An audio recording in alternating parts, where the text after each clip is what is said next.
Yo, yo, yo, yo, yo, yo.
Check, check, mic check. Chat.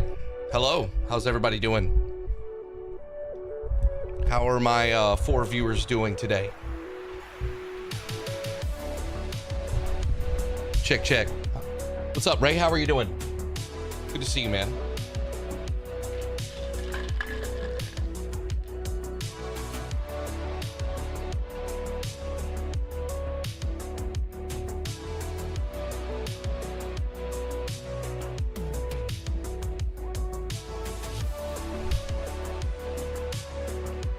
So, today is the day. Dragon Age The Veilguard reviews are out. We're going to take a look at the IGN review. We're going to look at the Metacritic and the Open Critic. And then we're going to jump into some Silent Hill 2. I think that's all that I've got planned for us today off the top of my head.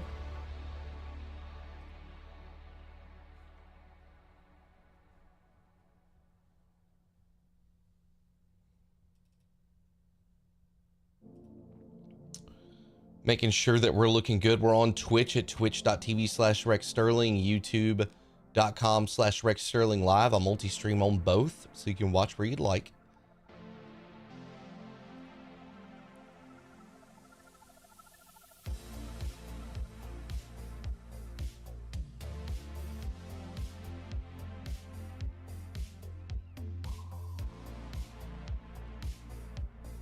Victor, how are you doing? I'll also pin a comment after this stream. So if you want to like skip the just chatting, skip the Dragon Age, go straight to Silent Hill, that'll be in the pinned comment. As well as a link to all of my other Silent Hill streams. If you want to check out, you know, my first impressions of the game day one, or, you know, maybe you're coming back to this stream later, you'd like to see all the way through, that would be great. That'll be in the pinned comment as well.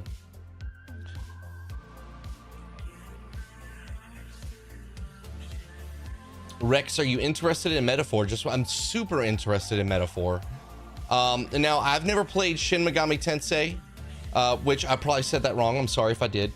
I'm a huge fan of Persona 5. That is my only real experience with, you know, those games is Persona 5.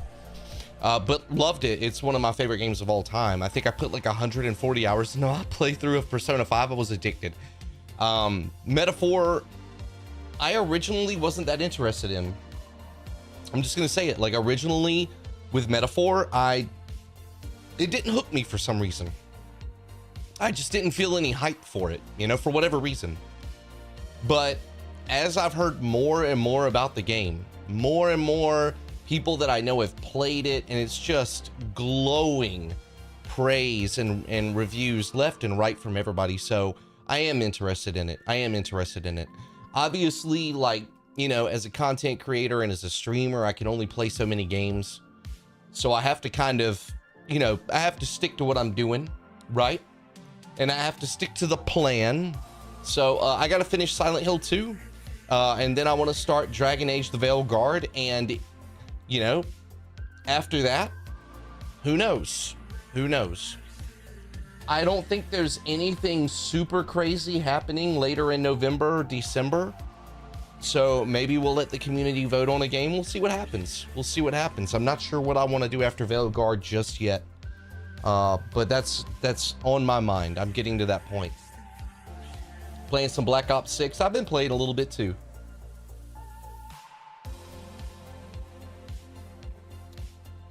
"10 hours into the demo, and when the game came out, I just had no time." That's awful. That's awful.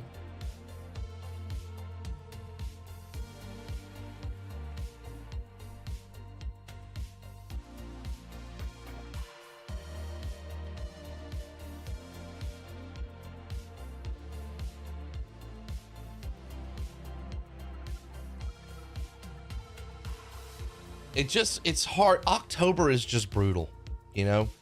October is just a, for the last couple of years, it seems like October and February, right?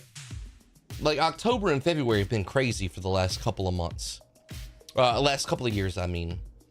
And so, you know, the good thing is that typically December and January are very, very like slow periods for like big AAA releases. Not always. I think this past January we actually had a couple of good games drop in January. I think Grand Blue Fantasy Relink dropped at the end of January. I could be wrong. I think it did. But regardless, hopefully in December and January I'll get the chance to visit something like Metaphor. That'd be super fun. Be hard to get a playthrough of it. Just because it's so long. But I don't want to miss it either. We'll see what happens.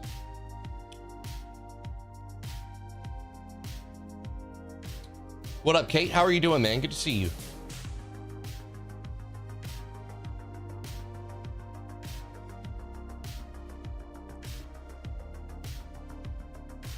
Been finishing Astrobot, working on a Funko game, started Stellar Blade, but I want to wait for my PS5 Pro to start the good games like Silent Hill.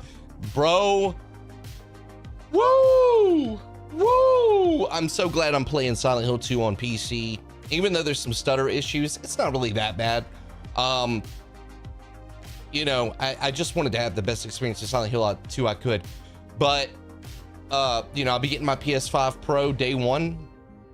I will be, you know, I'll probably like, it feels kind of cringe to do an unboxing for it. I don't feel like it's that big of a deal, but I also feel like it kind of is, you know? So I'll probably will unbox it on stream, hook it up on stream, boot it up for the first time on stream with you guys.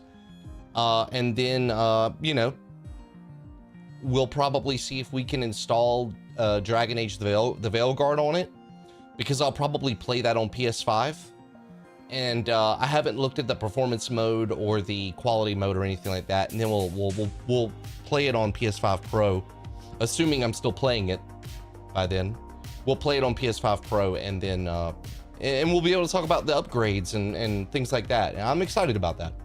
Just the frame rate nerd in me is excited. Metaphor Game of the Year, 15 out of 10. I've heard that many times. Just got the pre-order email today. Me too. I got 2 of them today because I pre-ordered one for me and then one for my boy Eric, because I was afraid that they were gonna sell out, and then they didn't sell out. But I made sure I looked after my boy. In fact, I need to email him, I need to text him real quick.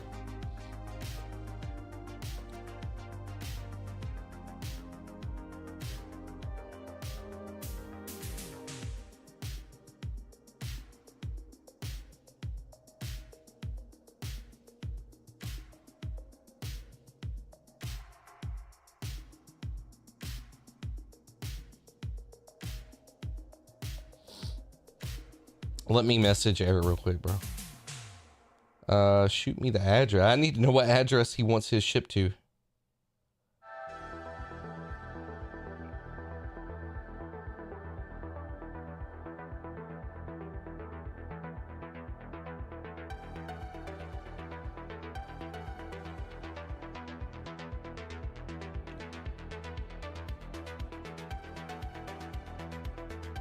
There we go. Sorry about that.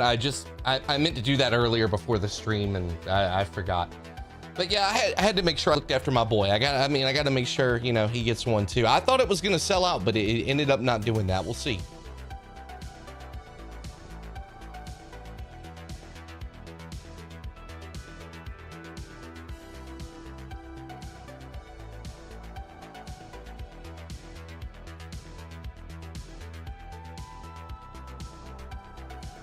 Gaz, good to see you. After Metaphor, I'm probably gonna play Silent Hill 2, but I have a really huge backlog of games. Bro, we all, who doesn't? Seriously, is there anybody here? Is there anybody here that doesn't have a huge backlog of games? Bro, I'm drowning. I mean, it's a good time to be a gamer though. I'm drowning in good games I need to play. Bro, I want to play the Like a Dragon games so that I can play that pirate one they're dropping. That shit looks like it might be fun. Also, Expedition 33 is going to be coming out. I think they gave a date, like a window. They gave a window, Q2 2025. God, luckily, like there's no like prequel I need to play for that. So I should be able to be there for that day one.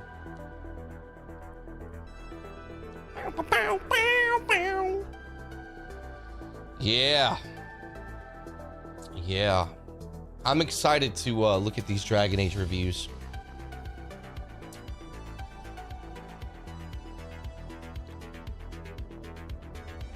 Game of the year this year is going to be crazy. It's going to be crazy. I have a feeling it's going to be, oh man. I have a feeling it's going to be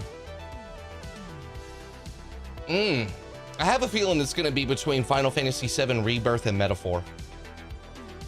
I would say it's going to be between those two games. There's been a lot of good games this year. But if I had to give my prediction, I think it's going to come down to Metaphor and Rebirth. JRPG fans eating good. Yo, what up, Pigeon? Did you have a chance to catch up on the UFC, bro? I mean, I caught up with what happened on Twitter, but I actually missed the pay-per-view because it was in Abu Dhabi. So I thought the pay-per-view was going to be at night, like Saturday night, my time zone. And it was at like 2 p.m. I missed the whole pay-per-view. I was crushed. I was very sad. Unicorn Overlord is phenomenal. Yo, John, somebody recently told me about that game. Yeah, somebody was recently telling me about, like, yo, Rex, you would like this game. That's pretty much exactly how they said it too. They were like, yo, dog, you'll like this game. But I trust them, and I'm definitely gonna give it a try. I love strategy games like that, man. Like, I've said this multiple times on streams. You're probably sick of it if you watch me regularly, but Valkyria Chronicle, or is it Valkyria Chronicles or Chronicle?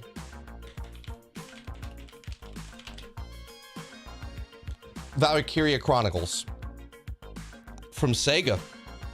One of my favorite strategy RPGs of all time. I'm absolutely a huge fan of Valkyria. So I love it. Same thing about XCOM. Same thing about XCOM. What up, Flame? Think Black Myth Wukong will win Game of the Year? I think it'll get nominated. But I would be surprised if it won just because it's a smaller package. I just feel like if you have two like S-tier games and one of them gives you like 10 to 15 hours of great content and another one gives you 80 to 100 hours of top tier content, not 40 hours of filler and 40 hours of like S tier. I'm talking about all the way 80 hours. I don't know how you pick, like, both worthy, and you might have a preference, but I don't know how you give it to the 10-hour game over the 80-hour game, because one is clearly, you know, almost 8 times more difficult to pull off than the other in terms of to keep that level of quality going for 80 hours. That's almost impossible.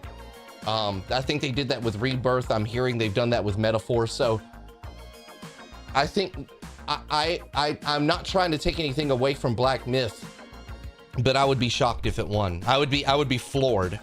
Now, I'm not saying it doesn't deserve to win. I'm not saying it doesn't deserve to win. I would just be floored. I'd be shocked.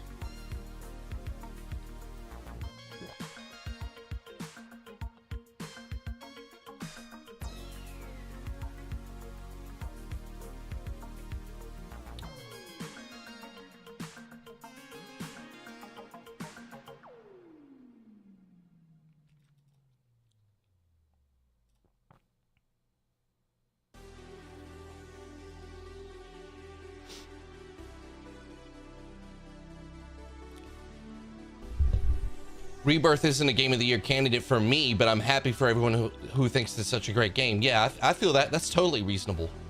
Totally reasonable, Kevin. I appreciate that. Yeah. And like I said, if Black Myth won, there's no part of me that would be disappointed or like, you know, that would, well, I mean, you know, you want your game to win, but you know what I'm saying? Like, I would never say like, oh, that's a scam. You know, they don't deserve it. Like, I would never react that way. Black Myth did some great shit. Especially, I think it was that studio's first game, or maybe they had made a mobile game before that. Incredible. Incredible what they did with Black Myth. Yo, Shadow, how are you doing? Big dog. We're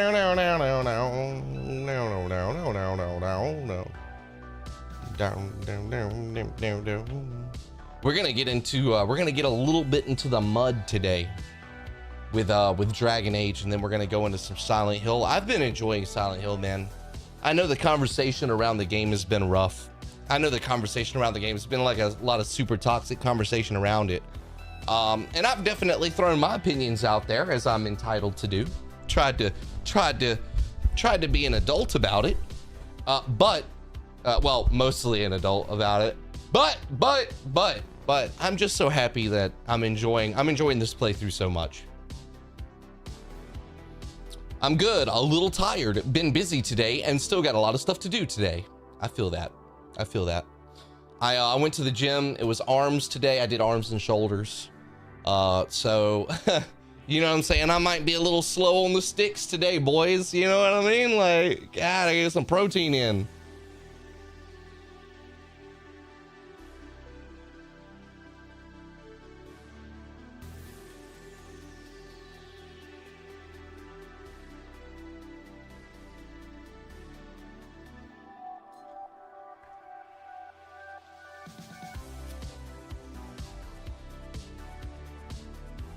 The fact a game the size of Rebirth was made during COVID is incredible.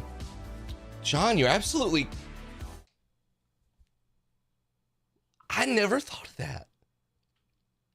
I never thought about that. They made Rebirth. That game was developed during COVID. Wow. Incredible.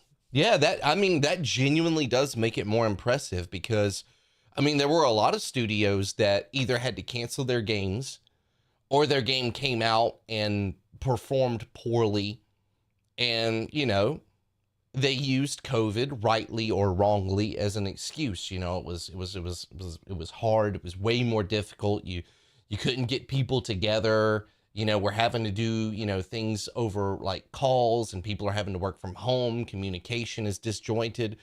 So yeah, I mean, I think that is credible. Although to be fair, I think that applies to just about every game we've got this year. So I think that applies to just about every AAA game that we've received this year, to be fair. So I'm not saying that comparatively. I'm not saying that comparatively to other games. Just in a vacuum by itself, I think that's impressive. Do.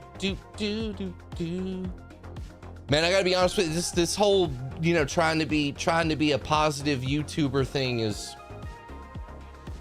oh, it doesn't come natural to your boy, you know? Like, I'm trying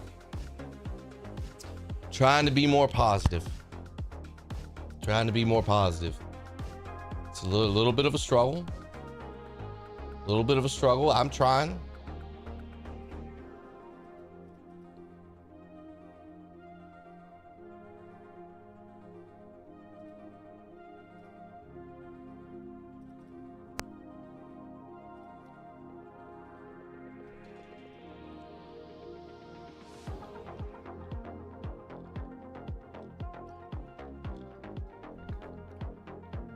Is there anything on anybody's mind before we jump into the Dragon Age reviews?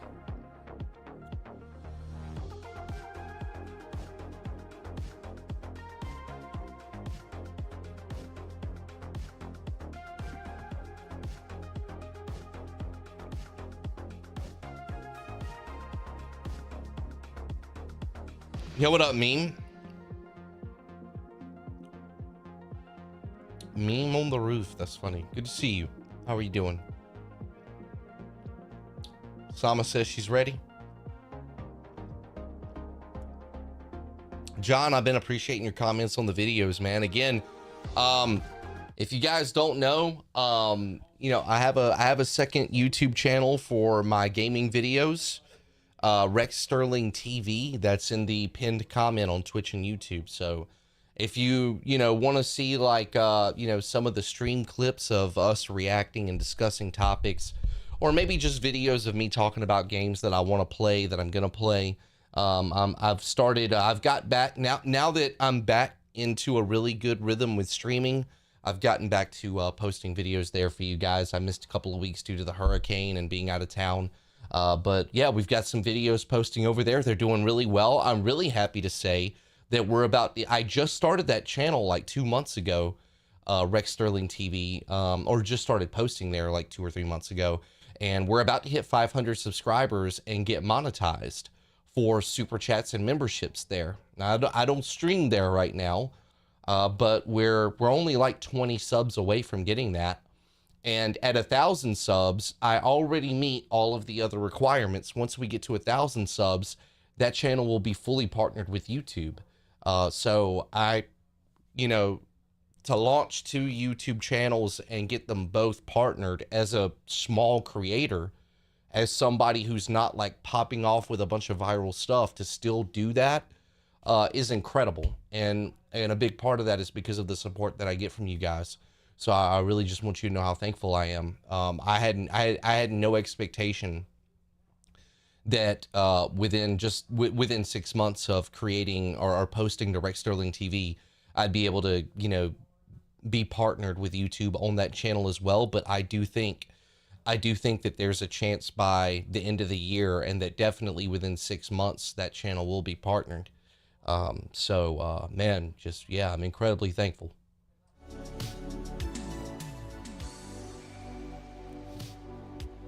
Yo, what up, Diabolical? What up, Con? I want my man Rex to be real, not positive just because. I mean, I feel you. The problem is like, your boy can get carried away. You know, if I don't reel it in, I can get, you know, so let me just try.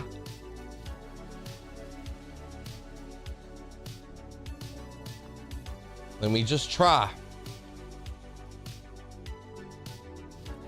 If I got something negative to say, I'll say it, but I don't want to be out here just fanning the flames like I see a lot of people do.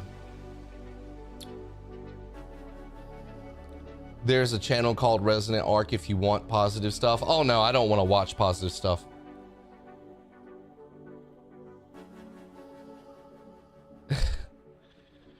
Oh man, I sent that text message to the wrong group chat. That's kind of funny.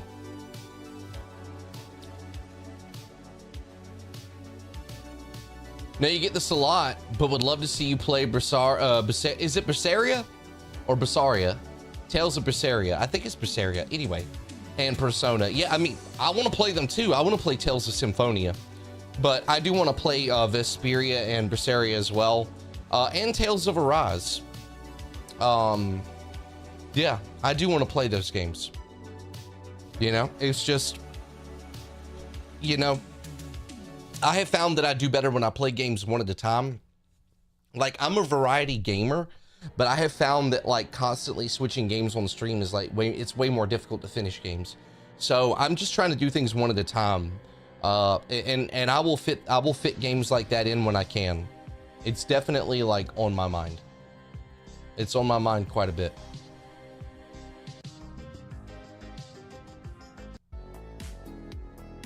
Yeah, give me. Don't worry, man. They're not a competitor. I'm not putting their name in the chat. Oh no. I'm not. I don't. No. I just meant. No. I just meant like when I watch content, I like to see people talk shit. I only find myself watching positive, like wholesome content, you know, like once it's rare. Which group chat senior? No, Sama, it wasn't. I'm talking about the PS5 Pro text, not my dick. No. Franbot, what's up, man? Playing the beta for Monster Hunter? Probably not. Just because like I'm covering different games. Like I want to, I just don't know how to fit it in, you know, because I've got to finish Silent Hill. Like I got to finish Silent Hill. Dragon Age drops on the 31st and I got to cover that. I've made all these videos. If I can find time, I will. I want to, for sure I want to, but I would really like to play Monster Hunter World and then play the new one. What is it, Wilds? I'd like to play World first and then Wilds. Do you miss Asmon? Yeah, I mean, I felt like 2 weeks was a bit much for, you know, what he said. I mean, what he said was stupid. I love the guy, but what he said was stupid. He framed it poorly. And I think that ban was probably good for him. And he seemed to feel that way himself when he talked about it and when he responded to it. He seemed to agree. I think he needed some time off. But I felt like 2 weeks was a little bit much, you know, considering that, you know, we've had women pull their whole vagina out and shove it in the camera on Twitch, get a 3-day ban, and then get it rescinded after 24 hours. You know, but it is what it is. It is what it is. He cleaned his room. I know. So maybe, like I said, I think that time off is good for him. I think that time off is good for him, and I think when he comes back, he's gonna have 50 to 100K viewers. I wouldn't be surprised. That comeback stream is gonna be insane. So I'm looking forward to him coming back and hopefully being like in a better place mentally. Because he was definitely, I felt like he was definitely getting overly negative with his content, and that stuff does affect you. Like if you like, that's one reason why I don't make a lot of content. Like even when I talk about games like Dragon Age, I don't really go too much into like woke this, DEI that, etc., because if you get caught up in talking about that stuff all the time, I think it will kind of drive you crazy. It affects you. You can't keep smoking cigarettes and having healthy lungs. You can't keep eating Big Macs and have a healthy body.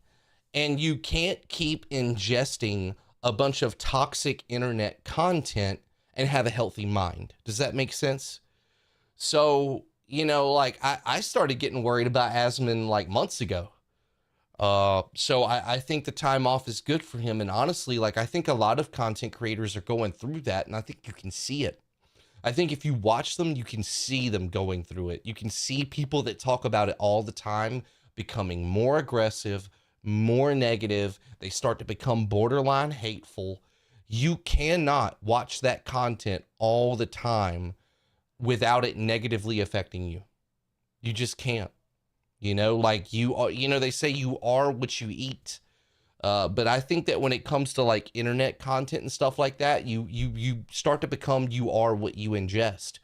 And so that's why I limit my portions, you know. It's just like chocolate cake, man. I love some chocolate cake, you know what I mean? But I only have some here and there, you know what I mean? I can't eat that shit all the time. And I like watching videos where people like, you know, talk about like the social stuff and activism in gaming and how it's affecting the industry, how it affects games and development. I think that stuff's super interesting, but I can only watch so much of it because then like I just care too much. I'm just the kind of person I care too much.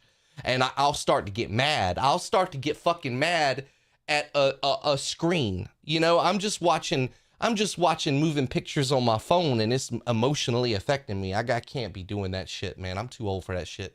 So I've really started to pull back because it's like, I know what's happening. I don't need somebody to tell me like, did you know that they censored so-and-so? It's like, yeah, I'm not like, yeah.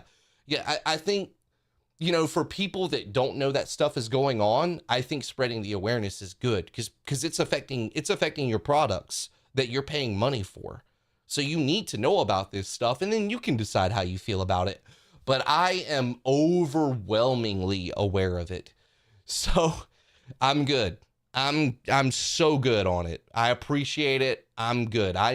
They did what? Yep. Figures. So that's why, like, even when discussing Dragon Age, there's been a lot of like woke this, DEI, that. I'm not, and it's valid. It's a lot of it is valid conversation and criticism. But me personally, I just want to focus on the game mechanics, the narrative and the story, the quality of the writing, the quality of characters and the way that they're put together, the way that they're written. You know, I want to focus on stuff like that. And I'd rather spend my time talking about that. And I don't mind touching on the other stuff, but I just don't want to get in the mud. Sometimes I do, but sometimes I just, you know, it's not, I don't want to get in the slop that often.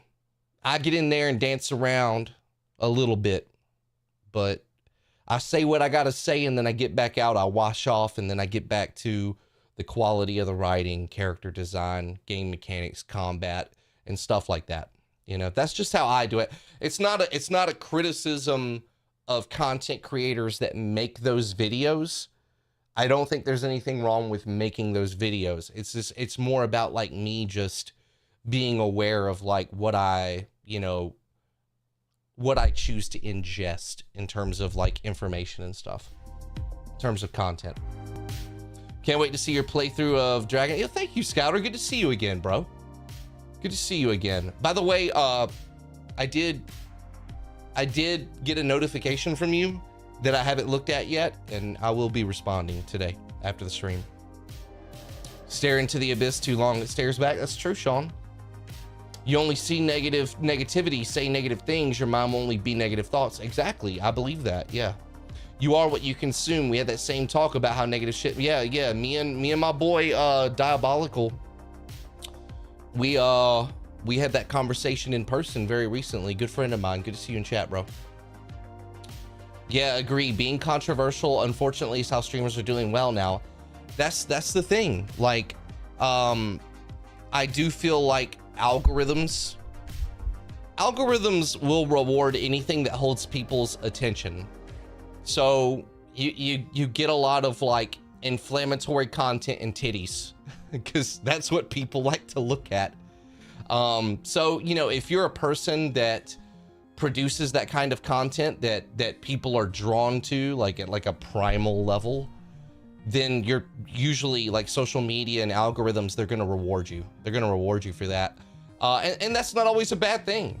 It's just, I feel like, it's just like with clickbait. It's like with clickbait on YouTube. Like everybody's going to use clickbait to some degree with titles and thumbnails. But I think, you know, in Scouter, I'm sure you agree with me. It's all about, you know, drawing that line. Like there has like, at some point, like, I don't know. I know not everybody feels this way, but just me personally, I feel like at some point there has to be like an ethical responsibility. Like I refuse to tread into the waters of dishonesty with it, you know? But everybody uses clickbait with titles and thumbnails to some degree. I mean, if you don't play the game, then why are you even here? Why are you even here? Why'd you come to the dance if you're not gonna dance? But you can carry yourself in a certain way. You can walk that line. You'll overstep sometimes, you'll make mistakes. for sure. But, you know, it's pretty obvious who's trying to figure it out and who's trying to grow and who's just trying to, and then the people that are just abusing the system because it you know, monetary incentive. It is what it is. I think people are starting, like, people are becoming much more internet savvy. And I think people are starting to see through that bullshit. And that makes me so happy. That makes me so happy that people are starting to see through that. You know? And trust me when I say this, history will reflect very poorly on the people that are reaping the rewards now because they're taking these shortcuts. Their legacy will be absolute dog shit. So, if that's something you don't care about, do you? It is what it is, but it's something I care about. Your Final Fantasy VIII streams was everything a gaming stream should be. Bro, those were, God, some of the best streams ever of my life. Of my life. Some of the best streams I've ever done. Thank you, Franbot. I appreciate that. That's what I like about your content. Your criticism is trite, truth, honesty, and complete without the BS negativity. Not always, to be fair. To be fair, there's times that I overstep. I get a lot of harsh criticism on some of my videos, and you know, and then I weigh it in my mind. Sometimes I make adjustments. Hey, Trixie. Sally, it's not gonna happen because them commies love injecting politics into everything. True. True. I feel you. Druid, good to see you. I agree with the clickbait. Seeing a low click rate hurts the soul, though. Exactly. That's what I mean when I say that if you want to be successful on the platform, you're going to engage with it to some degree. It's just about where you draw that line. Like, don't tell me like, man, you know, I can't be successful if I don't lie. Come on, bro. Like there's just a difference between good old honest clickbait and dishonesty, you know? Like you can like the more you interact with like YouTube and stuff, like people are just starting to get a feel for what's genuine and what's not. There's always going to be some degree of clickbait. Too many people deal in absolutes. You can't have a constructive dialogue without nuance. Too often people get caught up in the black and white of it. So yeah, absolutely, brother. I just unlocked Almighty Shinra. Oh God, not fun. What's Almighty Shinra? What's that?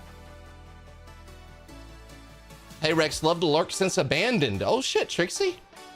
But I had to comment because that comment you said was spot on. Well, thank you. Thank you.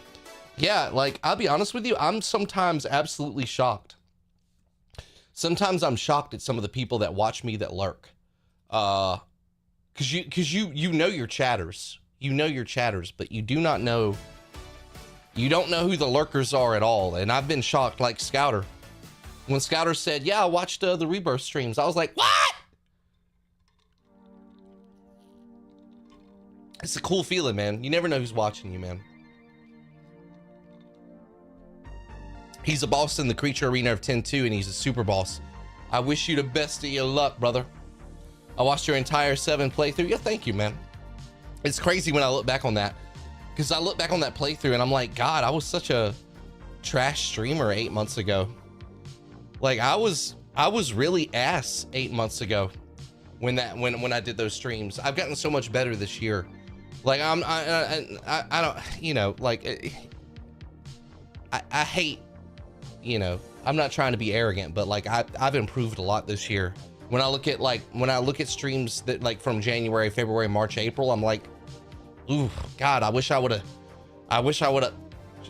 Watch your mouth, Ozzy. What are you implying?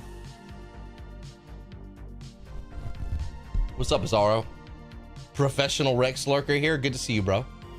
We the Shadows watching over you, and also it's been nice seeing you grow. Makes me happy for some reason. LOL, keep it up. Yeah, well, people want to, you know, I think a lot of people want to be a part of a community that's thriving. It doesn't have to be the biggest community in the world, but I mean, being part of a, you know, of a dead community, most people don't want to. What up, Sephiroth? Damn time zones, I feel you. Feel you on that. Like any skill, practice makes perfect, for sure, 100%. You made, good to see you, Beth. You made fun of my VTuber, and that's how we became friends. There it is. Yeah, I think anybody, I think any content creator that has like a good sense of humor, I'll typically get along with them. If you don't have a sense of humor, we can just keep our interactions professional and to the minimum.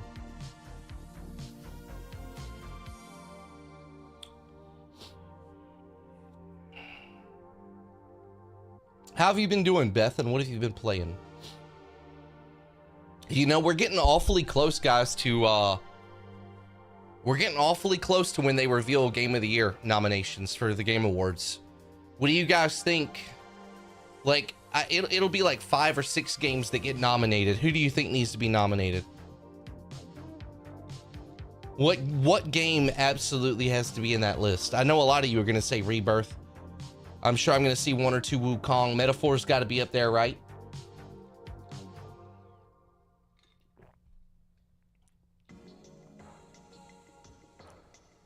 Silent Hill 2, Metaphor. Oh shit.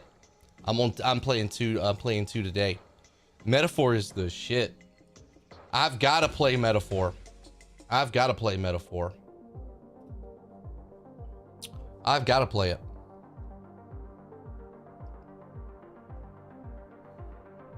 Astro, Metaphor, Rebirth. Scott, I'm super curious about Astro, if it'll get the nod. Cause I feel like it deserves the nod for sure. But I mean, a lot of games this year do, to be fair. But I feel like conversation about Astrobot kind of came and went really quick, which is normal. It's normal to a degree, but I just wonder. I wonder if it'll have the staying power. You know, I'm gonna be honest with you. I think one thing that's gonna hurt Rebirth is that Rebirth came out in February. You know, like that recency bias is not there at all. So I'm curious how that'll affect Rebirth, or if it'll have any effect. I mean, Elden Ring dropped in February too, and it still won, right? So, or it dropped like March 1st. It was like the last day of February, the first day of March, somewhere around there. Stellar Blade was really fun. Be sure to use the TAA mod if you play Metaphor. It really needs it. Yo, thank you for the heads up on that. Like literally or Metaphor. I see what you did there, Sephiroth. I see what you did. It did for sure. I think Metaphor ended up overshadowing Astro a little, but damn, Astro was so good. Yeah. You know, I think personally, like a Dragon Infinite Wealth, that's another one. Yeah, dude. Infinite Wealth, that's another one. What was the Yakuza game? Was it was Yakuza, what was it? Something Infinite something or Gaiden something? Fuck, I can't remember.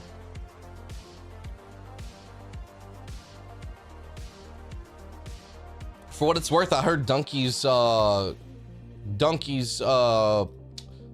game that his company published, Animal Well, I heard that was absolutely incredible too.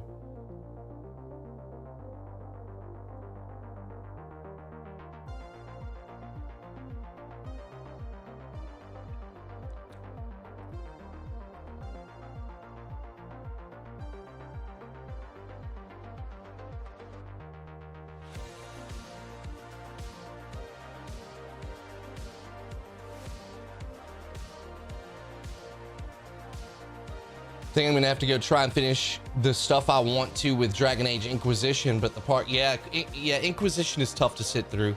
I'm not gonna lie. Someone came in my chat recently, I think it was recently, and they said that they went back to replay Inquisition and they were like, holy shit, this doesn't hold up at all.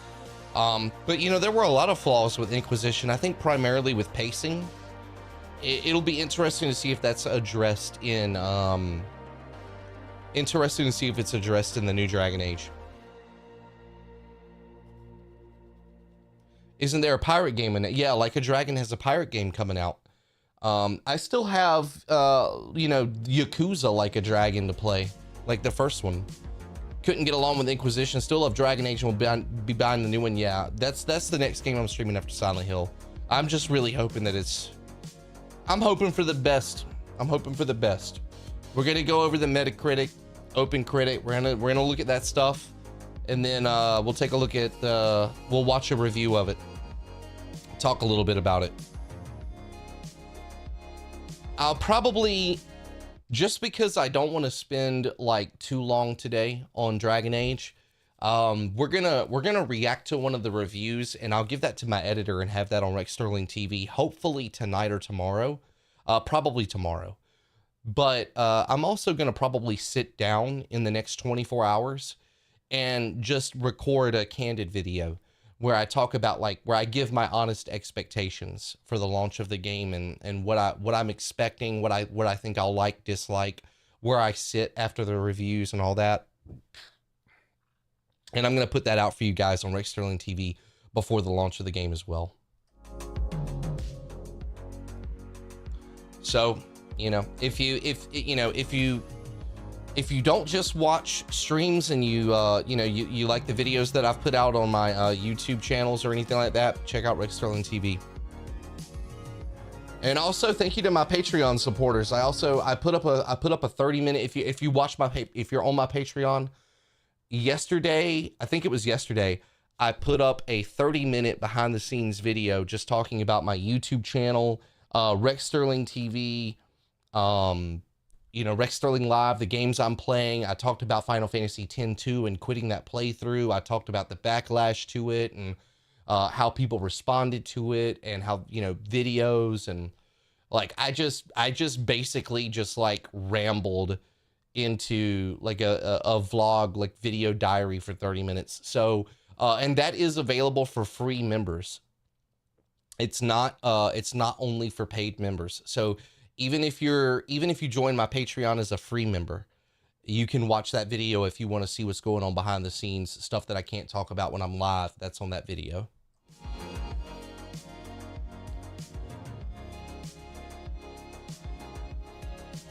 Here, just for the sake of it, I'm gonna put the link in the chats. I hope you don't mind. Sorry for the plugging. But if you want to check it out, it's totally free. And you could just, it's 30 minutes of me just like,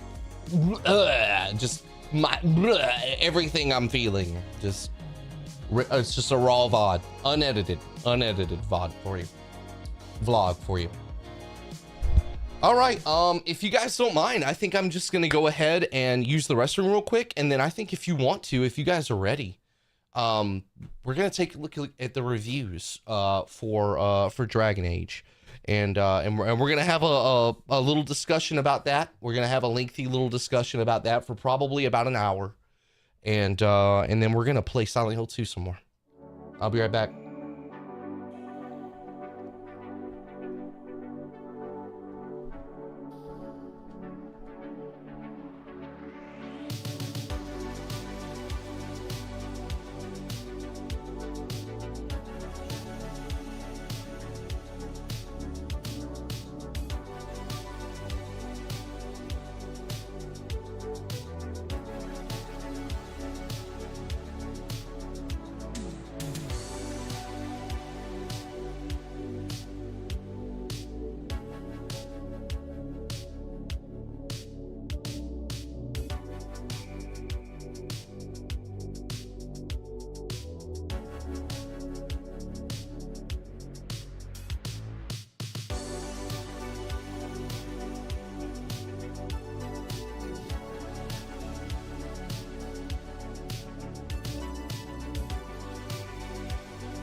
All right, are you guys ready?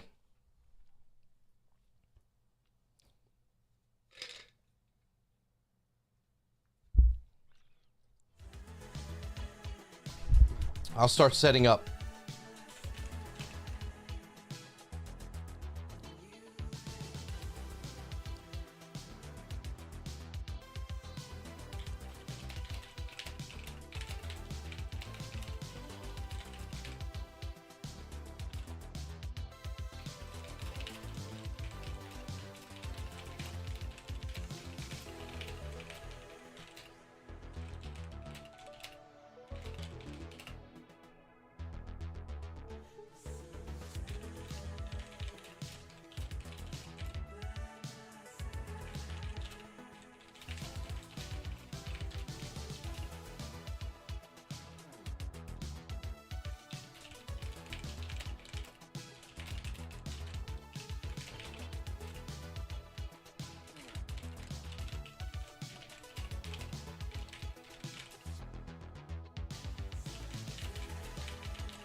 Ready, K? Yeah.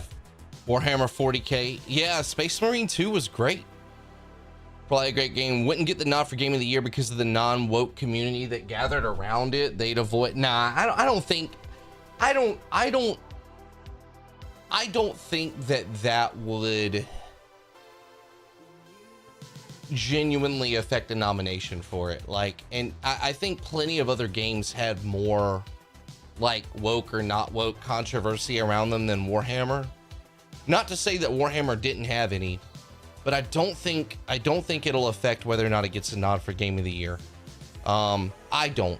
We'll see what happens. It's not, to be fair, I didn't follow the Warhammer news cycle, so I could have missed a ton of shit. You know what I mean? I could have missed a ton of stuff. All right, let me put us in the Dragon Age category.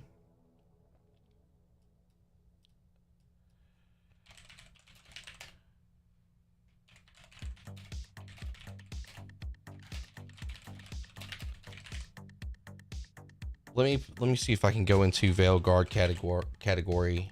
Yeah, there we go. All right. Change that for us. Let me see if I can grab the video.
See, I'm finding the IGN review now.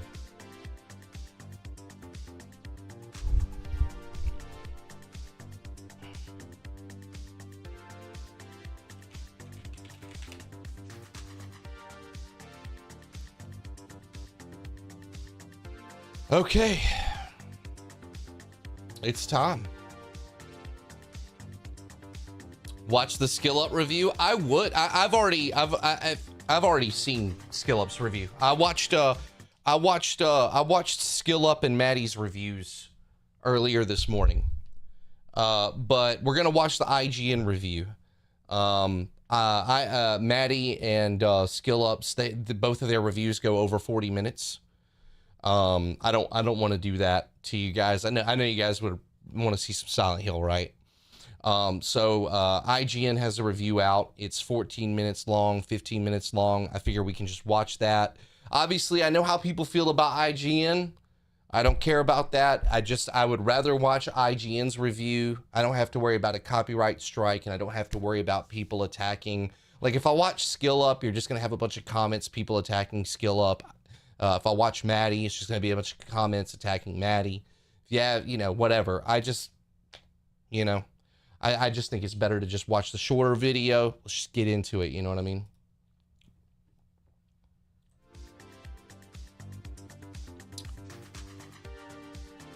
And let's pull up the Metacritic and OpenCritic.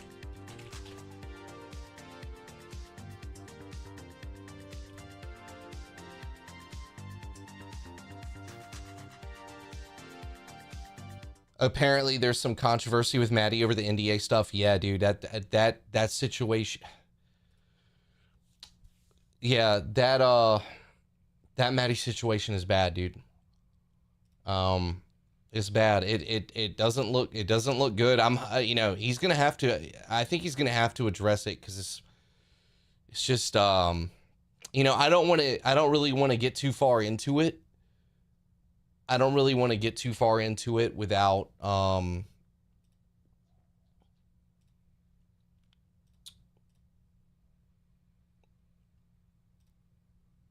give me 1 second.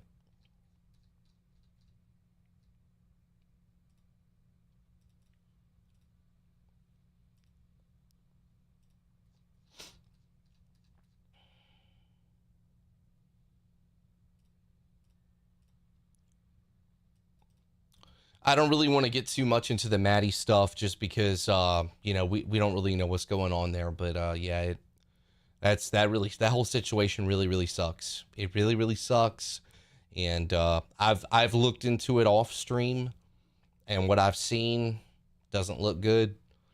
But I'm sure he's gonna address it, and you know, we're just gonna wait and see what he has to say about it. I don't know if somebody took his footage. I don't know if, you know, I haven't looked at the exact footage because it's not like I don't want to see leaks. But I've heard that, like, even like the camera angle and the movement is identical. I don't really know, but I just don't want to go too far into it until Maddie is able to address it. But I think it's bad. It's really bad. I mean, it's like career-ending bad, and he's literally one of my favorite game reviewers, one of my favorite content creators on YouTube. I've been subbed to Mr. Maddie Plays for years. Fallout 4 and Starfield and all this other stuff. I really enjoy his content, man. But like, this is like kill your channel level of shit that went down. If it ends up being true, I mean, it's absolutely could kill your channel. It's so bad. It's so fucking bad. So, but you know, we're gonna wait and see on that. I feel like it's too early and information is still coming out about it, and he hasn't. Let me see if he's responded, because I'm curious. I mean, he's gonna have to, because everybody is retweeting it. Like, it's bad, dude. Nah, he hasn't addressed it on Twitter. Let me check his YouTube channel real quick.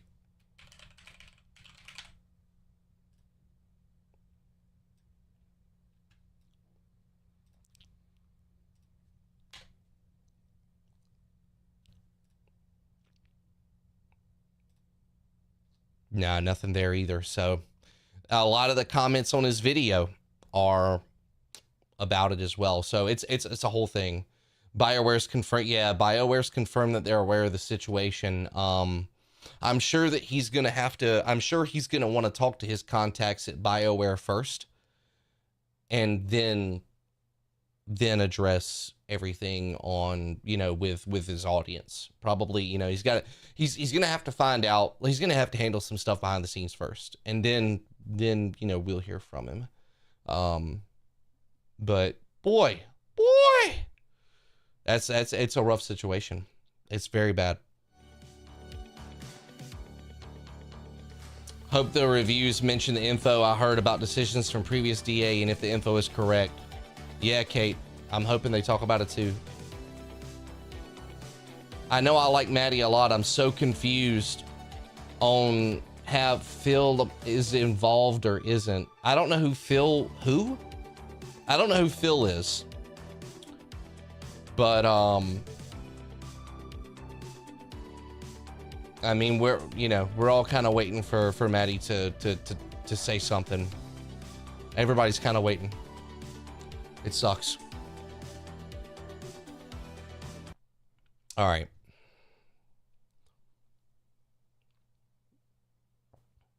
Like, damn, like, bro, I can't tell you. Like, genuinely, I'm so bummed out about that situation just because it looks bad. It looks so bad, but we'll see what happens. All right, let me get let's get ready.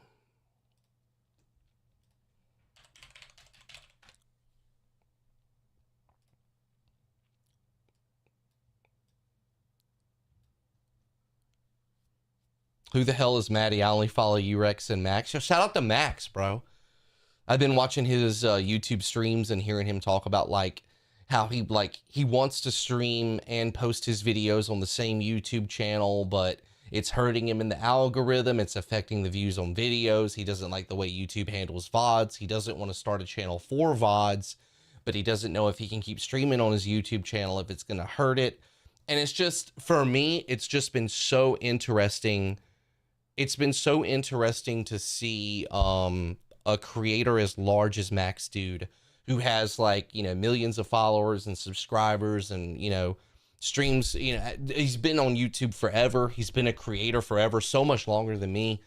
And to see him struggle with the exact same stuff that I've been struggling with over the past couple of months, it's made me feel less alone. As corny as that might sound, bro, I've been like, oh my God, thank God that even with somebody as knowledgeable and like a veteran of like content creation like Max, like he's struggling with it as well, trying to figure out what to do and how to handle it and all this other stuff. So yeah, that made me feel better, like knowing like, okay, like it doesn't matter where you're at on YouTube. It doesn't matter how big of a creator you are. This is an issue that everybody has to figure out for themselves. That did make me feel a little bit better. Oh, I've listened to All That Remains before. Yeah, I don't know why he would be involved though. Like, I don't know, is he like a friend of Maddie or something? But Maddie is Mr. Maddie Plays. Mr. Maddie Plays is a YouTube channel that he covers RPGs primarily, JRPGs and RPGs. He also has a second channel called Retro Rebound. He got a review copy of Dragon Age: The Veilguard. His review went up today with everybody else's. He makes really good content for the most part, I think. I think his reviews are pretty good. And I find that a lot of times, I think his reviews are pretty, well balanced, and I agree with his takes a lot of the time. Not all the time, but a lot of the time. And I just enjoy his videos. I think they're well-made videos as well, and somebody that went on Twitter and was leaking a lot of stuff from Dragon Age: The Veilguard. They were leaking a lot of stuff about the game and calling it trash and saying like, I got this from a friend of mine that got an early copy of the game. And then they were just like calling people racial slurs and stuff like that. And got their account banned and nuked, which may have been a strategic thing, honestly. But when Maddie's review went up today, his created character was identical to the one in the leaked footage. Now, whether it's a preset character or not, I don't really know. But a lot of people said that even like the camera angles, the movements like of the character as it's being controlled by the player, were all identical. So I haven't looked into it further because I don't want to be spoiled on something. But between breaking an NDA of that caliber and then the awful like things that the account was tweeting out, it's bad, man. It's bad. It's really bad. So, I really like his YouTube videos, so we'll see what happens with that. I'm gonna give that some time to develop.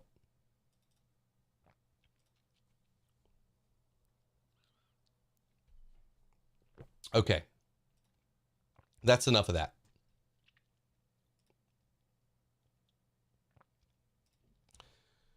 All right, I've been really excited for this day because the Dragon Age Trans. Oh, yo, what up, Trans? Good to see you back from London. Good to see you, bro. I've been really excited to talk about Dragon Age: The Veilguard. Reviews came out today. So we got the Dragon Age Veilguard reviews today, and we're going to take a look at them. Let me pull them up.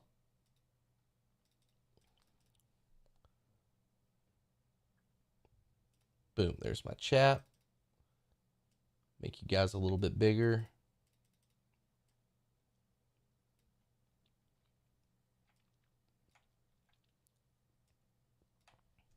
So here we are. And look at this. We knew that this was going to be really controversial. This game it's been so divisive leading up to the release of it, but here we are. Open Critics sitting at an 84. Eurogamer, 5 out of 5. IGN, 9 out of 10. We're going to watch that review in a minute. Dual Shockers, I mean, just great reviews. Overall Metacritic, the game is sitting at an 80 on PC, 84 on PS5, Xbox 93, only 5 critic reviews, which is kind of crazy. But 50 critic reviews in for PS5 and sitting at an 84. These are great scores. These are really, really good scores. Now, I know that there's been some controversy around who did and didn't get review codes. I've heard about that. I didn't really cover that because I'm not really sure how serious of an issue it was. Like, I'm not sure how common that practice is. I'm against access journalism. Let me be absolutely clear about that. I'm against access journalism because if you're purposefully only distributing review codes to outlets and like content creators that you know are more likely to be favorable towards you, and then you're also purposefully withholding review codes from people that might be more critical, I think that's a red flag. And I also think it's an attempt to intentionally mislead consumers on the quality of the game that they're spending money on. That's where the real issue is, because people are paying what, $70 for this game. So I don't like access journalism at all, but I haven't looked into it enough to really know how much of an issue it is. Like, for instance, we had a couple of content creators on Twitter say, we were a little bit critical of the game and we didn't get review codes and other people did, but it was like 3 people. And then Fextra Life put out a video where they were talking about how they were promised review codes. They were slightly critical and then they didn't get a review code. But again, that's Fextra Life. And I mean, I haven't found them to be incredibly honest in other avenues, such as the way they bought their Twitch streams and stuff like that. So I just didn't feel like there was enough there for me to really like report on it, so to speak, or like really follow it. But these reviews are out today, and guys, they're positive. They're really, really good. These are really good reviews. Now, I know Maddie Plays put out a review and he was negative on it. He was extremely disappointed, which I thought was really strange because Maddie's preview of the Veilguard was so positive. But then his review came out is very negative. Skill Up put out a review on it, very negative. Do not recommend, etc. They're both 40 minutes long. We're going to take a look at the IGN review here. IGN has a review of the Veilguard. It's 15 minutes long. I want to see what they have to say. So let's take a look at the review ourselves, see what they say the positives and negatives are. And then we're going to talk about it a little bit because I'm going to play this game. I'm going to play this game on the day that it launches. So let's go ahead and take a look at this video. Let me know how the audio is for you guys. Here, I'll make my cam a little bit smaller, and I'll make the chat a little bit smaller. And just move over a little bit. There we go. All right. As I excitedly slashed, blasted, wooed, looted, and delved my way through the stunning and enthralling world of Dragon Age the Veilguard, I kept having one thought. Wait, BioWare made this? 2024 BioWare? You're really selling it. With this game coming in the wake of the debacle that was Anthem, itself preceded by Dragon Age Inquisition. Yeah, I can agree with that. Like that's another reason that I was like worried about the game, is because the output since Inquisition from BioWare has been inconsistent at best, and at worst it's just been bad. Like, you know, Andromeda, and then you had Anthem and other stuff like that. So I was just worried about whether or not, and then, you know, it's obviously not the same team that worked on something like Origins. People have been pointing that out in my videos, like, how could you expect this to be good? It's not really the same studio, it's not really the same people. Well, I know it's not the same people, but that doesn't mean I expect a shitty game. Like, I still expect a good game, and the previews that I've seen of this game have just not looked good to me, honestly. Just being honest with you, they haven't looked good to me, and I've had a lot of concerns about the direction the game is going in, both from a gameplay perspective and just like the presentation, things like that. So obviously this looks like it's going to be a positive review if you played the game and this guy seems like he's pleasantly surprised, and I will be too. If I play the game and it's good and I like it, I will be pleasantly, very happily surprised. Inquisition and Mass Effect Andromeda, which were both merely alright in hindsight. I wasn't sure these former masters of the role-playing game craft could make a game like this anymore. Yeah. But putting together my team of interesting and endearing companions... Well, I mean, I'm gonna try not to pause it too much, just in case you're wondering, but like, I feel like they're getting more and more away from the role-playing and leaning more and more into like the, you know, action RPG, action combat, a much more action-oriented, combat-oriented RPG, and way less role-playing, decision-making, and things like that, which bothered me, because like one of my favorite things about BioWare games, you know, and previous Dragon Age games, is I felt like the things that I said in conversations with my companions and the decisions that I made in the game, I felt like they mattered, and I want it to feel that way when I play Veilguard, and I'm concerned that it won't, based on just... Granted, I haven't seen a ton of it, but from what I have seen, I haven't really felt like there's going to be a whole lot of weight to the decisions that I make in the game. To save the world felt like getting the old band back together, in more ways than one. Archdemons attacking the north wall! Try the horns. The Archdemon's too loud! No one's retreating. There's no choice, sir. We're under siege. We have to fall back to the dragon trap. Forget the trap. Send word to Commander Janos. Rally outside the wall.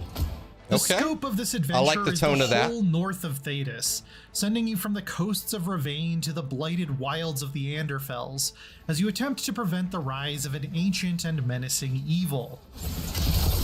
It was thrilling, as a longtime fan of the series, to finally see so many of the places I'd only read about in a journal entry way back in 2009. Yeah, And I'm so excited to go to these environments. That's one thing that I haven't really been critical of. And I know a lot of people don't like the art style. I don't like the character design. I don't like the character design because I don't think that the art style that they chose lends itself to like dark and gritty and bloody and like Dragon Age as a whole. But when I look at these environments, holy shit, man, they do look good to me. The way BioWare has us go about that exploration is very focused and deliberate. Veilguard's level design was one of the first things And that jumped out the hair at me, looks great. reminding me of the original Star Wars Knights of the Old Republic almost more than anything. The slick, looping corridors with just enough little nooks to discover are cleverly interconnected in a way that proves how a BioWare-style RPG gains a lot and loses almost nothing by ditching the idea of a fully open world. Okay. The exceptions to that are a I don't couple need of it the to be more fully vertical open. sections of the city of Minrathous, which can be a little bit of a pain in the ass to navigate sometimes. Oh. Across the board, Okay. though, the environment art is really jaw-dropping. From the desolate peaks of Kal Shirak to the surreal floating elven ruins in Arlathan Forest. I was very like that. pleased with the character designs, too. The armor and outfits are fabulous. I spent more Okay, I mean, everyone's entitled to their opinion, but what? than an hour too. The armor and outfits are fabulous. I spent more than an hour in the character creator. Bro, every time I look at the Canary, I'm not going to harp on it because I've said it in every video, but what a disservice they did to the Canary. And I'll tell you why I harp on it.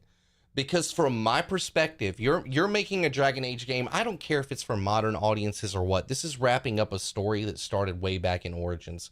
You know, you've got decisions that you've made through 3 games. You've got characters coming back through 2 and 3 games back. This is a story this isn't like a brand new story or even a reboot.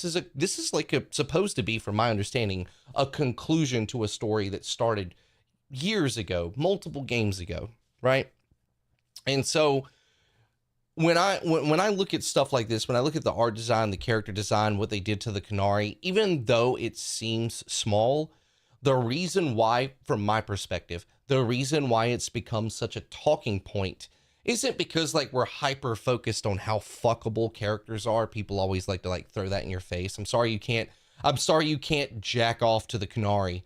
So stupid.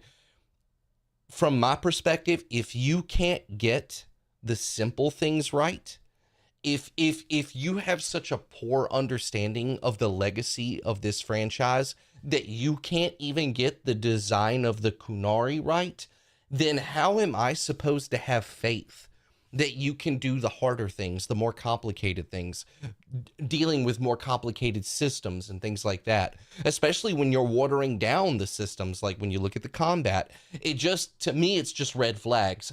The game could come out and still be great. I want to be very clear. The game could come out and still be great, and it could overcome these things. We saw that with Silent Hill 2. This game could still come out and overcome these things. And some people do like the art direction, and that's fine. But as somebody who's been here since Origins, I'm looking at it and I'm like, do you have an appreciation for the legacy of this franchise that you're working on? Because I have my doubts and I have my concerns when I look at what you're showing me. Like I usually do, and came out with a version of our protagonist, Rook, who delighted me every time she was in frame. This might be some of the best looking hair I've ever seen in a video game.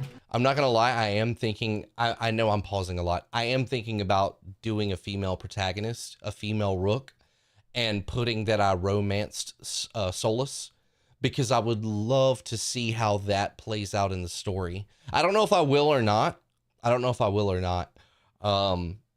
Because it's just way more tempting to self-insert, but I'm so interested in that story. Like, what if you play as a female character and you put that you romanced Solus? Like, how will that affect the story? I'm so curious about that. I'm tempted to do it. I'll bet. Even with all of that visual splendor, I was able to get a stable 60 FPS at 4K on my RTX 4070 Super with DLSS set to maximum performance, which usually didn't affect the visual quality. Killing my soul. I'm going to be playing on PlayStation, so... The one exception... I hope somebody can tell me something about the console performance. Fuck. This was in the late game when there could be so many spell effects going off at once that I not only lose frames, it's also just difficult to even see what's actually going on. Yeah, the UI is a mess. I've said that before. I think the UI is a mess. I don't like the design of the UI. It does remind me of a mobile game, both from the art style and presentation, and the UI. It just gives me mobile game vibes. Through the crackle and sparks, though, Veilguard's combat is definitely a refinement of what we saw in Dragon Age 2 and Inquisition. I've always preferred the more tactical style of Dragon Age Origins or Baldur's Gate 3. Me too. But that ship sailed so long ago for this studio, not even the Evanurus remember what it looked like. And so I still remember, God, I miss the old combat system and the top-down camera, and being able to pause and make these decisions in combat and being able to control other characters. I'm going to miss that so much. Being able to program the AI of your companions. Like, just other games weren't doing that, and Dragon Age was. That's what I liked about Dragon Age. You were doing something that, other, action RPGs or whatever, not a lot of them were doing. So I really liked that, and I'm going to miss it. But it doesn't mean that this is going to be bad. I mean, this could still be good, but I am going to miss that. So, judging this very action-focused combat system for what it is, it's pretty good. BioWare has committed fully to the fast-paced style and refined it to a point that I enjoy it quite a bit. And the ability to pause and issue party members' orders, just like in Mass Effect, still gives some opportunity for more tactical players like myself to look around the battlefield and consider our next move. It definitely feels better on a controller than mouse and keyboard, though. I was somewhat disappointed that party members are more like extensions of your own character in combat at this point. That's the rather concern than I your have. own entities. That's exactly what I'm worried about as well. I'm worried about my party essentially just feeling like another cooldown. You know what I mean? It's just basically another skill on cooldown, and I don't really feel like I'm a part of a party. I don't really feel like I'm, I just don't feel that role play experience as a team. That's another thing that I'm concerned about, is that I'll basically feel like I'm solo in every combat encounter. They don't even have health bars, for instance. They can't be knocked out, whereas you instantly lose an encounter if Rook goes down. They do. I really don't like that at all. I really don't like that at all. You have I'll tell you why. I feel like it breaks immersion for people that really want to role play and really want to feel like they're part of a group, that they're part of a party. This has always been like a party focused franchise, party focused combat. So I really hate that they're going so far away from it. I don't mind them venturing into a more action combat focus. Like, I don't mind that, but it's just so far away from what I feel like would fit the game. I don't know, man. It's a totally different game. You're right. I'm worried this is going to feel bad. I'm going to go into it with an open mind. Nobody's going to believe that. Hey, Jake, how are you doing? I know nobody is going to believe me, but I am going to go into this with an open mind. But man, I have to stand on business with my first impressions of the game. Like, they're still the same today as they were months ago, and I keep watching these videos and reacting to them. I'm begging you to change my mind. I'm begging you to just give me a reason to be hopeful, but I see a lot of stuff that I'm worried about, equipment slots and skill trees, though less than one. Let me back it up You a bit. instantly lose an encounter if Rook goes down. So I can't even have like a mage party member cast a spell to like res me back up or something. Like, They do have equipment slots and skill trees, though less than what Rook gets. But overall, the amount of customization available for the whole squad through it's a lot of gear slots. That looks cool. piles and I like that customization. piles of interesting upgradable loot was more than enough to satisfy my RPG appetites, if not fulfill my wildest fantasies of intricate battle management. Yeah, that's good. That's good. I like that. Nice shot.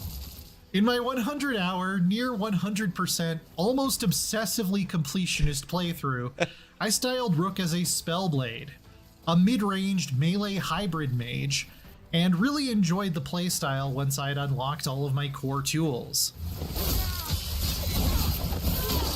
Dancing with a dagger through a lightning storm I summoned, darting out of danger and then back in for a lethal blow, Yeah, is just a that does really look good. good time that That rewards does look good. precise timing and wise target prioritization.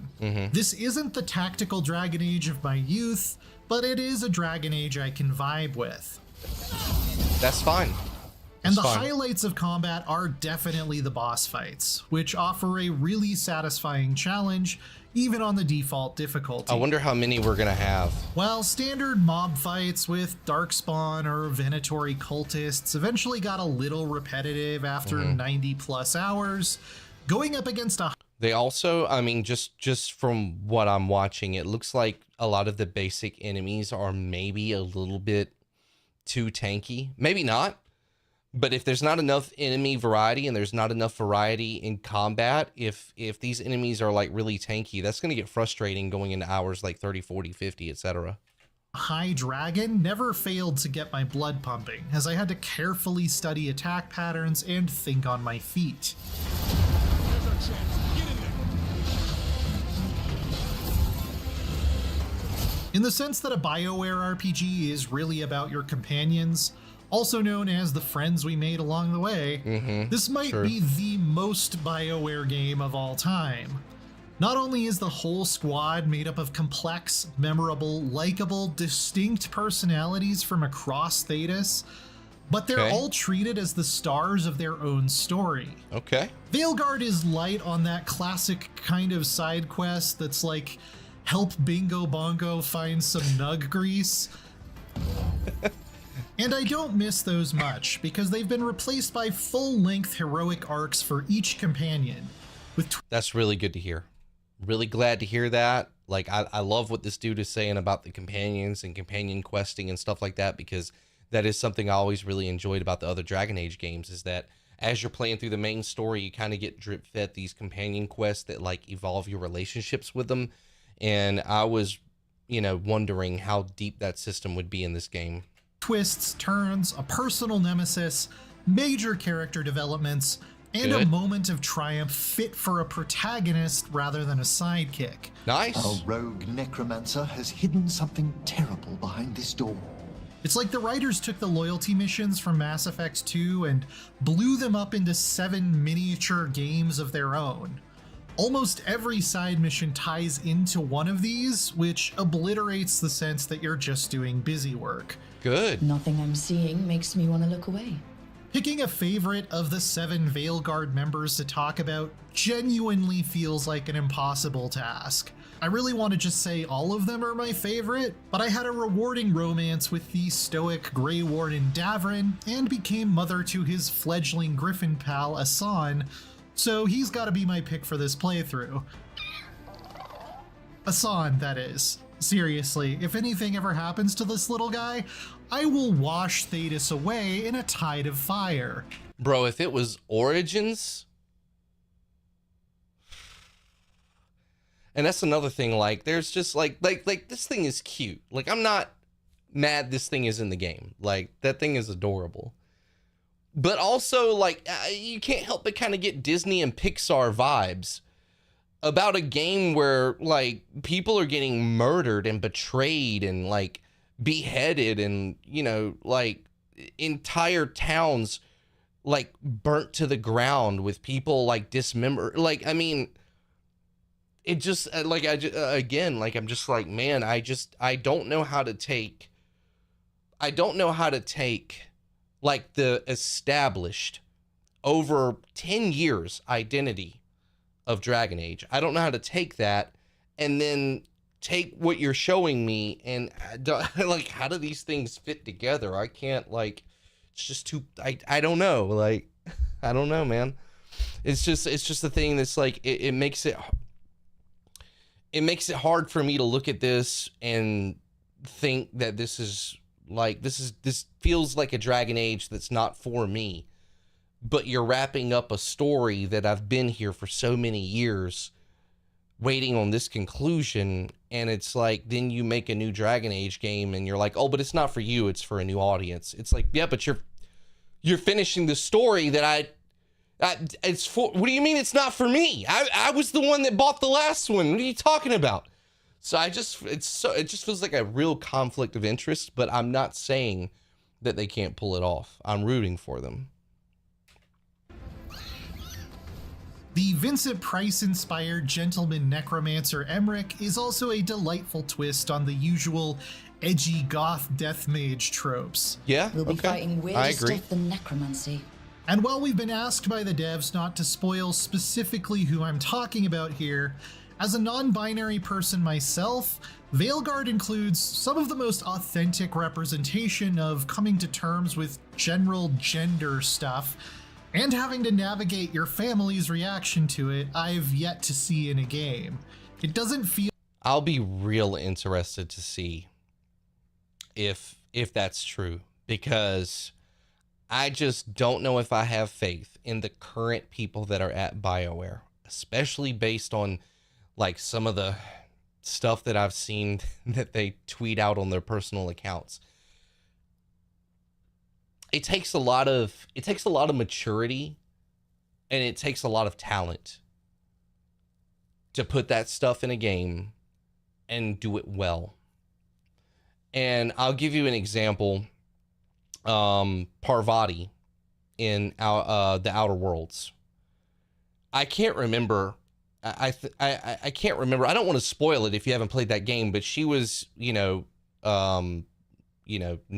a straight character. I can't remember what her sexual identity was. It doesn't really matter. But you had this whole companion storyline with her where she was trying to romance another girl. And so you're playing wingman instead of it being all about you. It was just done so well. It was just done so well. She was so likable. And there was so much nuance to her character, and they didn't make it her entire identity, which I appreciated. Like, she was a fully fleshed out character. If they do that here in Dragon Age the Veilguard, fine. Like, I don't care. I mean, if it's well written, I'm here for it. I always have been. But when it comes to these topics, it seems like a lot of people are, especially when you're looking at gaming outlets like game journalists, it seems like a lot of them either tiptoe around these subjects in terms of criticizing it, or they just refuse to criticize it at all. Or you often get this feeling as a gamer, as somebody that plays these games and watches these reviews, that, I don't know if I can trust you to be honest about how well they handle something like this, because you seem to always praise it. But he says that it's handled well, and if it's handled well, I'm for it. But I'll be interested to see how I feel when I play it. Feel like an after-school special, or like I'm being pandered to. It's quite well handled, and finding out that the writer for this character is non-binary themselves did not surprise me at all. It was the same situation with Parvati. I believe she was asexual. I believe that's what it was. I can't remember. But the writer for Parvati's character was as well. So, cool. A damn good-looking hero, if I do say so. The larger plot that's threatening the world in the background as we're doing all these more personal quests is nothing particularly outstanding in its overall structure. We need to unite some factions to fight some evil gods who are trying to do bad things with tentacles. The major wrinkle that makes that interesting, however, is Solus, also known as the Dreadwolf, Fen'Harel, the elven god of lies and rebellion, waiting in the wings, keeping you guessing about whether he was a friend or foe. I still hate they changed the title. I liked Dreadwolf so much better than Veilguard, to be honest with you. I need to know what the gods are planning. You are asking for knowledge no mortal in this world is privy to. As a continuation of the Dragon Age series, Veilguard does feel a little disconnected from where we left off a decade ago. If you were expecting decisions from previous games in the series to carry over, I'm sorry to say they've never mattered less. You only get to import 3 That sucks so much. choices, one of which 3 only comes up in the context of a single letter you may or may not find and read. You do get to recreate your Inquisitor from Dragon Age Inquisition, the same way Inquisition let you recreate your Hawk if you played Dragon Age 2. Okay. And the Inquisitor ends up being a fairly important character, which was cool. It isn't just Inquisitor, is it? You were someone before that. But things like who you chose to make the head of the Chantry at the end of Inquisition never come up. There's no sign of the Warden from Origins, even though you visit the stronghold of their order. Hawk gets only a passing mention. There are some other cameos Damn, that's such a missed opportunity in my opinion. I fucking hate to hear that.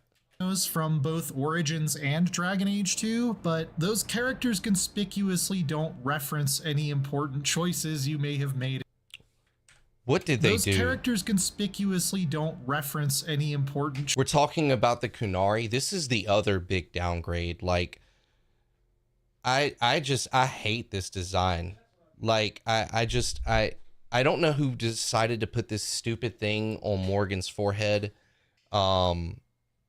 Where her hair, like, it doesn't even make sense, and her hair's clipping through it, and then I hate this.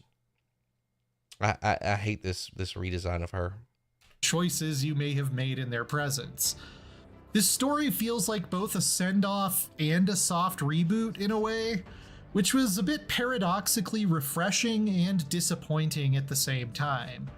Agreed.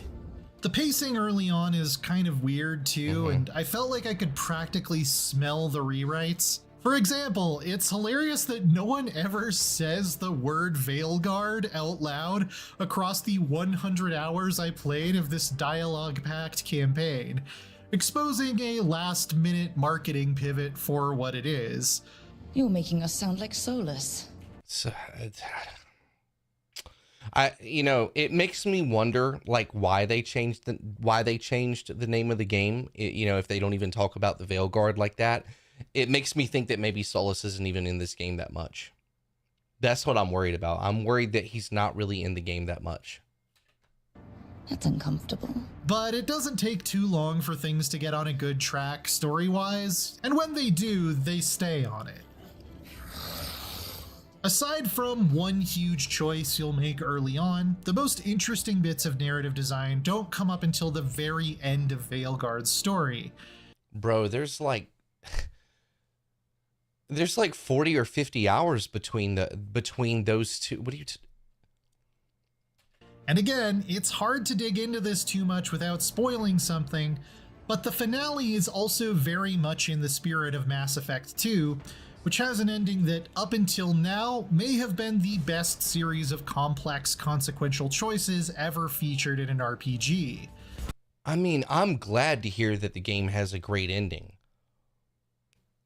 but I don't want 40 or 50 mediocre hours so that I can have 2 or 3 great ones. And I hope that's not what I'm getting here, but I don't know what kind of Dragon Age game it is if you're telling me that you'll make like one major decision early in the game and then you won't make other major decisions until the last 5 hours of the game. What are you talking about? Like, choice and consequence is a staple of the series. Like, it's one of the main draws of Dragon Age. I don't understand why that's not a bigger deal to some people.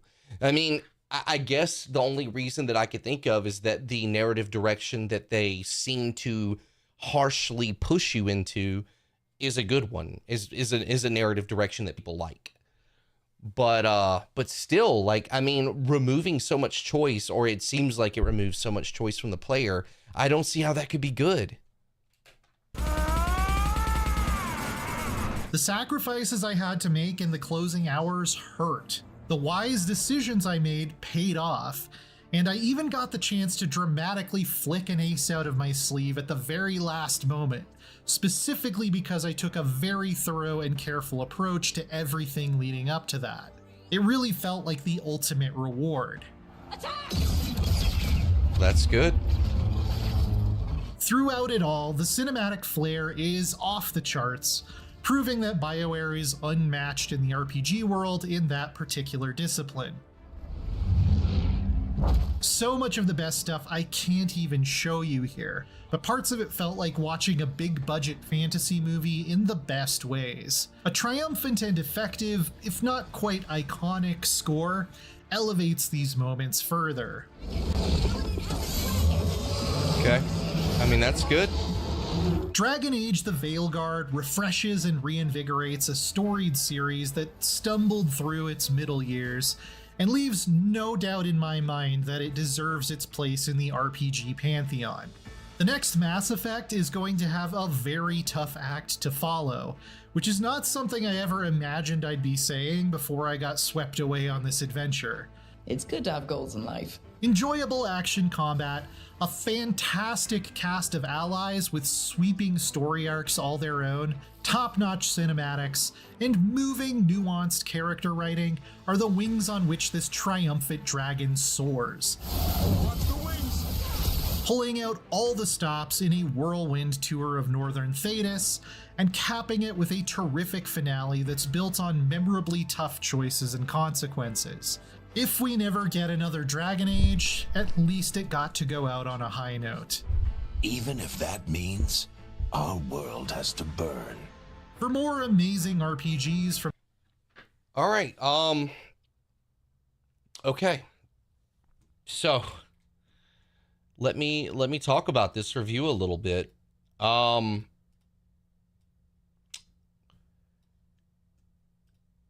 One thing I'll say is that this review seems like a little bit at odds with itself. Like, the game is so good, but then you turn around and say if we never get another Dragon Age. I'm not really sure what that means or what they're implying with that. Maybe they're just saying like the game, like it just wraps, the game is just, maybe it's just like completely wraps up, like this is the full conclusion of the story. But you know, and then he seemed to imply that there weren't very many big decisions that you make that matter in this game until the very end, and maybe one early in the game. But then like there's so many with your companions, but then the decisions you made in the previous games don't matter. And I feel like it's all over the place. And I feel like this reviewer is probably very much the target audience for this game, and that's why they liked it so much. But I just don't know how much like a seasoned like Dragon Age fan would agree with this. I don't know, man. This review was all over the place for me. But I mean, it's a 9 out of 10. It's a positive review. I don't want to dismiss that. But I also don't feel like this review alleviated my worries for the game. That's kind of where I'm at, you know? Like that's kind of where I'm at. And then like I said, you know, Maddie Plays, he was so positive on this game when he had his preview.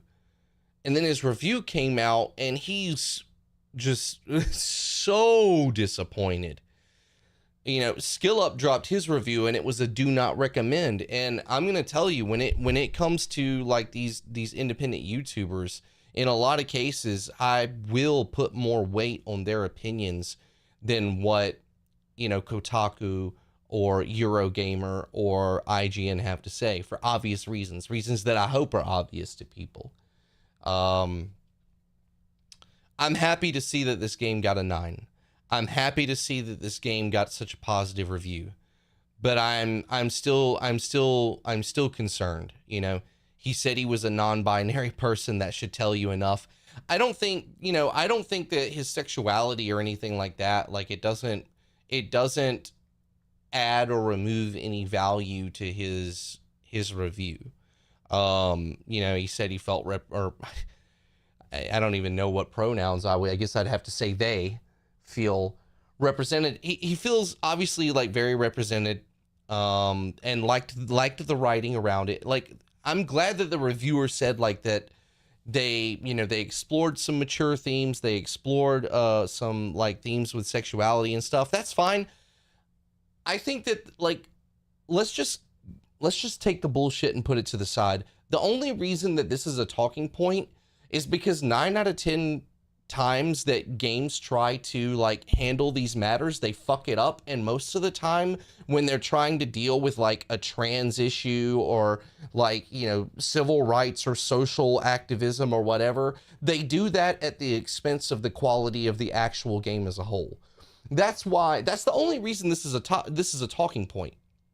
It's because a lot of times when developers are like, oh, you know, we want to tackle these social issues or whatever, gender issues, whatever. I don't mind them doing it, but a lot of times when they do it, you know, the game comes out and it's dog shit. And so those two things get associated with one another. But you know, like I said with the Outer Worlds, I've seen these themes in games done well, and it's not bad when it's done well. And it's, you know, it doesn't, these things are not mutually exclusive. It doesn't mean, just because it's in the game doesn't mean that the game will be bad, but oftentimes, way more often than not, it is. The game is shit. So, you know, I don't, as long as you're not so focused on, you know, whatever like social propaganda or political propaganda that you want to put in the game, as long as you're not so hyper focused on that you make a shitty game or you neglect other parts of the game, then fine. I mean, again, like I've brought up Metal Gear Solid before. Look at all the stuff that Hideo Kojima has like put into his game, like the messaging that he's put into his game, political and social messaging that he's put into his games. Nobody cares because the games are fucking great. Like Metal Gear Solid is amazing. So nobody cares. But when it's done poorly, it just leaves such a bad taste in your mouth as a player, and it ruins the immersion of the game. It constantly reminds you that you're playing a video game and the developer has a message for you. And nobody wants to feel that way when they're playing a video game. Even when you agree with the messaging, if it's super ham-fisted and they're just up on a soapbox the whole time, it's just like, God damn, like, bro, I'm trying to be in the world of Dragon Age. I don't want to constantly be reminded of Twitter brain rot. And so that is the concern, and that's the only reason why this is a talking point at all.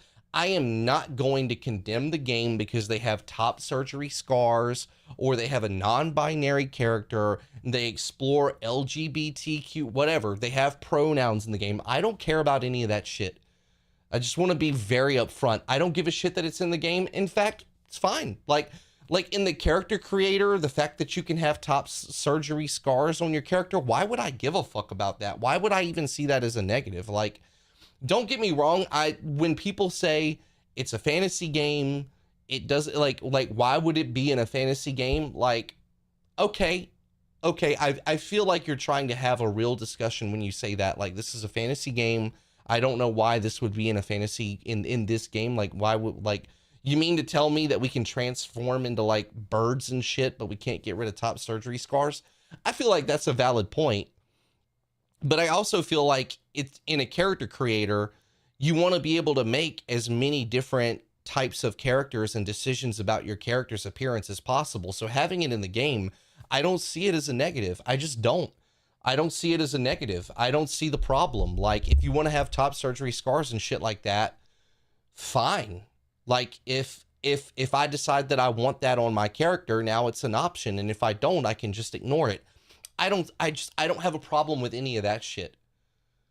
But if I get into the game and one of my companions is like gay or, you know, non-binary or whatever, and they won't shut the fuck up about it and they're so unlikable, and then on top of it, I can't tell them to shut the fuck up and I can't be mean to them. I have to constantly say, you go girl, or whatever the fuck.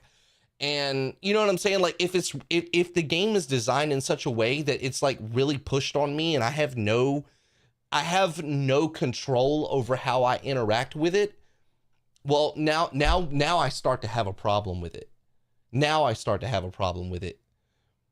So it's like, it's only from the perspective of game design. If the game design around it is shitty, or the narrative and writing around it is shitty, then it's extra bad. Now it's extra bad because now you tried to push social messaging in your game and you failed at it, and it ruins the immersion for the player, and it becomes this big glaring stain on the game.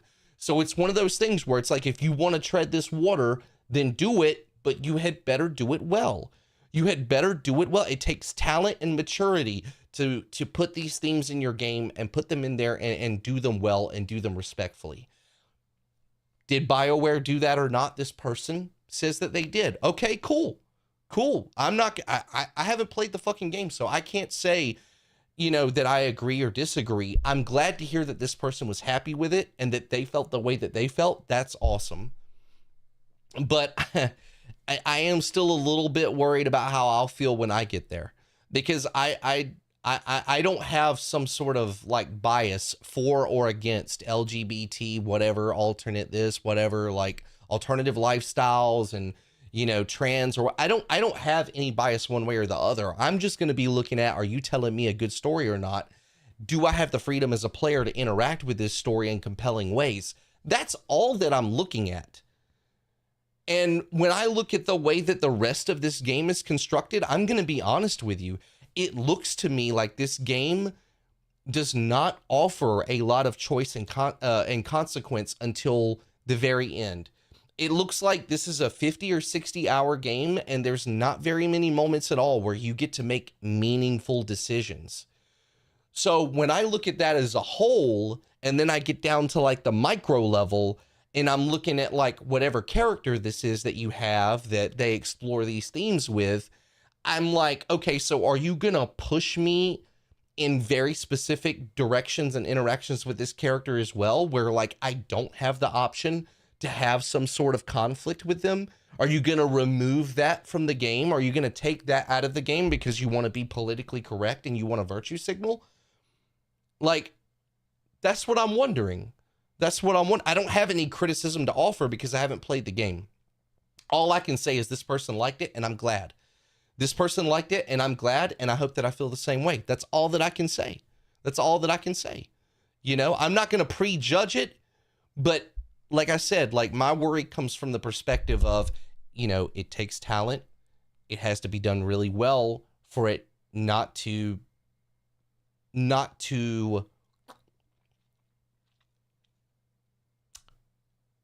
break the immersion and stand out as very obvious virtue signaling or preaching or propagandizing, and players don't like that. Gamers don't like that, so I just hope it's done as well as this reviewer says it is, and that I feel the same way when it comes to that. But overall, like, I mean, the reviews are really positive, man. I'm glad to hear that. Characters look like something out of Pixar cartoons. Yeah, I'm not a fan of the character design and the art direction and things like that. And I'm not a fan of how few decisions we've made in the previous games we can import into this game. That I like I said, if they were rebooting the series, or if this was an unrelated game, okay, you've got a clean slate, but you're not working with a clean slate.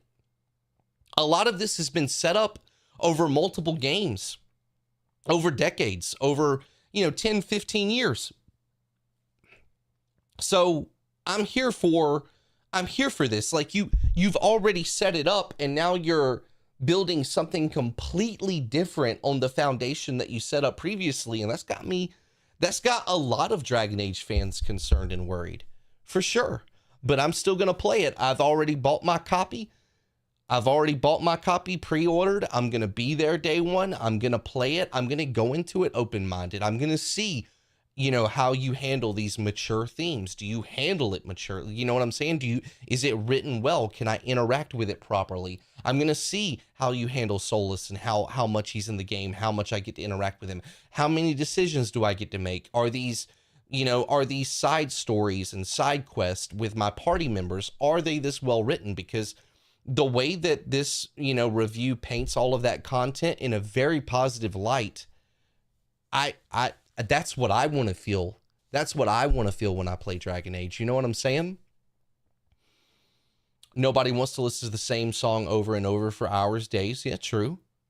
Just make a good game. Nothing else matters. I mean, yeah, basically, you boil it down. The scars is fine. Is the way it's being shown, like, look, trans scars marks, just like Tumblr obsession with emo cuts. I don't know anything about that, so I can't really comment on that. I know they showed it, but I don't mind that. I don't mind them showing stuff like that in the review or discussing it. It's fine, and I'm glad to hear that they said it was handled well. Like, I think that's a positive. Which decision from Inquisition would you like to include? That's hard because it's been so long since I played it. It's been so long since I played it, so that's really hard. I'm really glad that I can bring in whether or not I romance Solus. I think that's good. You can create your Inquisitor. I think that's good. And you can include what was the other one they said? Whether or not you said you were gonna kill Solus or try to save him. I think that's good. But decisions that you made with like Cassandra and Liliana, I want to see that stuff as well. You know, like those are really important characters. What's up, Dark? I just watched the Sacred Ashes trailer from 15 years ago, and yeah, wish Dragon Age had 10% of dark fantasy that trailer got. Yeah, I agree. I really feel like a lot of people are looking for and expecting, like, we're gonna explore some dark and heavy, mature themes. So why am I getting this like Fortnite live service Suicide Squad art style? Like, you know, like I said, there's just a lot of things that to me it's like I'm looking at puzzle pieces that don't fit together. Like I don't know, like how is this going to come together and be cohesive? I'm not saying that it can't, but I'm concerned about it. Like I just don't see it, you know? Like I don't see it. Like I'm just being honest with you. I have no problem being wrong about my criticisms and worries about the game. I have no problem. Like I understand that this is probably going to be a 40, 50, 60 hour playthrough, which means that I'm going to be streaming Dragon Age the Veilguard for like fucking 3-4 weeks. Do you think I want to play a bad game for 3 or 4 weeks? No. So I'm rooting for them. I really am. But I'm also not going to sit here and tiptoe around my criticisms for the game. Like I'm not going to sit here and put on these soft gloves and play games with how I feel about it. I'm just going to be blunt with you. I'm going to be honest with you. And yeah, the dynamic with the mages and the Templars, huge, especially when you look at who was it, Anders in Dragon Age 2, like, and how stuff like that plays out and how yeah, of course that's big. Yeah, I agree, Casey.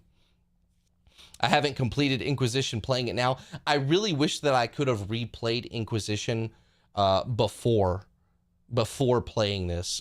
Maybe I'll watch a video. I don't know if we'll do it on stream or not. If you guys are interested in doing it on stream, please let me know. But if you are interested, maybe we'll watch a video like to catch us up on the lore and stuff, because it's been so long since I replayed Origins 2 or Inquisition. I'd like to brush up on the lore a little bit before I play this one. You don't want to play another game like 10-2? No, I don't. We'll see what happens with me ever touching 10-2 again, but you know, I want to have fun. I want to enjoy the experience. And by the way, if you're watching on Twitch or YouTube, I hope you'll consider subscribing or following. Let me shill for just 2 seconds. If you look at the pinned comment in either chat, that's Rex Sterling TV. That's where I post my videos, reactions, and stuff like that when I give this to my editor and we have the video out for you guys and our conversation and stuff. It'll be posted on Rex Sterling TV on YouTube. So I hope that you'll consider going over there and, you know, and giving it a view. But I will be playing this day one. We're going to play it on PlayStation 5. And then when I get my PlayStation 5 Pro, we're going to play it on that and see what upgrades are there. If we can play the quality mode at 60 frames, etc. Like I'm interested in that. So we're going to be doing that for sure.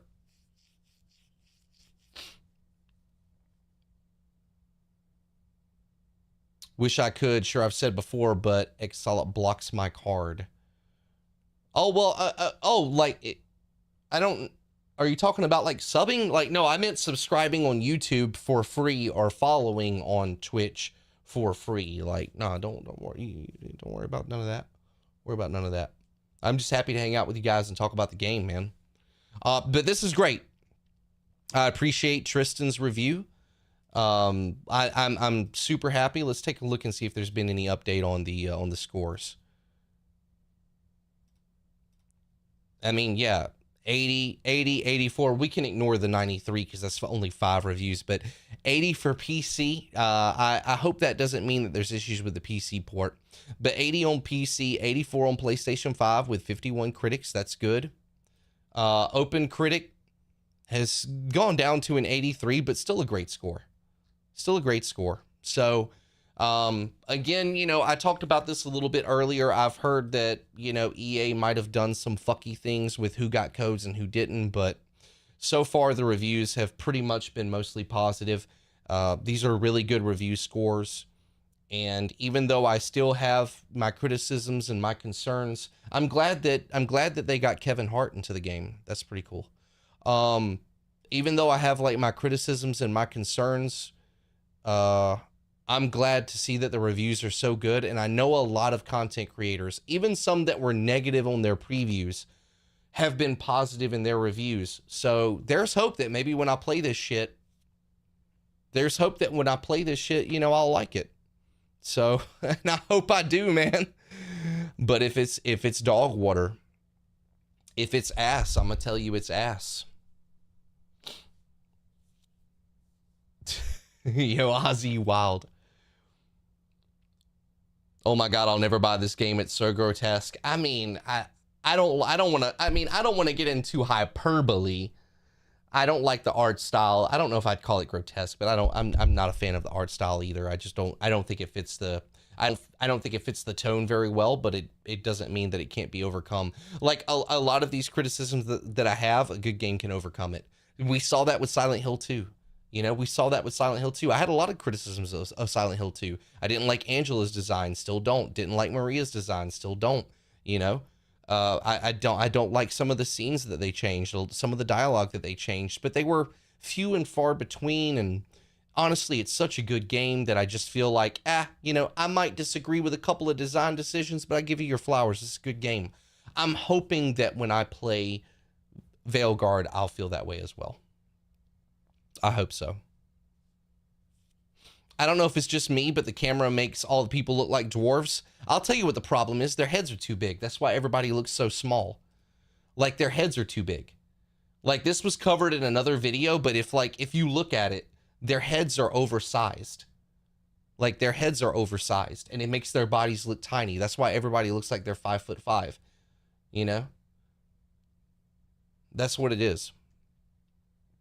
There was somebody covered this already. I know Asmongold made there was like a clip where Asmongold talked about it and stuff like that. But yeah, like, that's what it is. Their heads are oversized. Their heads are too big. That's why they look tiny.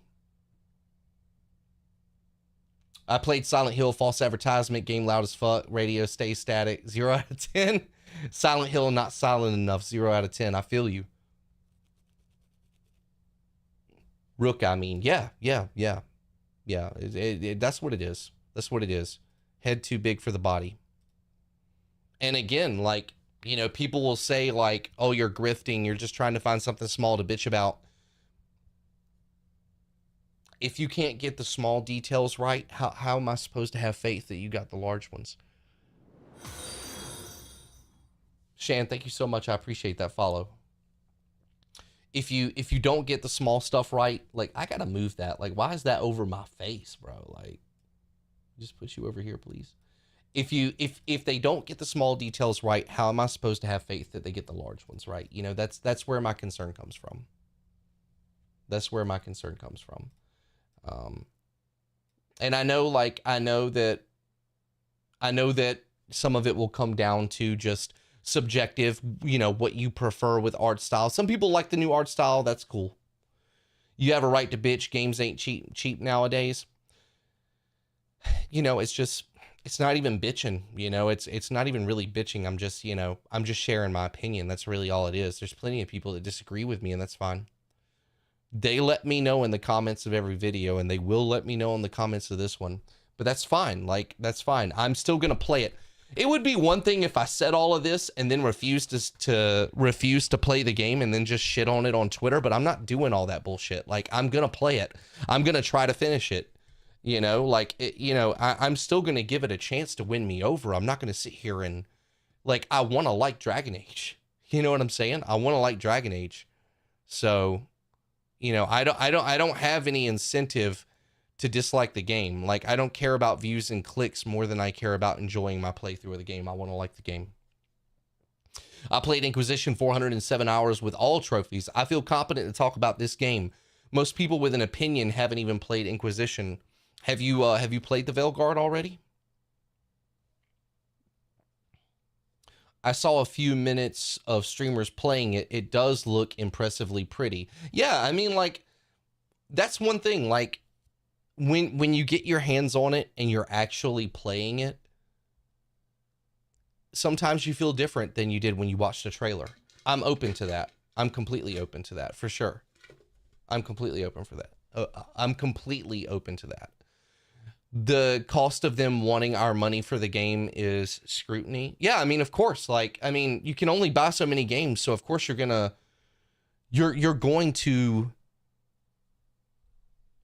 have to like weigh the pros and cons and like really look at each game, like especially when they're charging $70. Like, you're going to have to like really look at what you want to spend your money on. There's only so many games we can play. Like, for sure, I agree.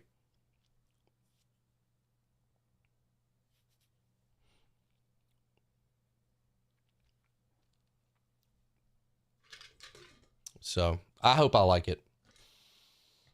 I watched the stream earlier today until the streamer got banned.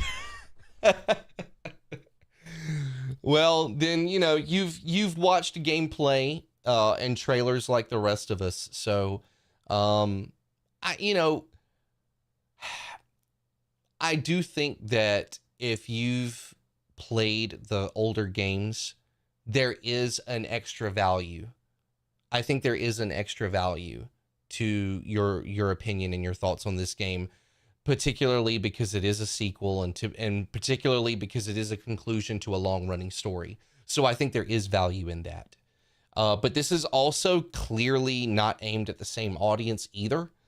So if you're coming in fresh and you're coming in new and you have opinions about this game, I would still put that at like 70, 80%. Like, I mean, I still think there's value there because I don't really feel like BioWare is playing to their established audience for this franchise, which is crazy, by the way, considering the shit games that they've put out, considering what happened with Anthem and Andromeda. You would think they would want to play to their strengths and play to the fans, but it doesn't seem like that's what they're doing here. But people are still saying the game is good, so hey, you know. I mean, it just seems like a big gamble to me. You know, not a gamble that I would make.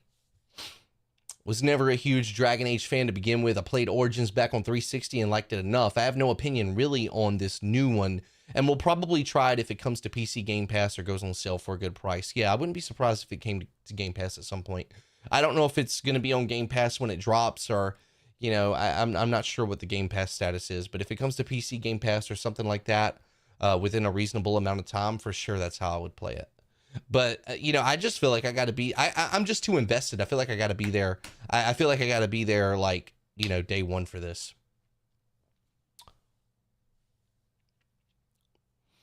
Funny enough, we had the same discussion drama in 2014 when Inquisition came out. It's always the same.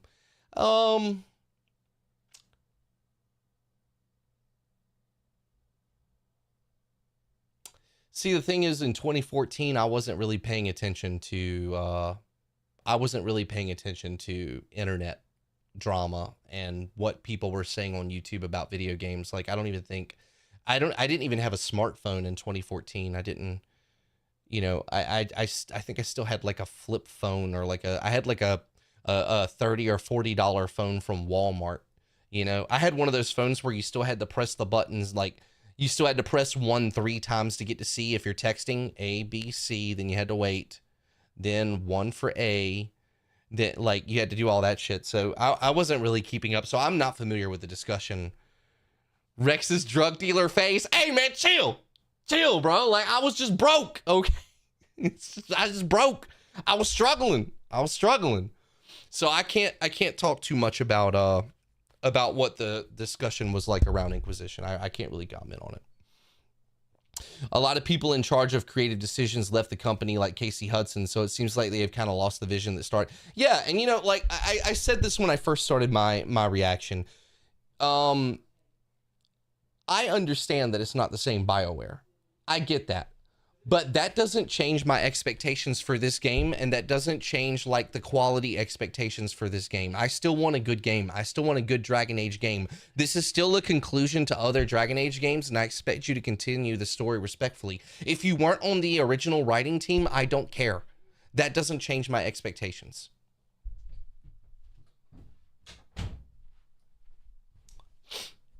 What about blood magic and blood mages? Yeah, I haven't heard anybody mention that, by the way. I'm curious about that too, if it'll be touched on in the game. Yeah, that's a really good point, Nemesis. Still remember the ending of Mass Effect 3, those endings. Which color filter do you want? I know them. I've never played a Mass Effect game, so you guys can go ahead and crucify me that in chat if you want to. I've never played a Mass Effect game. I know they remastered the trilogy Legendary Edition or whatever. If that's worth playing, please let me know. I mean, I'd still like to try them. Rex just stopped wearing Junko's, is it Jinko or Junko or whatever? Rex just stopped wearing those jeans last week. He's the only guy I knew with a BlackBerry in 2024. Dude still has a beeper. Bro, fuck you, bro. Man, bro, why y'all roast me like this? I'm trying to bring content of value. I'm trying to have discussions and I'm opening up the floor even to people that disagree with me and shit on me. Why you gotta roast me like that, bro? Damn. BioWare always look like Eastern European jank games, but they're actually not. Baldur's Gate 3 is a perfect example of an entirely different team making a game in franchise that respects. Yes, it can be done. Like, I don't want to hear this shit like, what did you expect? It's not the same people. What the what? So,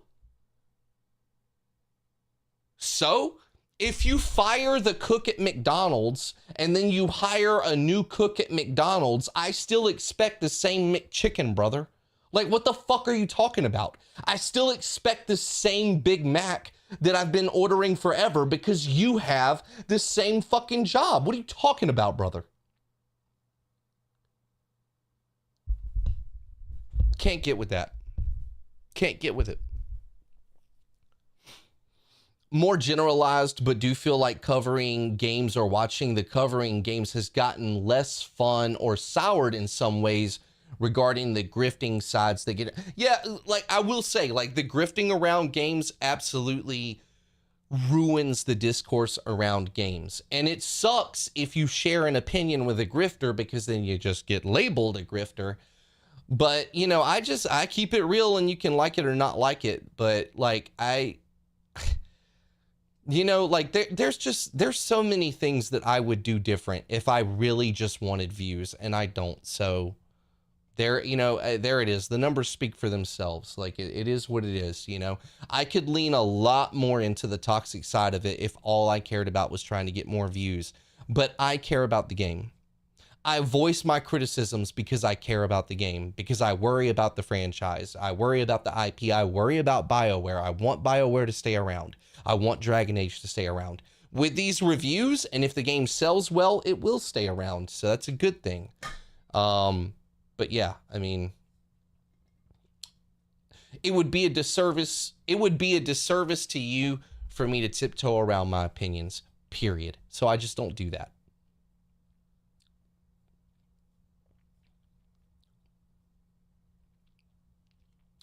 Skill Up likely only got a code because they provide no numeric scores, not countable on Metacritic. Oh, that's an interesting point. I mean, with all the controversy around the review codes and who got them and who didn't, that, you know, that kind of plays into that. I don't know, but that's interesting. Breaking NDAs, bro. You know, we'll see what happens with that situation, but man, I hope for the best. I think the same thing applies to all media. People have gone away from grifters and legacy media and gone towards creators who have a proven track record of authenticity. Yeah, I agree. And I think like one thing that I struggled with when I first started trying to like make actual videos, because I'm a streamer first. I'm a streamer first and a video creator second. And one thing for me was trying to figure out how to walk that line between grifting and like regular clickbaiting. Like how to make my video, how to make like my thumbnails and my titles clickable without being like unethical clickbait, and how to talk, like learning how to talk about these topics the right way without grifting or without being just incendiary for the sake of it. Like that's a skill. I don't care what anybody says. It is a skill, and you just get better the more you do it. And there's definitely like older videos of mine that I look at and I'm like, man, I wish I would have said that differently, or I wish I wouldn't have, expressed myself that way. But I mean, it just is what it is. You get better the more you do it. Are you going to play this game? I hear there is a disconnect between reviews and players. Never played the franchise myself. Yeah, I've heard that as too. Yes, I'm playing this day one. So when it launches on the 31st, I will be there. I will be playing this game for sure.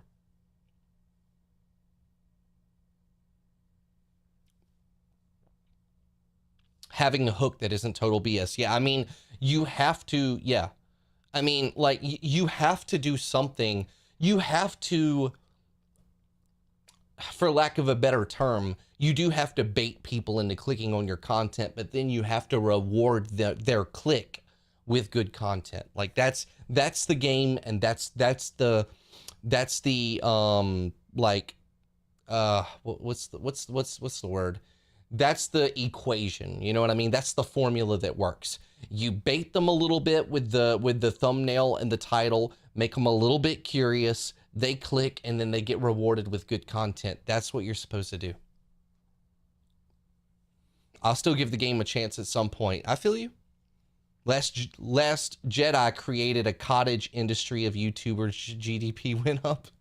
I never followed Last Jedi. The movie, was that the Star Wars movie? Oh boy, I remember that.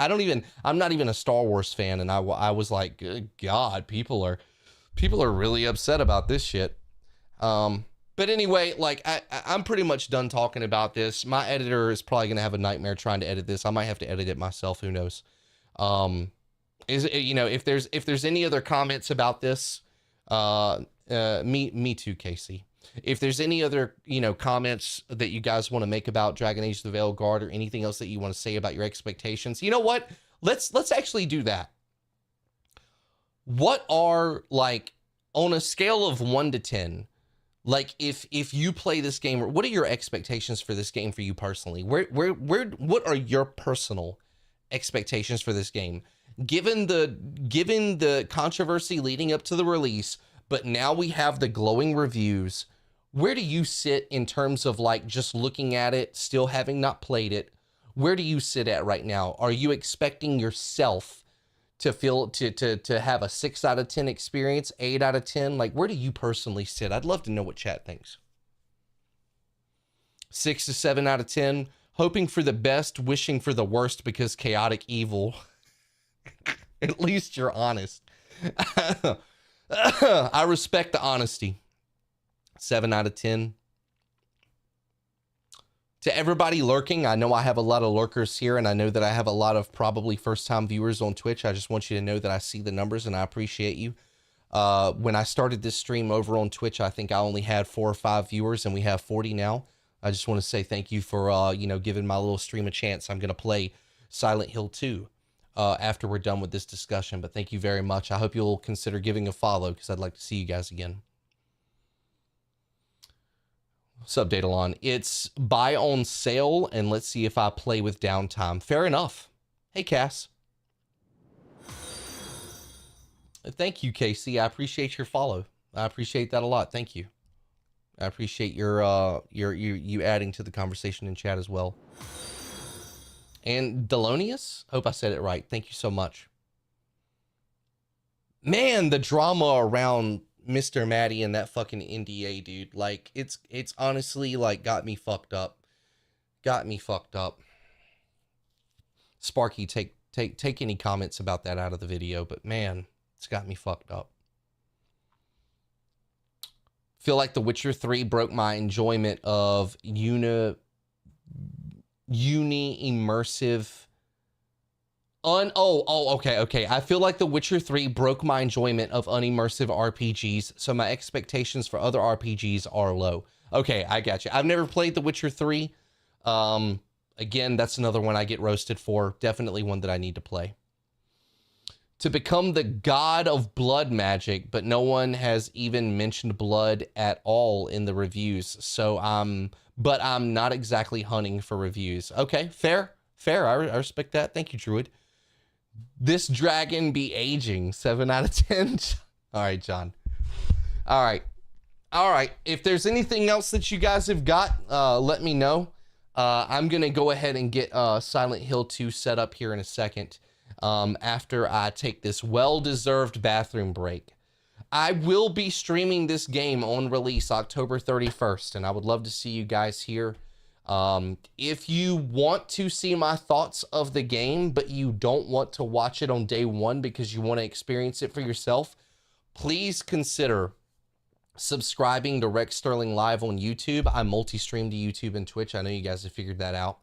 My VODs are on YouTube in a playlist for Dragon Age, and Rex Sterling TV is my clips and video channel on YouTube. That's where I'll be posting all of my Dragon Age videos, including this one that you guys have been a part of. Didn't find the Maddie NDA too much of an issue. We knew it had some gender stuff that would push players away. I think the Maddie NDA stuff is huge because, one, that's just a major breach of trust. And it's a huge, legality thing, and like you'll never get a review copy again from anybody, not just EA, but anybody that sees you did that shit. Like the way that it was done, you're not getting any more review codes. And then the stuff that the account tweeted out, like they didn't just tweet out leaked footage, but they tweeted out like a bunch of racial slurs and like I'm talking hard R type shit, bro. Like they were saying, like it was fucking wild. So I hope Maddie had nothing to do with it, but there's too many things. There's too many things that line up. He's gonna have to talk about it at some point. I don't know if he has or not. But I really enjoy his content, so I'm rooting for him. I'm hoping that shit ain't got nothing to do with him. I'm hoping. I really am. Let me see if he's, I'll take one last look to see if he's addressed it at all or anything. Nah, he hasn't. So, we'll see what happens. But that's like career-ending shit. Hey, gamer girl, how are you doing? Good to see you. Good to see you. All right, I feel like nothing on the Last Stand Patreon as well. I mean, we'll see. We'll see. I'm not going to comment on it, make any videos about it or anything like that. I'm going to wait and see what happens. I'm going to wait and see if, how Maddie responds. But let's go ahead and start getting ready for Silent Hill, guys. I know you guys are ready to chill and relax.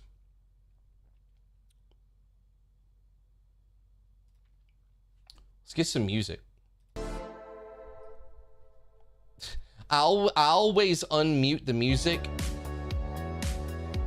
I always unmute the music, literally.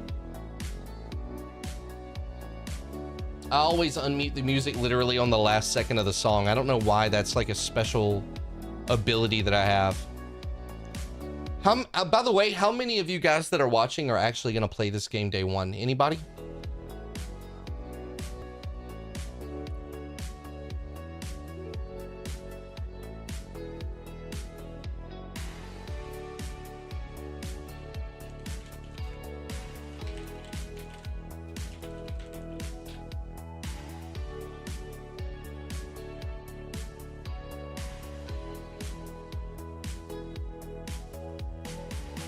I'm gonna go ahead and give this video to my editor. Here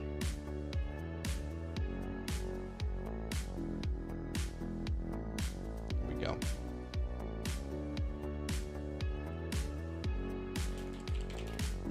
Whoop, hold on one second.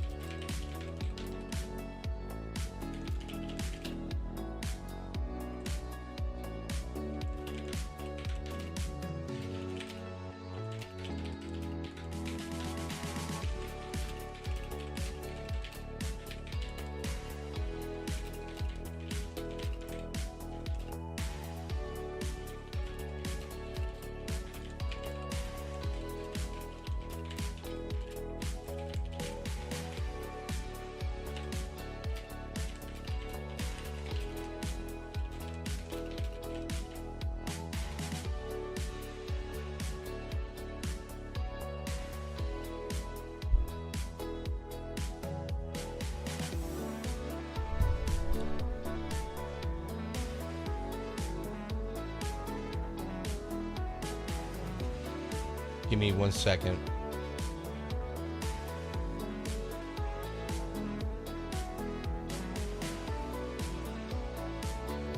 Not day one, but I'll play it at some point. Thinking about, but I don't know if I want to commit. Mannequin Dating Simulator 2, let's go. Amen. Let's fucking go, boys. Nah, not playing. And I even bought the book when BioWare started the franchise back in the day. Still have it around here somewhere. Man. God, I hope I like it. Yo, Ed, thank you so much for subscribing on YouTube. I appreciate you. McMonster, good to see you, bro. We're about to start Silent Hill 2 now. Let me move us on over to that category. All right. I'm gonna take a pee break because I'm about to explode, and I'll be right back. All right, hold it down, chat. I'll be right back.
Man, damn. We really talked our ass off, didn't we? Fuck. I'm ready to play the game now. 2.5 hours into the stream, I ain't even picked up the controller. Well, that was a long reaction. Damn. Whew. I ain't gonna lie, bro. Like, gotta replace some calories. I put like so much energy into that. I can't wait to put the video out and get 12 views on it.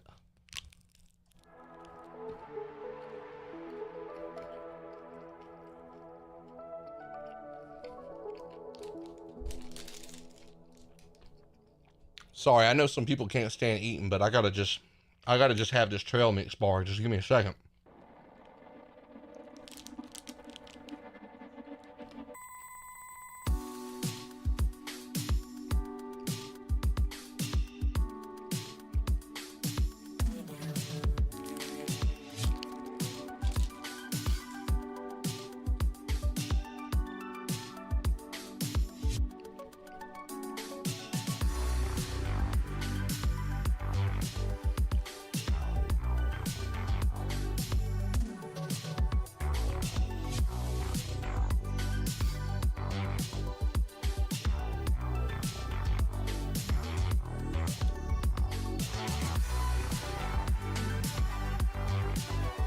All right.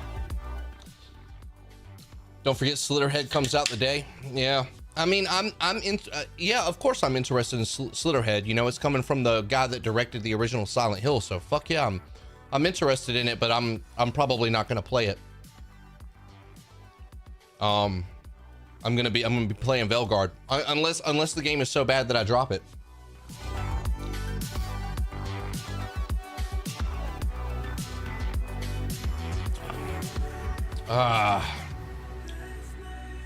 Dying to catch Rex play this. I had to finish the game myself first, though. Yeah, that's the good thing about being a content creator, that, you know, I don't blast games. You know what I mean? Like, I don't play like when a new game comes out, I don't do like 2 or 3 like 10-hour streams in a row and beat it and move on. You know, like I take my time with it. So a lot of times you guys are gonna beat the game before I do, and then you can come hang out and catch me while I'm still in my run. That's a good thing.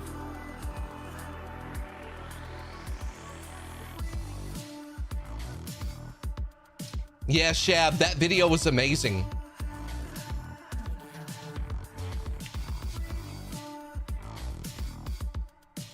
You blasted 10-2 for like 15 minutes? Bro, I tried. I tried. Dude, those entire last 2 to 3 streams of 10-2, I was literally begging for help. Like, am I under leveled? Am I doing something wrong? What am I doing wrong? Why is it like this? Like, even chat was like, I don't know, like, you know what I mean? Like, I tried, I really did. Victor.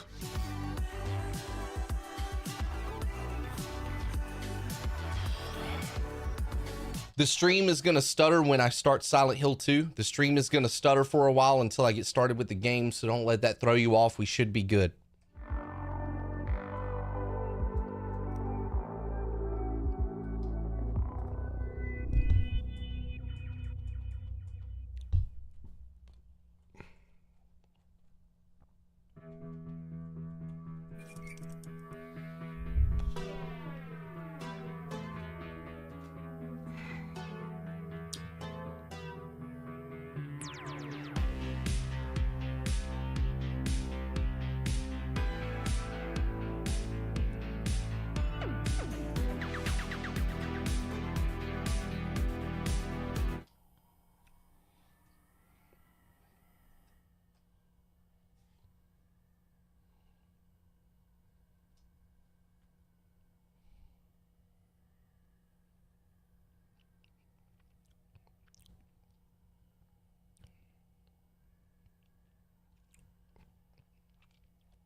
All right, let's get it set up. Is my cam too big? You probably won't be able to tell me till we get into the game, but if it is, you guys just let me know.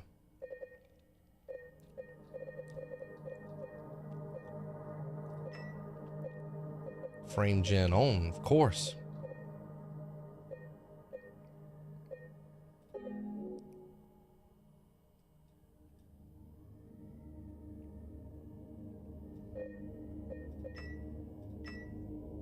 Sharp and medium.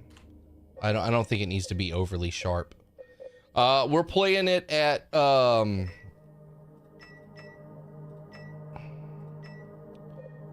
yeah, we're playing it on 4K, man. There's no way around it. So I don't know how my PC is going to handle this when we get into it. We might need to come in here and make some changes. Got DLSS right now on balanced, and everything is set to max. So we'll see when we get into it.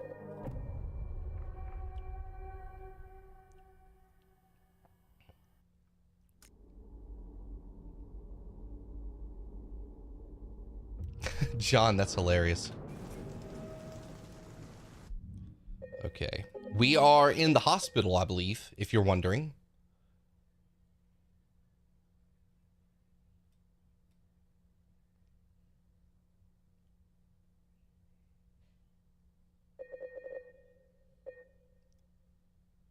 Okay.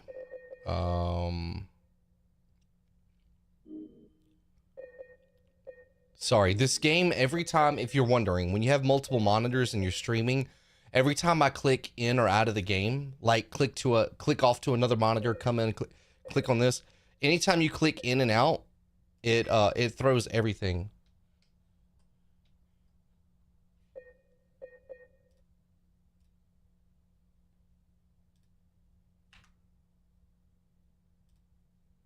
Okay, there we go. Now let's put it back where it's supposed to be. Bitch. There we go. There we go. Good boy. All right. Okay.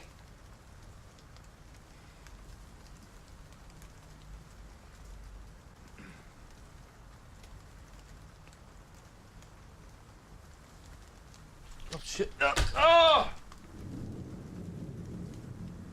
Just hold on. I just knocked a bunch of stuff off of my desk here. It's a great start. Silent Hill trying to break my phone. Okay. All right. Are we ready, fam? I'm gonna turn the lights down a little bit. Is that okay? In fact, you know what? Like, fuck. There we go. I'm gonna turn it down.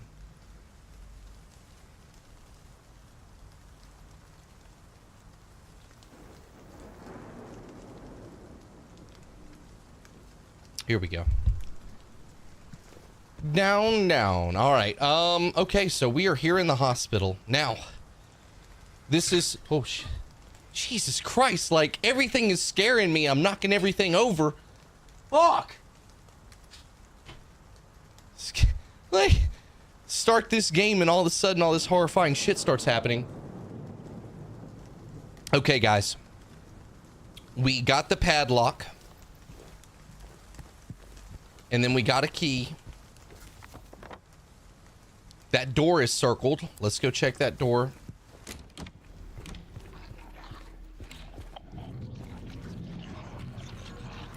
Damn. Okay. Oh, okay. I guess we need something for... Okay. Hold up. Hold up. Can you guys hear it good? There you go. Man, they are so... I do not want to mess with the nurses. They are so tanky. See if we can go around. Can we go around? Nah, fuck. Oh.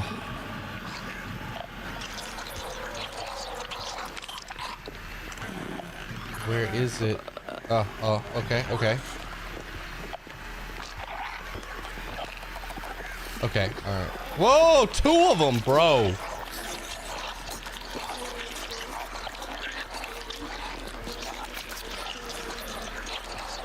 Okay, alright. Damn it! Can you pick it? Ah, fuck! Are any of these doors... Come on, bro. Come on, let me in. Fuck, come on. Ah! Hide in the bathroom! Oh, shit. Oh, fuck. Chad, I done got myself in some trouble now.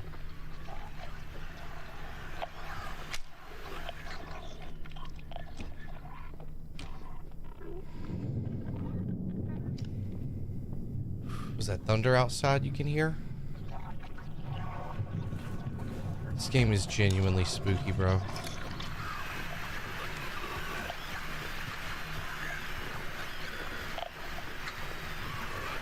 Oh man, ah man. Okay, let's just chill here.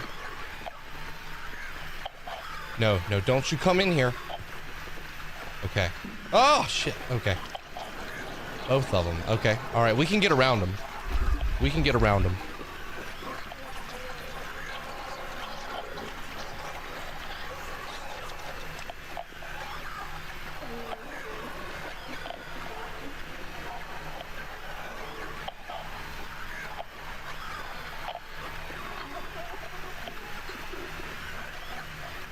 Okay. You went there, waiting on you. Okay. But I mean, I'm gonna have to go around them, aren't I? I think the cafeteria is still locked.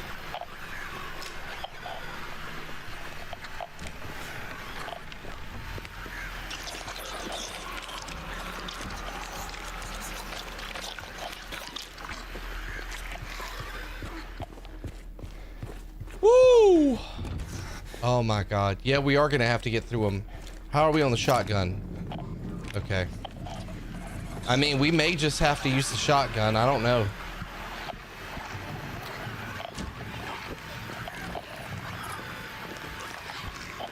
Maybe when both of them go in there, I can just walk past. Yeah, they're going in there. Maybe I can sneak past when they go in there.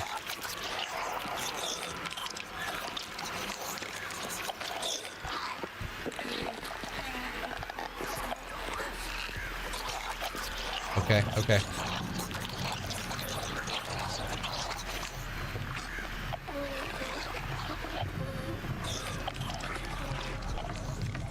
Woo! Okay.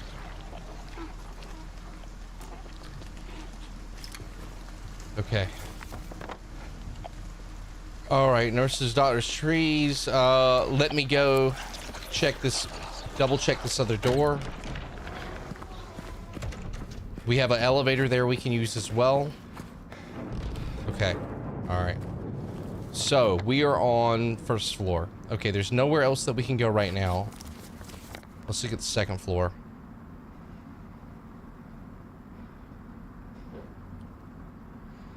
Okay, we got the hand there. There's a safe there. Question mark for C1. We never went in C1. Okay, so we have stuff that we can look at on the second floor. What about the basement? I don't see anything on the basement that we need to go to.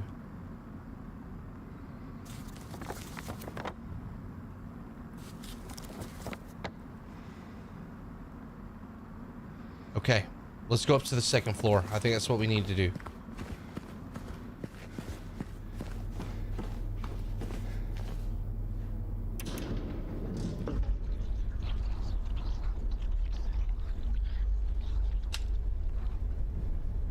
Yeah, McMonster, true. Talking about the psychological dive. I feel you. Alright, where do we want to go? Let's double check this door. See if we can unlock it now. No, of course not. Alright.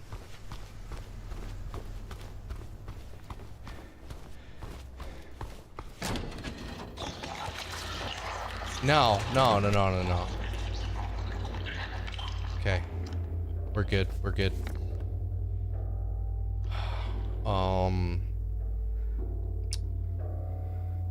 I think we need to go all the way across this hallway.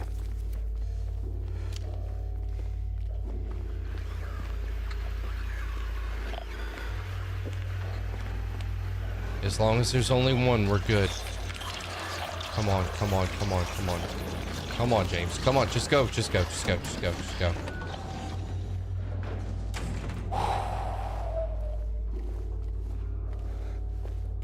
The less you fight, the more you try to avoid them, the more tense the game is. I will say that for sure. Like, I think that you kind of, before I check the steps, well, let me just see, can I go to the basement this way? No, we can't. Oh shit, though. I will say, like, I think that if you play this game, you owe it to yourself. The combat can be a little OP. I think you owe it to yourself to try and be a little bit stealthy in some scenarios, because it can add such a layer of tension to the game. But obviously I like that the combat is more responsive. Like, that's not a bad thing. Oh, okay. Let's see if we can.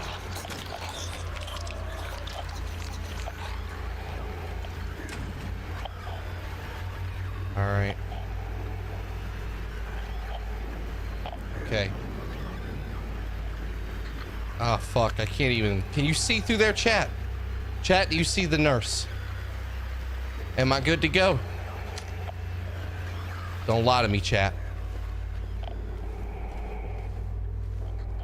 Okay, the radio calmed down. I think we're good. Okay, she's walking away. Yeah, she doesn't want the smoke.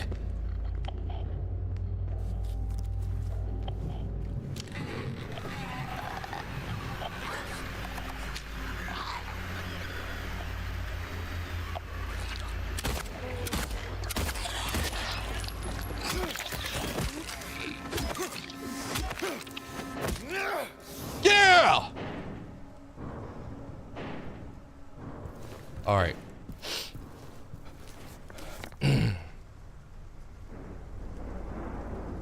Yeah, I think we push on over to C1. Let's drop this off at the hand. We got one of the bracelets. A pacifist run on this would be tough but fun. Yeah, I agree.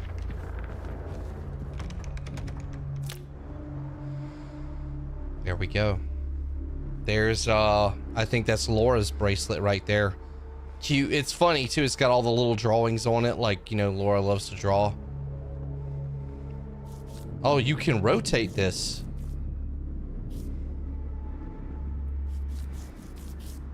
Oh, that's interesting.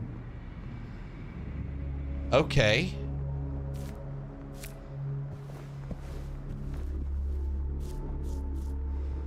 Oh, and you can... I bet you... Okay, hold on. I bet you we got to put them in the order of the... Which one was Laura? Laura was patient number 130, so she was number 1. So I think she should go probably at the top. We'll see.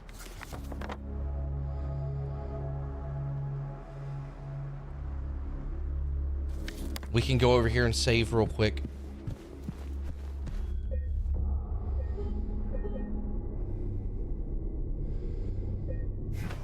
Man, just looking at me breathing heavy, that shit is weird. Let's go to C1.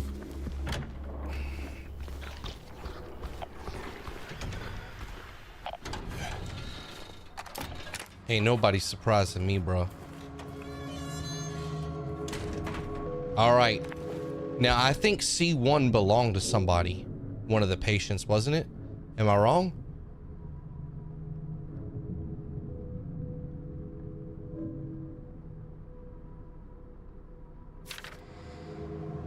Patient room number C1, sudden outburst of aggression. Yeah, this was Eddie, I believe. Water has a calming effect it used to. Room number C1, so this would be Eddie. Oh, water. Here's the... Uh-huh.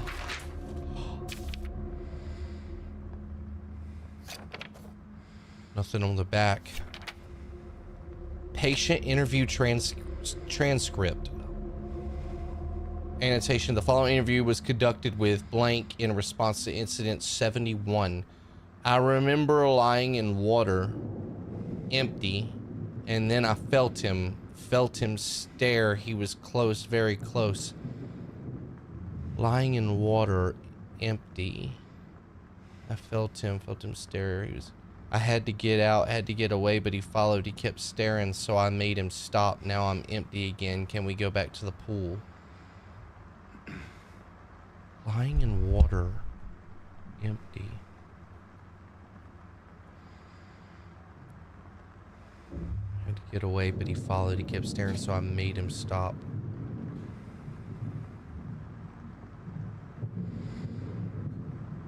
What does he mean by empty? Now I'm empty again.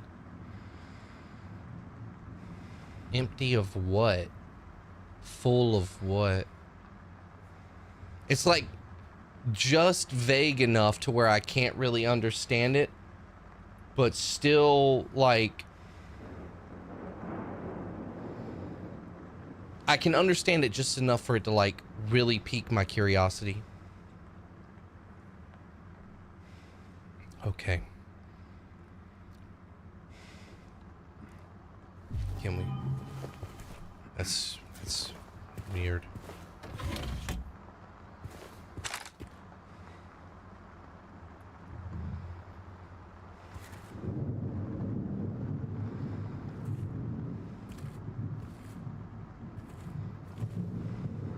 Tennis shoes, pretty big size.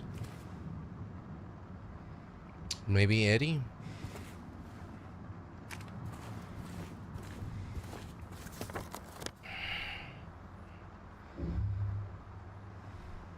What do you think he marked on the map, though? Pool, something at the pool.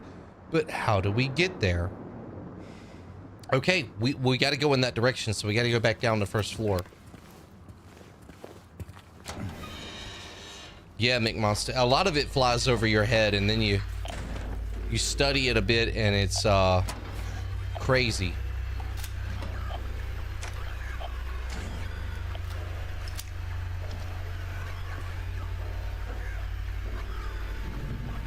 I'll never forget the lore around the first Silent Hill game. Like, that still might be my favorite. Oh, don't worry about me. Nope, nope, nope, nope.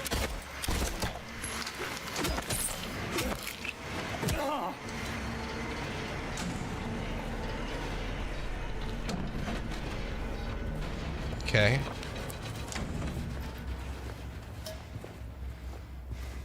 Well, how did you even get in here? I had already killed everything in here, I thought.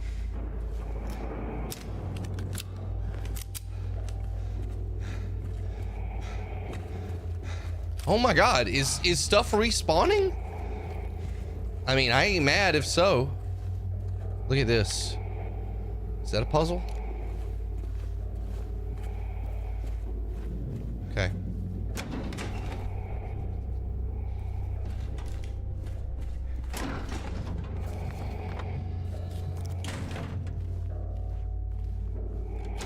Was that there before? No, I don't trust this game. I don't trust this game. Too much too much changing. Too much changing.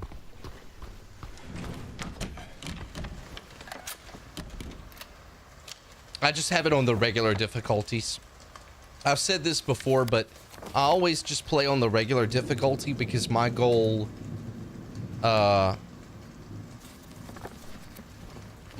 is when I talk about the game, like in a review sense or something like that, I want to talk about like the average experience that the average player is going to have, and most people are just going to play this on normal.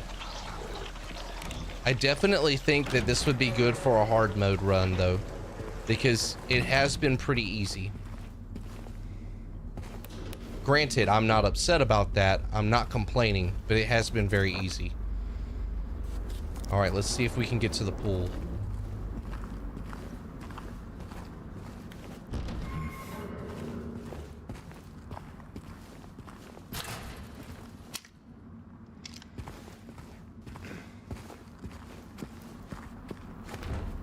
This is... Can't go through there. All right, chat. We're gonna have to figure out how to get to this fucking pool. Okay.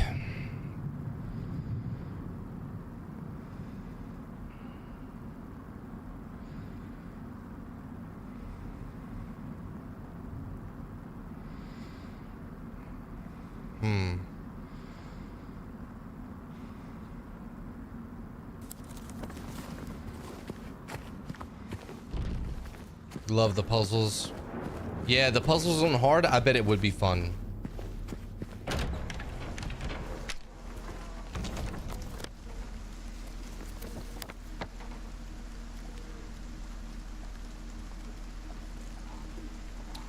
I don't see a way.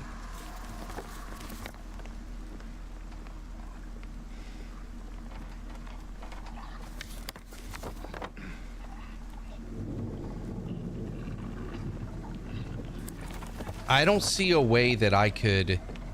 I'll try the other stairs again real quick. I'll try the other stairs again real quick, but I don't think that that's it. I don't think that's going to be it. We do have We do have this bent needle. I just have to figure out what to combine it with. Feel like it needs to be combined with something, but I haven't found anything to combine it with yet. We'll see.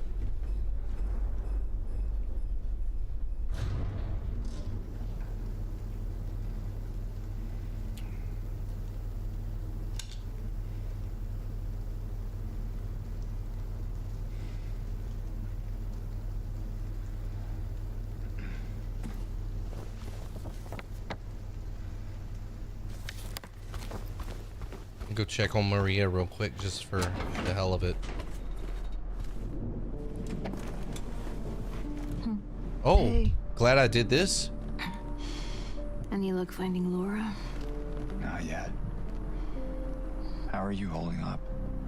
I'll be okay. Just need a bit more rest.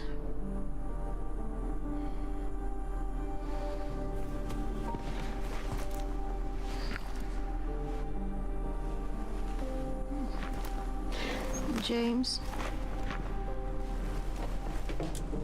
Thanks for checking up on me. It's very sweet of you. Yeah. He's not wearing his ring. Get some rest. I'll get back soon.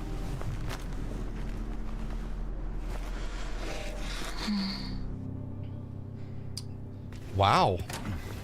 I'm surprised there was like that was a nice little payoff for coming to see her again. Also, I don't know if you've heard, but at the beginning of the game, apparently if you look in the back seat of James's car at the very beginning of the game, it looks like there might possibly be a body in the back seat of his car. Don't know if you've ever heard that or looked or anything like that.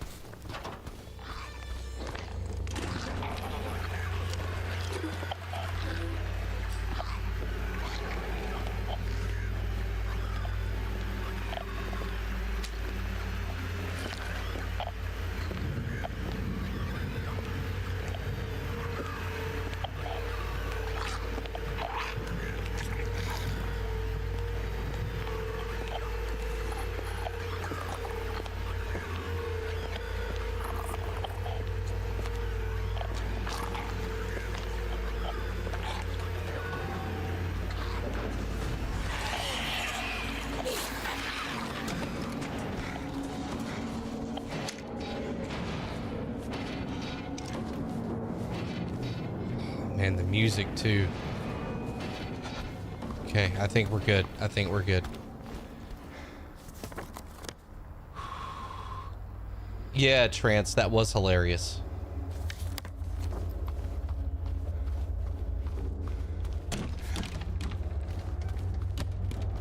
I'll do a little double check of this room, make sure I didn't miss anything in here just real quick while I'm already here.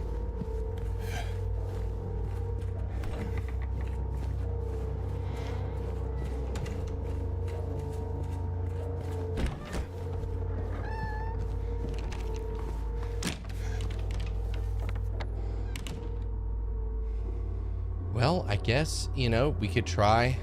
Can't get into the treatment room still. Okay. Damn. Is there still no way through here? This is where I need to get to.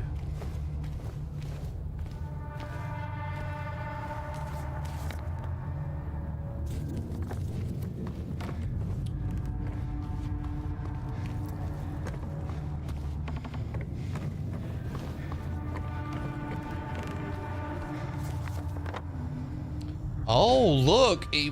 I'm such an idiot. There's a third floor we can get up to over here. Look at this. I'm so dumb. Wow. Hold on. Who the hell is humming? Is that Laura? Hey, are you okay? Go away! Don't be afraid. I just want to talk. Damn. I wonder if you like sit here long enough, if you'll like see something.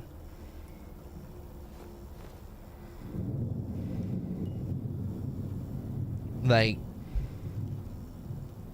be super creepy if something like walked by the window or.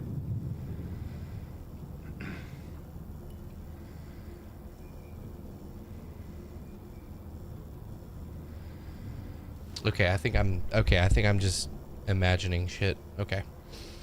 Sorry. I mean, that would have been, I mean, you know, you never know. Sometimes they surprise you like that, so. Hydrotherapy room. Let's give it a try. Oh, okay. Well, that looked like a really fun... Hey, who the fuck? Where? Where?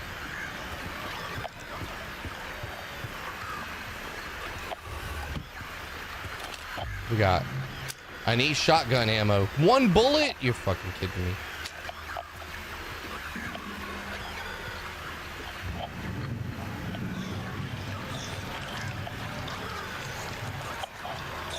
Bro, like, where? Where? I don't see anything.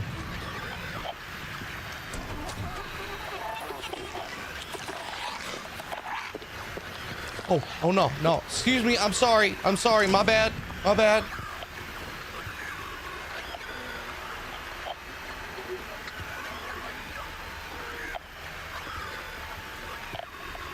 Okay.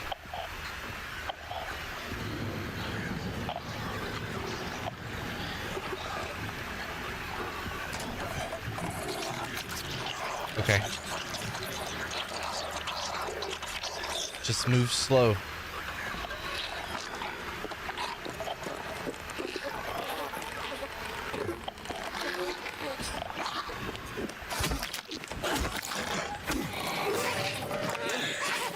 Okay, okay, okay.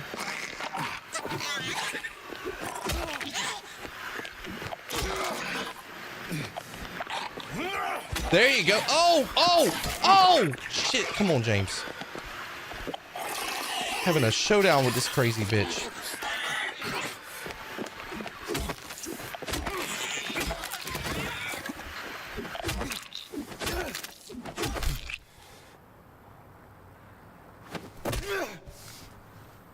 Okay. We took 1 hit, but we're all right.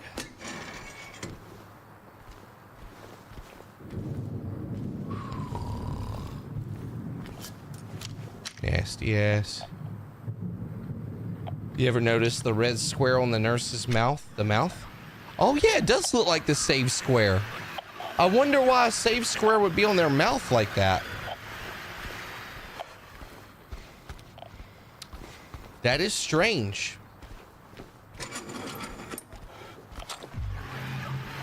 Handgun ammo, okay. Nah, who the fuck? What's up, bitch? Oh, shit.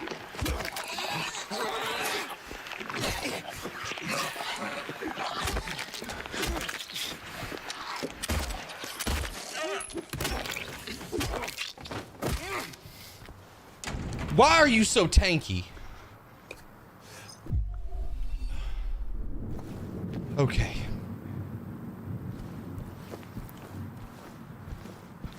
Love how she just snuck in here on me like that.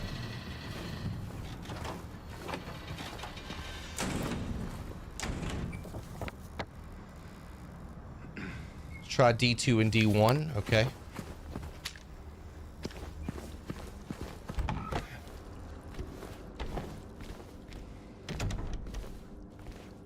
Main switch. Oh, huh. Somebody was watching somebody. This is an observation room? It's gotta be. Yeah, this is observation room. Observations for patient number 90. All right, who's patient number 90? Hold on. This is our number 2. Again, this is... I think this is probably Angela. I think number 1 is Laura, and I think number 3 is Eddie. I'm thinking number 2 is Angela. Observation. Patient transferred for observation. Malnourished, shallow breathing, avoids eye contact, agitated in presence of staff, frantic at the notion of touch. Yeah, that sounds like Angela, right? Day 2, patient refuses solid food. Nasogastric forced feeding required. Serotonin antagonists administered to reduce nausea and vomiting. Patient restrained for bathing and feeding. Prepare the treatment room accordingly. Progressing malnourishment, oxygen deficiency, self-injury suspected, could not confirm. Day 4, something is very wrong. Ooh. Ooh. That's juicy. That's juicy. Yeah, that's Angela, though. That's got to be Angela.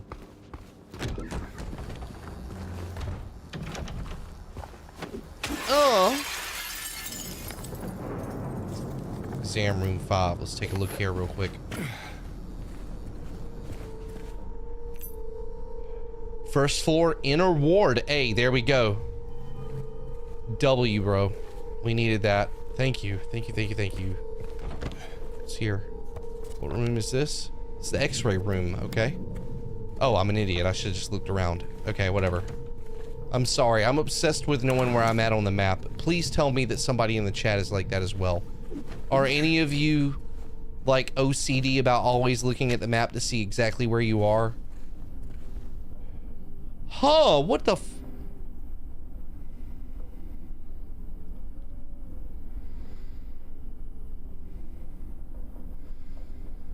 Skull trauma from childhood, fully recovered the something of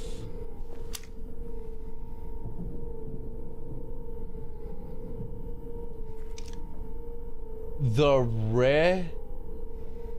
remains of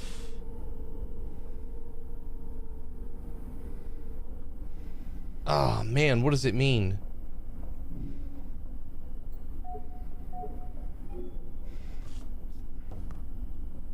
Oh. Oh, this is like literally a thing.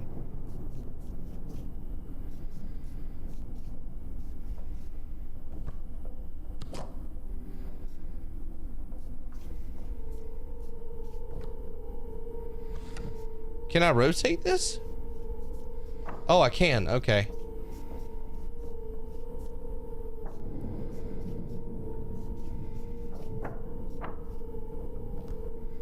Yeah.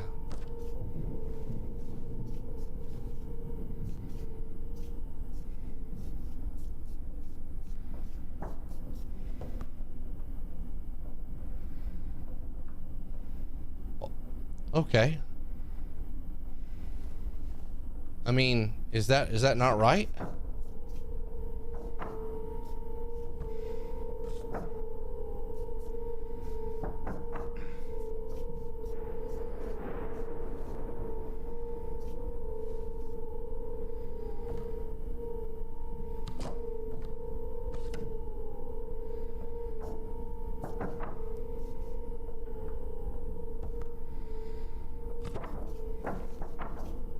I mean, that lines up too much.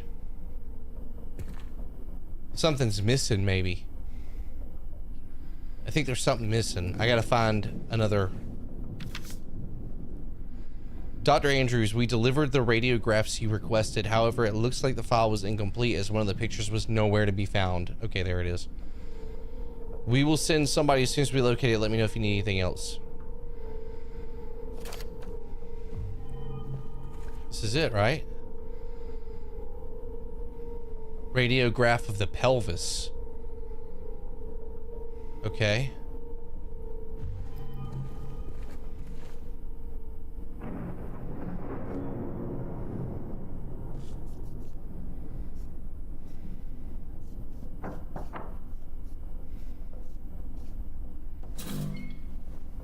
Oh, 4.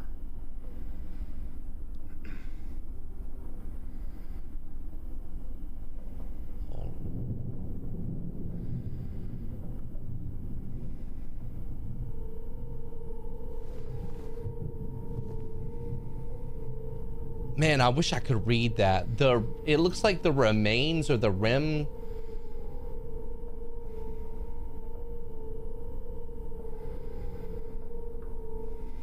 Man, I wish I could read that. Damn. I wonder who that is. Angela, maybe? Angela was the one over here. From being abused, maybe? Okay.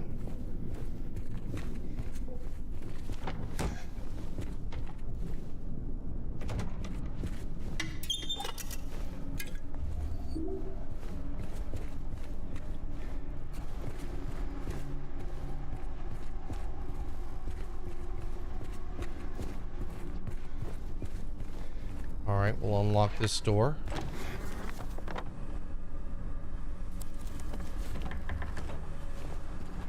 All right, this would have been Angela's room.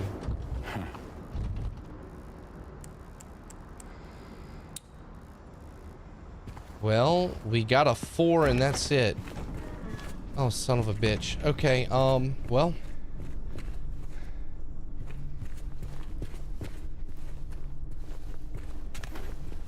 Okay, I guess we're gonna need to explore a little bit more.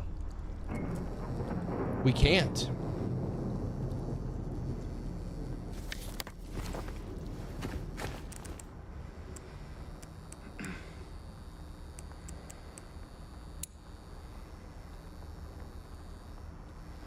Right, left, right. Unless it's just all 4.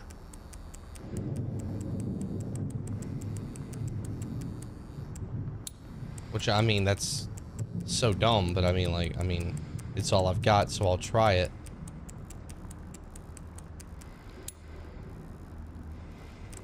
Yeah, of course not. Okay.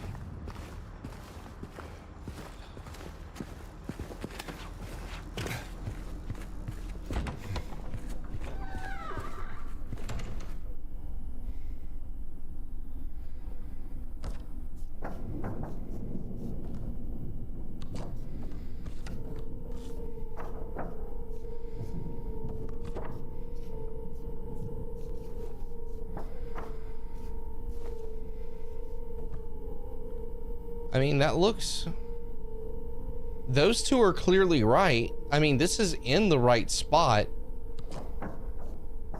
It's just weird because you would think, like...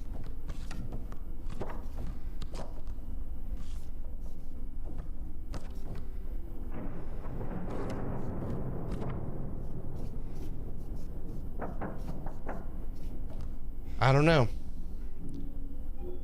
You know what? We got this key. Let's just... We're probably just supposed to go with this key.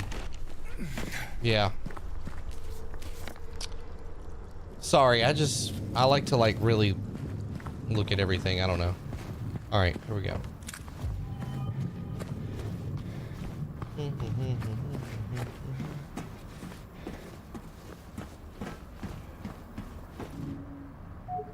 No? Okay. It's fine. We can go back the other way.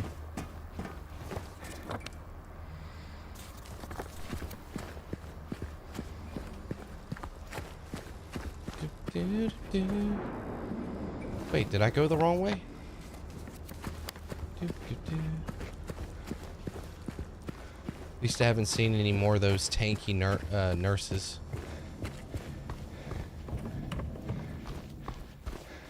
Is this the same drawing? No, this is... Oh, that's different. It's an angry bird chasing the rabbit over here. Who's the angry bird? Huh. That's interesting.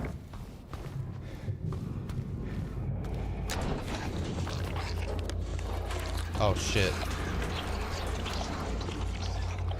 Hold on, let me back off. Alright, it was the first floor and it was the inner... Okay. So we would want to take the... We can't take the elevator. Can we take the stairs and go down even further? I don't think we can we? No. So we can't take the stairs. Can't take the elevator, so we gotta take the other stairs? Okay.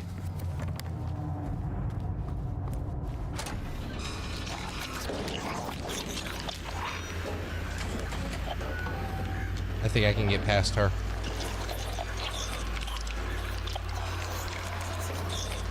Yeah, we're good. We can just avoid that completely.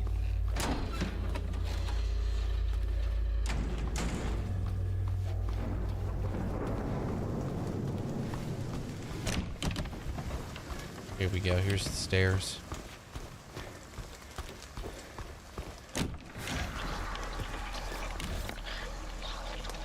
And I think it's gonna be a key to the lobby, like that middle door.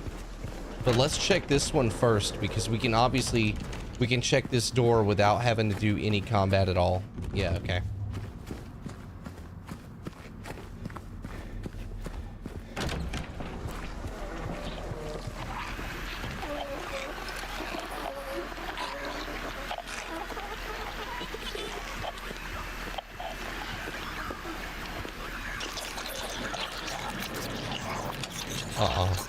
You just go on now, damn it.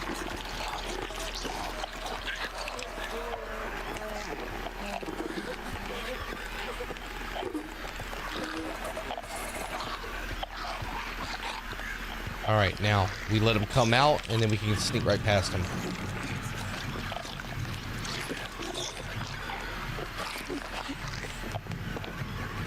Chill, chill, chill.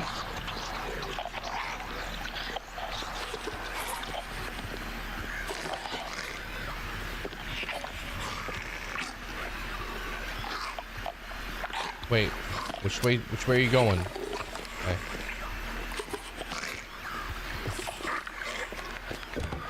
Oh! Oh my god. Talk about luck.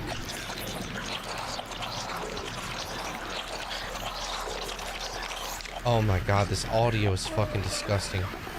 Here we go, chat. There it is.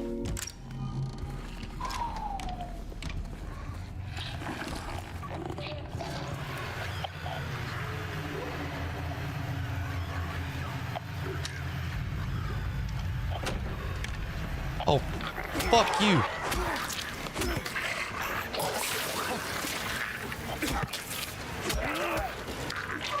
There we go. GG's. Bro, why is the audio like this? It's so fucking creepy. Okay, let's unlock this. Now we got that shortcut. That's good. All right, we got the pharmacy here on the left. Let's go ahead and check that first. Son of a bitch. Okay.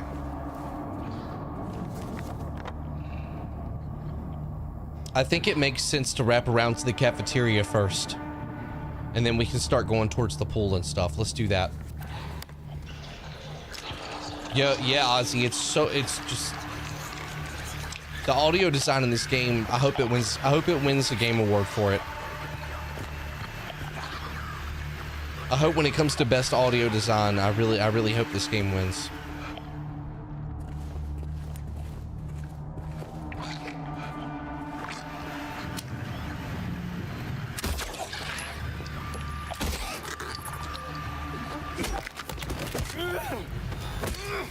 There you go. There you go, James. No fucking way! You stay down.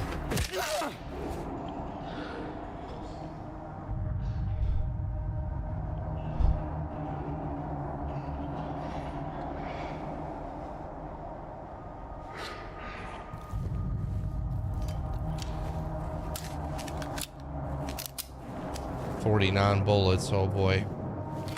Shotgun. Oh, no, back over 50. Never mind. We can run and gun again, boys.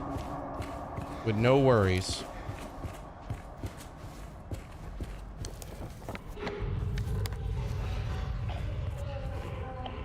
Can't go in that restroom. Is there... There's no way to... Okay. Phew.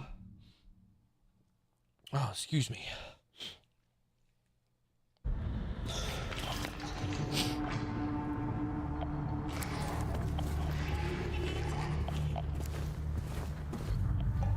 Okay, good.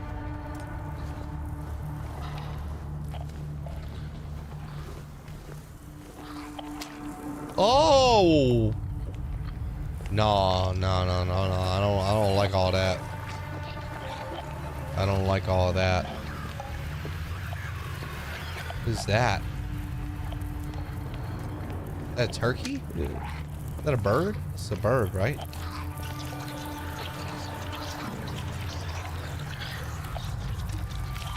Mold remover.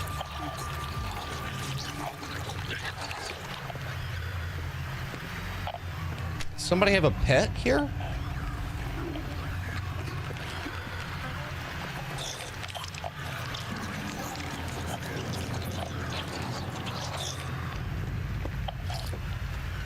Okay, alright, okay.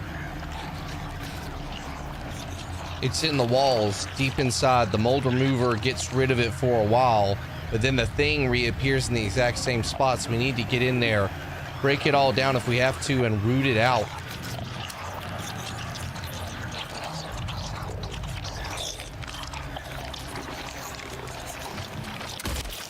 Headshot.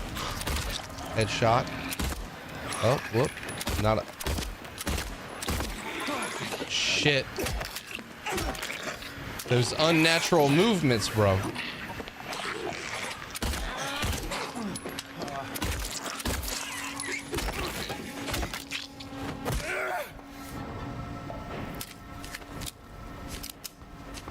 Man, those movements will fucking get you.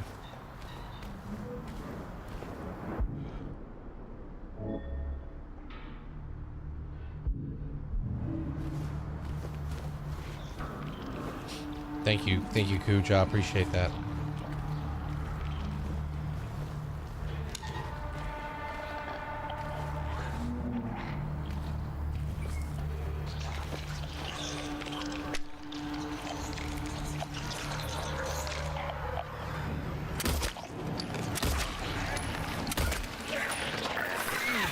Who? How? Where? You've got to be kidding me. Oh shit, come on, James.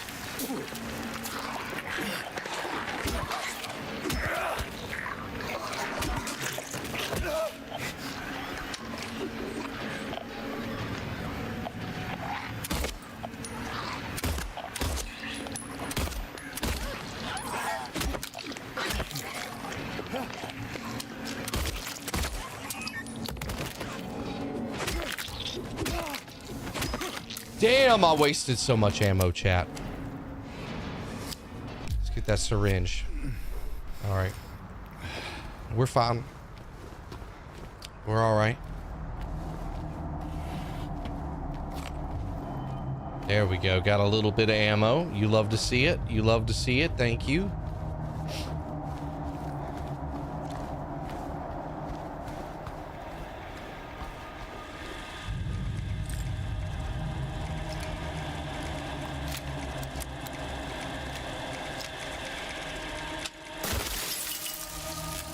Just get rid of that because it's creepy.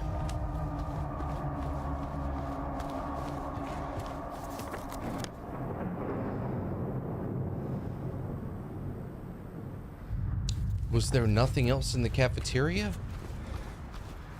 Sorry, let me just double check.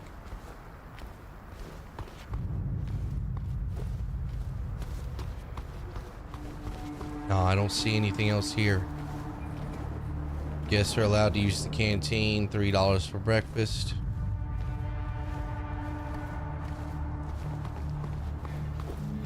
Let me just check the kitchen again real quick. Oatmeal with fruit, baked beans, sausage, eggs, salad, dinner, pork cutlets, potatoes, grilled vegetables. And this game's just making me hungry now.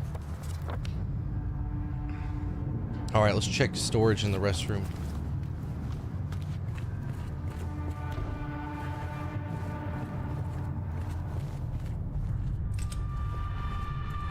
Some shotgun shells, that's good. That's one thing I am trying to conserve is all of my shotgun shells. Can't go in there either, huh? Alright, so we can go around back this way. Let's see if we can head towards the pool.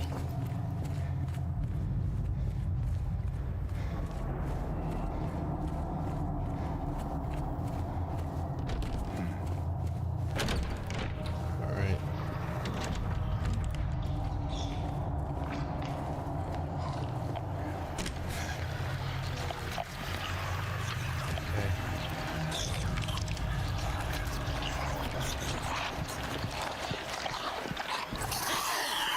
Uh-huh.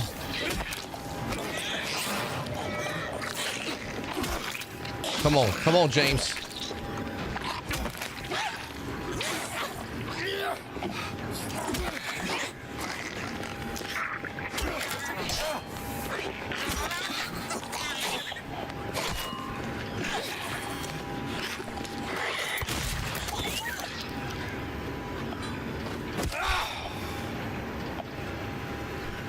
Did what I had to do, man.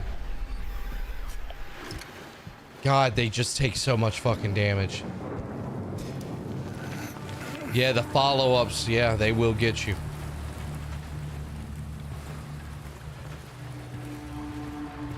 Oh, look at this. Something in there. We can't get it right now. Maybe if we can find some string or something.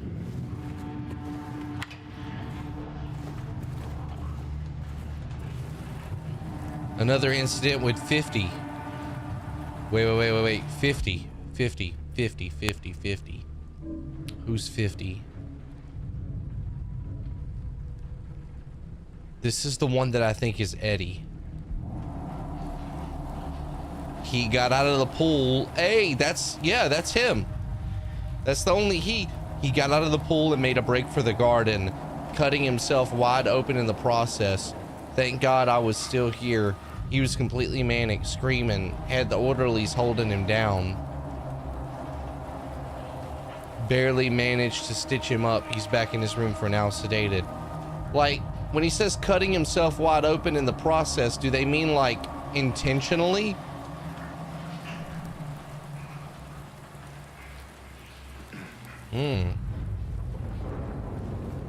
That's fucking wild.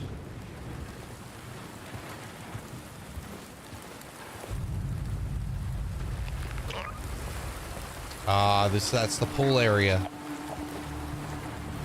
All right, shit, let's get out in it.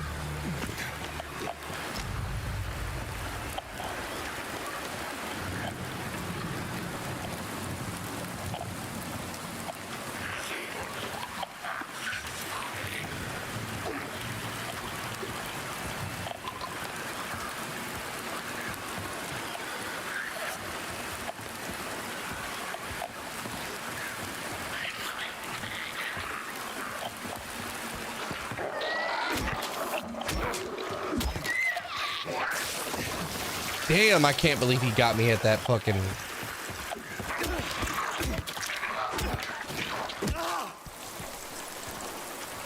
I thought I was safe.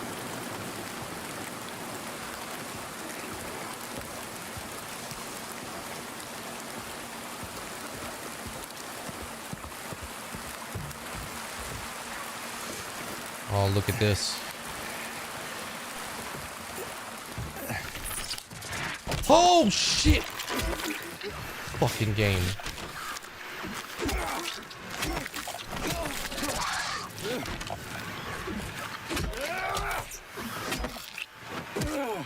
Okay.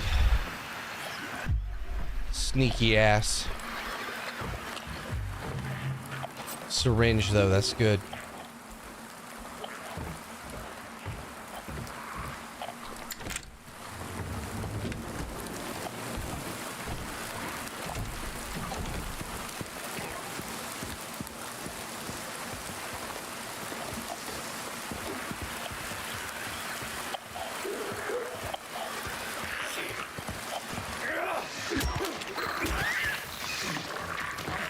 What hit me?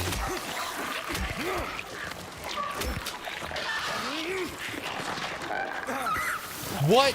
Is there one running around? Crawling around, I mean.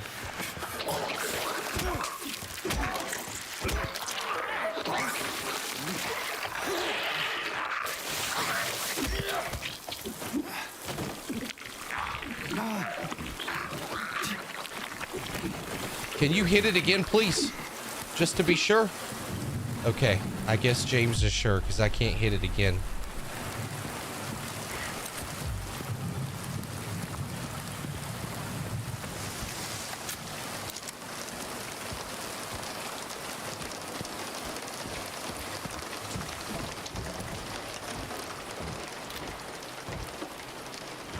What we got in here? Shotgun shells? Handgun ammo. Can't break that open. That's the pool.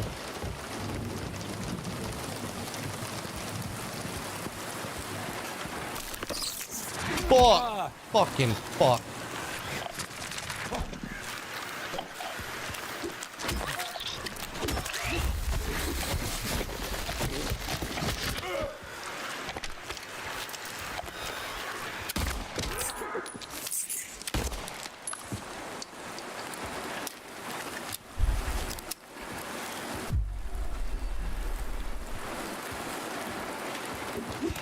Damn.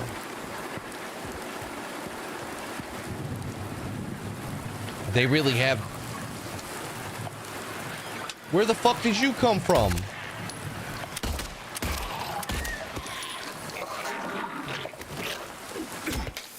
The fuck? Maybe they resurrect after a certain amount of time. Okay. No way. They do.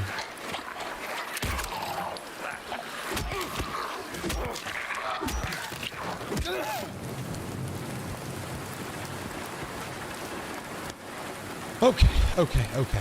All right, where am I? There's the day room. Can't go in there. All right, let's go to the pool.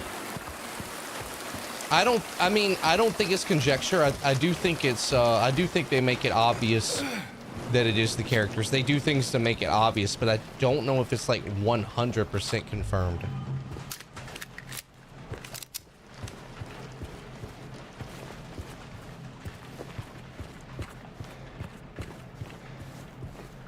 What we got here? Oh, that's not even funny.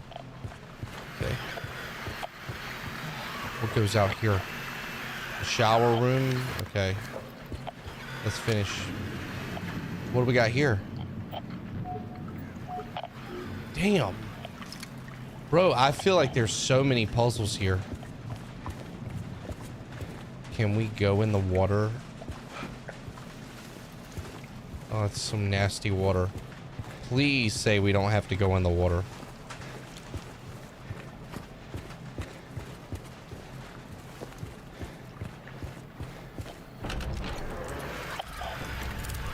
Oh, now what? Fuck.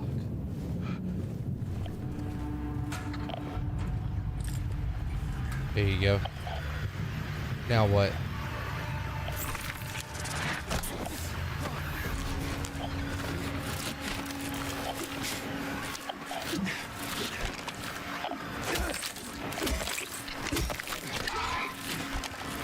There you go, James.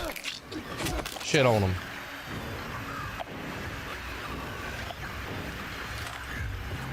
Why is the thing still going crazy?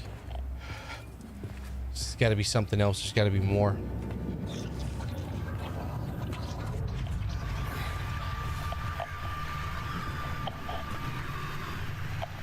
I don't see anything. It's a wheelchair. What's this?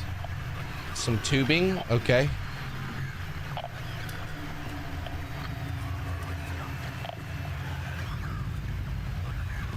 Alright, we can unlock this now. And that will lead us... Oh, we can get to the doctor's lounge now while we're here. Alright.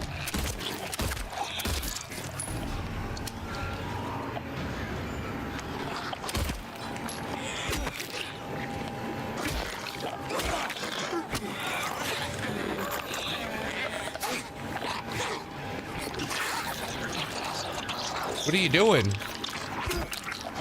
She froze up. Oh, the way its arm is... Oh, the way its arm bent. Okay.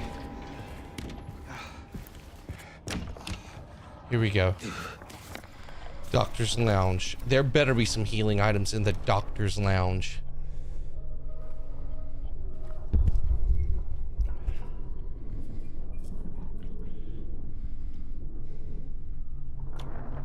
Okay.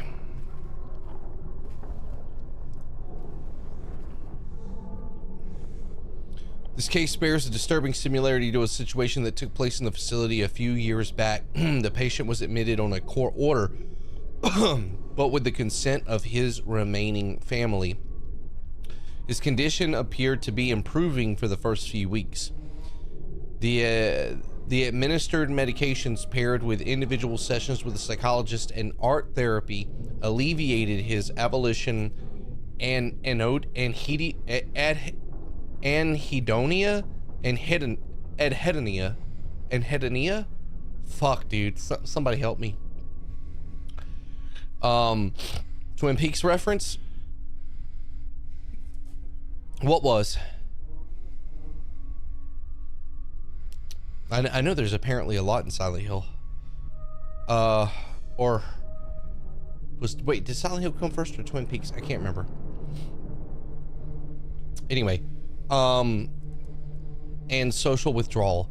There was no reason for concern. They didn't even know anything was wrong until the night guard reported one of his keys was missing. When they found him, it was already too late.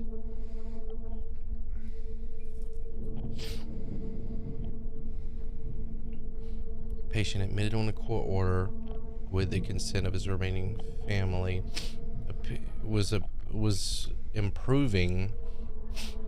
Didn't even know anything was wrong until the night guard reported one of his keys was missing. Interesting.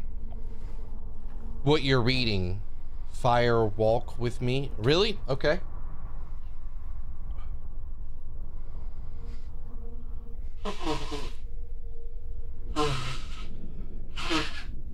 See, I know a lot of you will catch these references that I missed.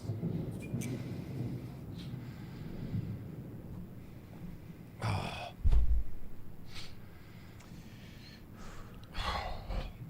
feel like I need to get up and stretch.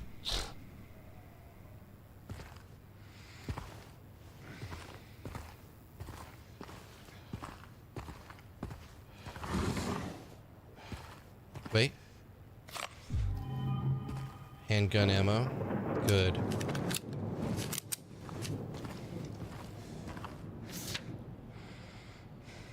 What is this? Keypad combination note.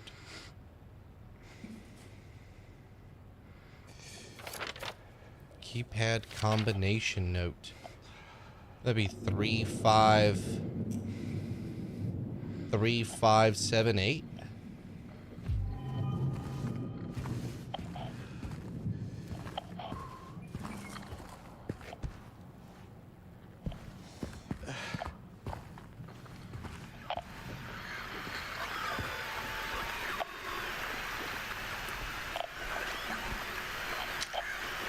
Shit, where are you?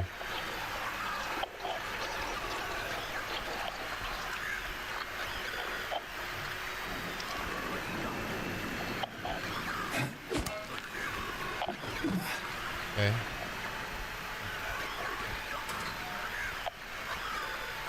Health drink, good.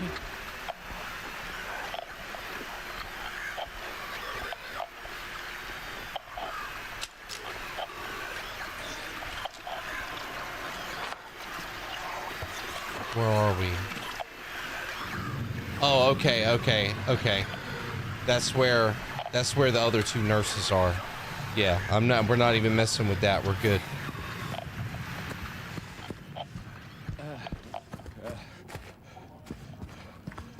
I like how he does make some sound effects to show that he's in pain from his injuries.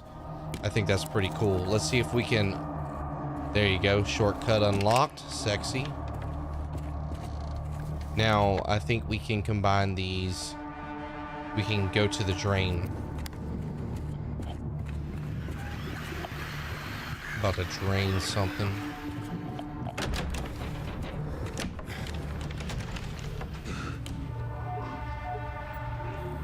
Maybe I can combine these. There we go.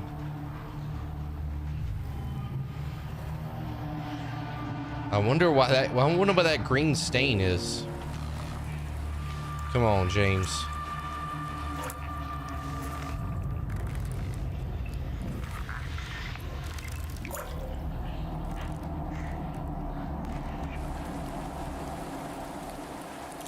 There we go. Maybe that's the key he took from the night guard. So again, that would have been about Eddie, maybe. Pool.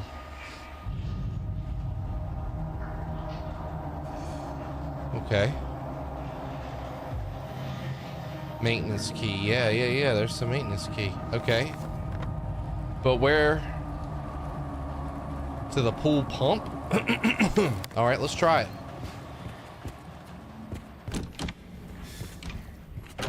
I just hope they have the courage to do a log lady reference. What's the log lady? Now you're making me curious. The red vignette of doom. Yeah, true. This is what we need. Hey, there it is. This valve is for something. Oh, okay.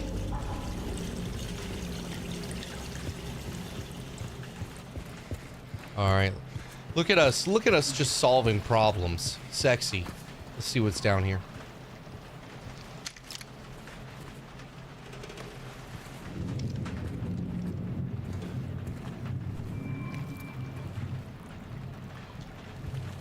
Look at this. There it is. That's Eddie's bracelet.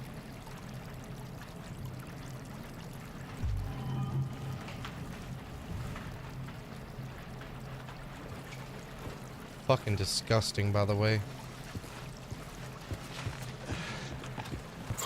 Wait, what the fuck? No way. What the fuck? How many is it? Is it just one?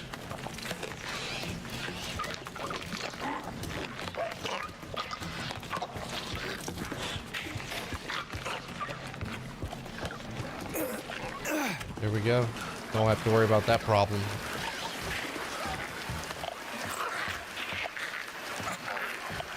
Well, never mind.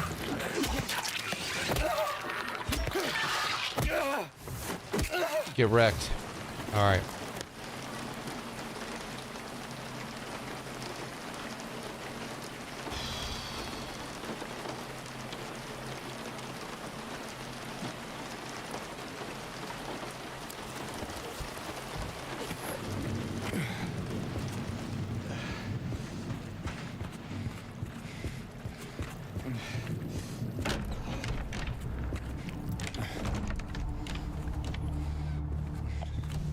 Yeah, Kuja, right now I just want to focus on, I really want to get Dragon Age and Silent Hill down, and then I'm going to figure out what I'm going to do after that.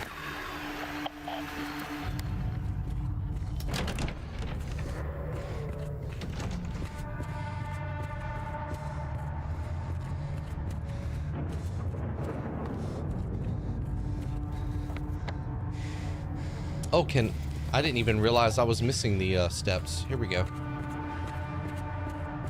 I don't know why. I thought I couldn't. Oh, that's right. I unlocked that. Okay, great. Great.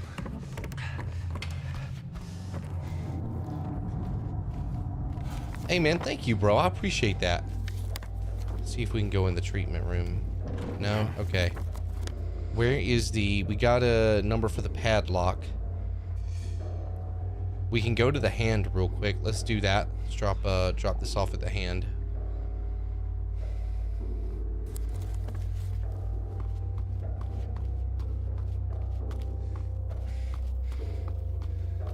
James is like, I got a cracked rib, man. I'd really appreciate a health drink right now. Don't worry, buddy. You'll have one when I say it's time for you to have one.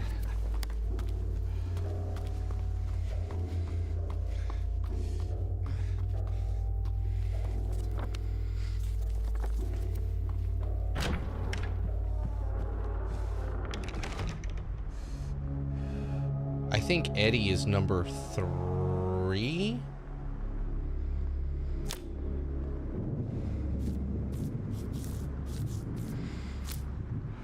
Look at that. Okay.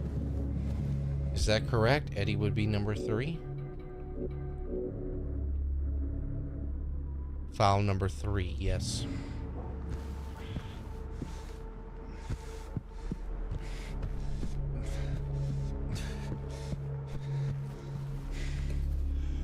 There you go, buddy. You've earned it. You've earned it. Drink up.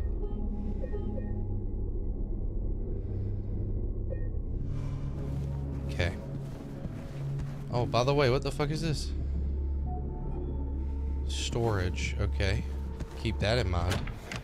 Let's try and find that padlock. Padlock. Where is the padlock?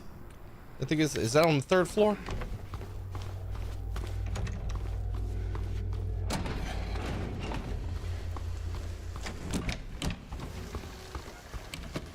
Nah, probably not the 3rd floor. Maybe basement?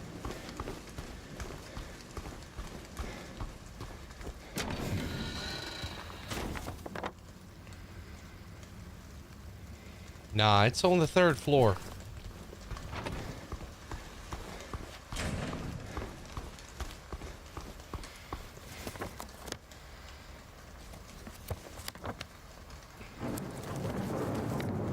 Yeah, it's on the 3rd floor. Okay.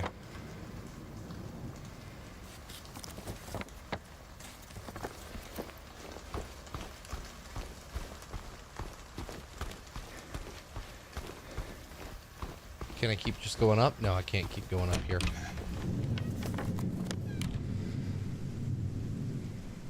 Yeah, go around to the other steps again. At the game, Final Fantasy IX at the Game Awards, I don't know, man. I mean, that would be sick. That would definitely be sick. There's a chance of it because Square doesn't really hold their own events the same way like say Nintendo does. So I mean, I think there's a shot. Hint? No, I mean, if I don't feel like I'm really like lost yet. But if I start to feel like I'm lost, I'll let you know. I feel okay right now. If I wander around too long or start to get lost, I'll ask for help.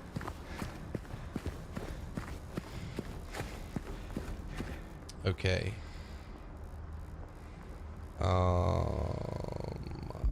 No, I am thinking about the wrong thing. That's a keypad. Where is a keypad? Hold on. Where is a keypad? I have to look at the map. Where is a keypad? Do we know where a keypad is? There's a safe. I don't know if it's the...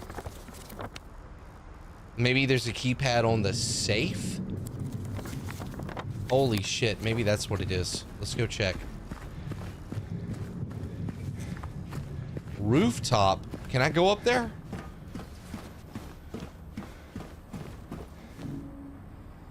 Well, okay. Alright, well, you know what? Fine.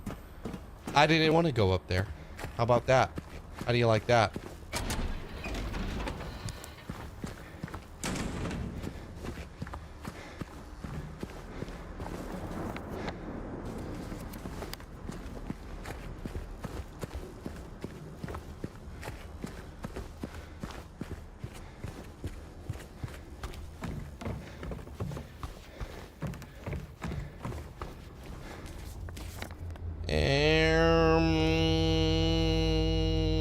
Yes.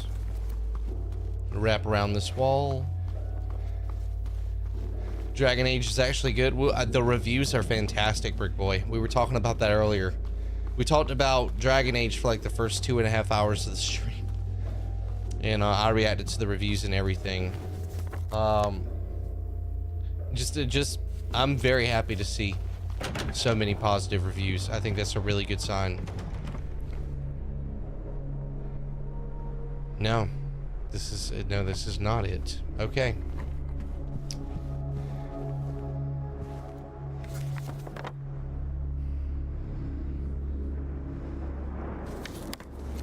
Okay.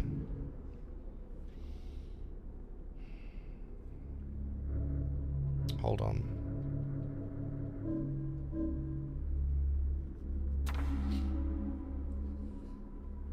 Let me take a look at the notes.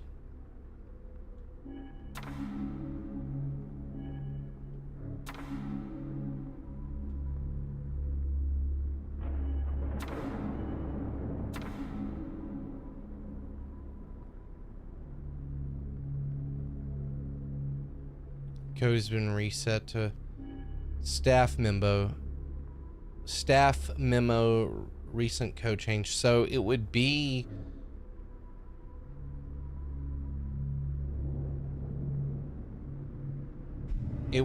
to a staff room. Hey Home Life, how are you doing, man? Good to see you.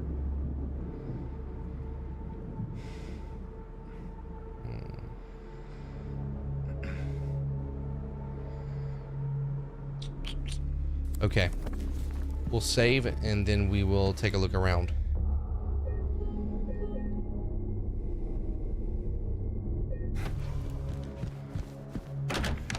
I think the reason you get a little bit confused is there's so many puzzles happening at one time.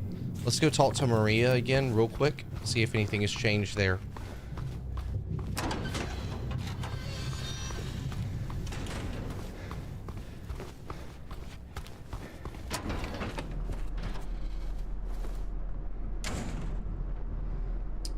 Nah, she fine.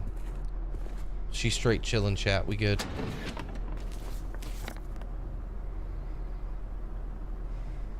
All right, let's check the nurse's station.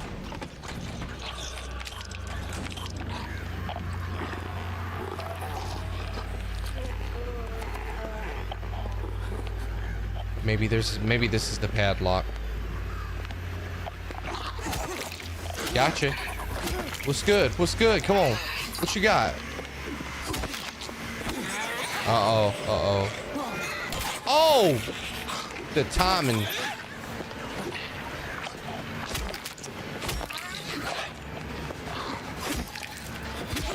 There you go, James. Good job.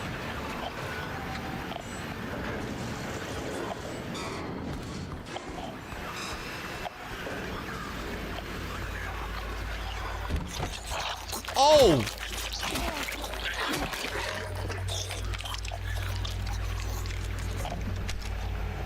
Don't even try it.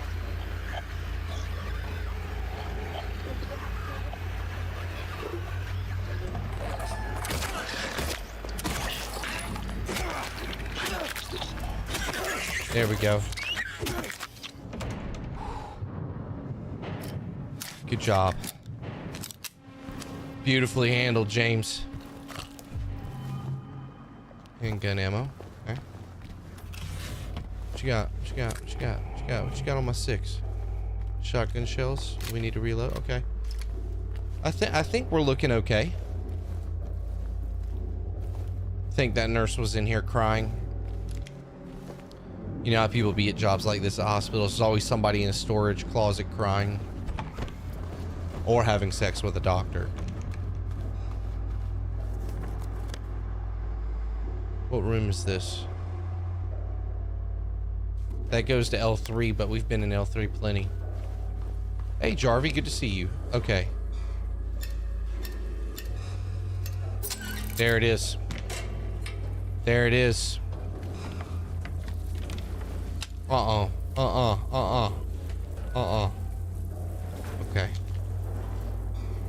What we got here? We got a memo. Handgun ammo, good.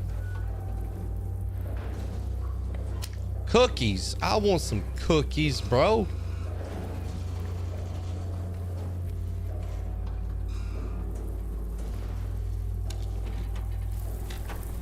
Oh my fucking god, this is disgusting.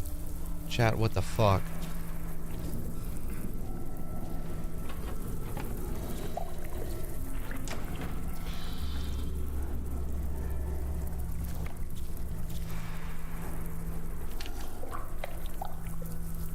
They feed me garbage and rotting meat, crawling with maggots, thick with sinew.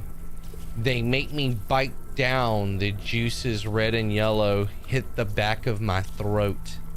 I choke and I gag and I vomit till my throat is sore. An aching, throbbing tube of flesh. I push it all out, but I can still taste it.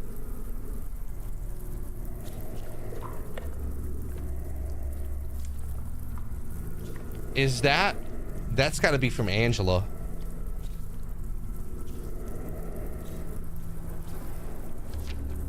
She was the one they were force feeding, right? They bathe me in filth and blood and piss and bile. They gently rub human waste all over my body. My skin itches. It peels off like wet paper. I beg them to stop, but they don't listen. And then they lock me up with him. He's always there, closer each time, and the rot, it comes with him. It goes within, it becomes me. That's fucking disgusting.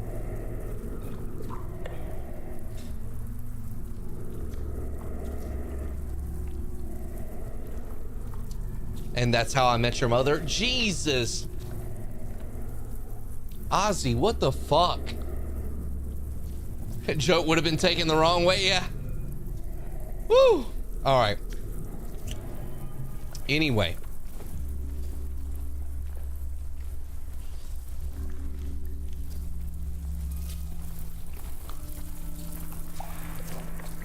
Oh, is it moldy radiograph? I can't even see what this is. It's a hand.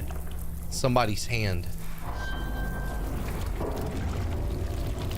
Oh, what happened? What happened? Even the bugs left. That's disgusting. Is that what they bathed her in? That's fucking disgusting. Oh, nasty. That was her straitjacket. Crazy. Crazy environmental storytelling, bro.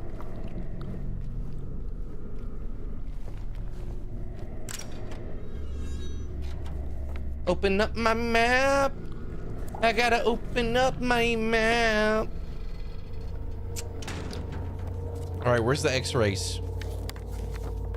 It's up on the 3rd floor, baby. We gotta go up to that 3rd floor, baby. Yeah, yeah, yeah, yeah, yeah, yeah. Yeah, yeah, yeah. Let me save real quick, baby.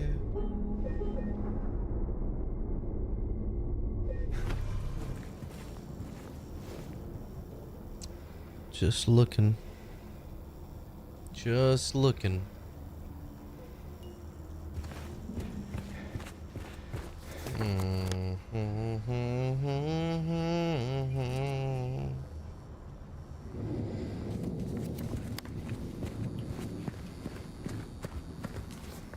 Did I turn down the right hallway, baby? Gotta go through all this bullshit, baby. Alright. So.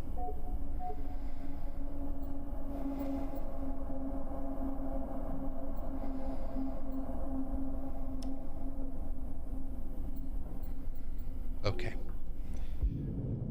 Touche. Touche, Silent Hill. Okay. Broken hand, huh?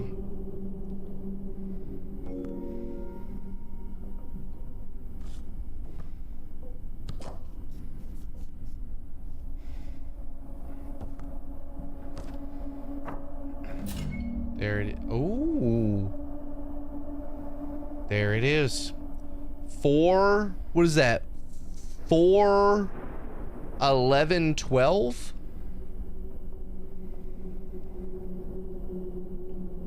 That could be 431, but I'm gonna guess that's 4, 11, 12.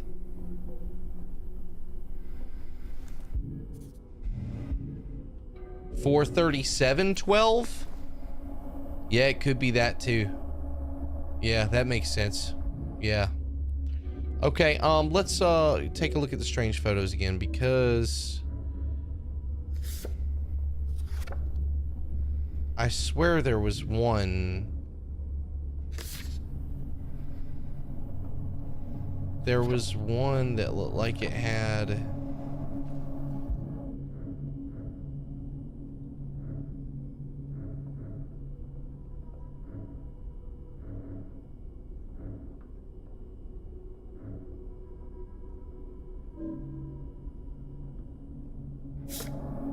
I feel like these photos like tell a story, bro. Interesting. Okay, we'll deal with that later. All right, so 437.12. Okay.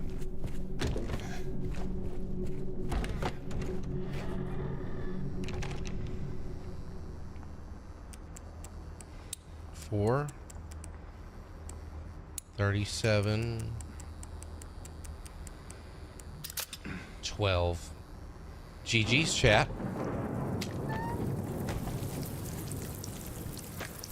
Here we are, Angela's room. Jesus Christ, it's disgusting.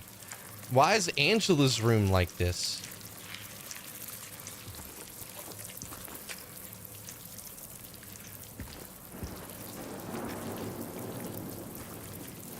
Bro, there's no way she was severely abused as a child, bro. There's no way around it.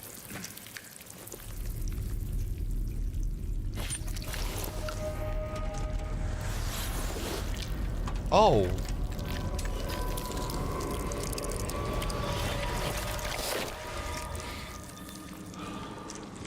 Oh.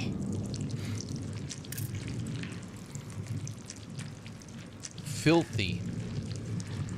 So one's got the drawing all over it, like the little girl, then one's got the blood, Eddie, and then one's got the filth, Angela. She feels dirty because of reasons. Oh, it's... what is that? Is that restraints? Yeah, I think that's like pieces of the... oh. It's like pieces of the mattress, like, cut up. Genuinely fucking disgusting.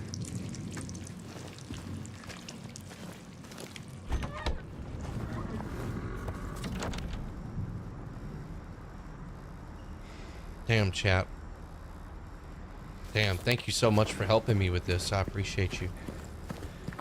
I heard about Bloober's next game, but I haven't had a chance to, like, I haven't looked at the trailer or anything like that.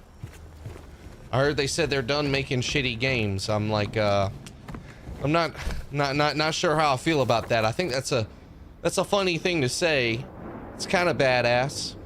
But also, the only really good game you've ever made is a game that is based on a fucking masterpiece. So, I don't know if I would talk that shit yet if I was Bloober. Like, you better back it up with that next game. That may have been a little reckless on their part, or might have just been the damn truth. We'll see.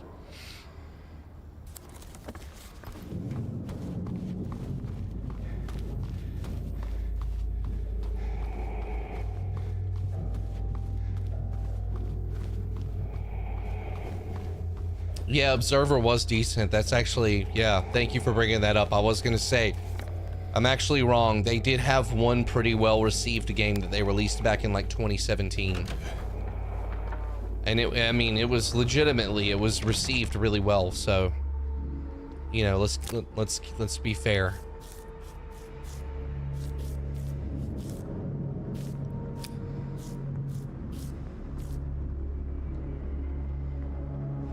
$45, $71, $92.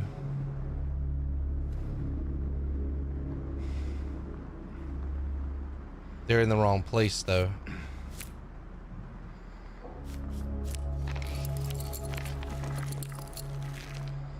There it is. Director's storage room key. There it is. Good, good. We're making some fucking progress.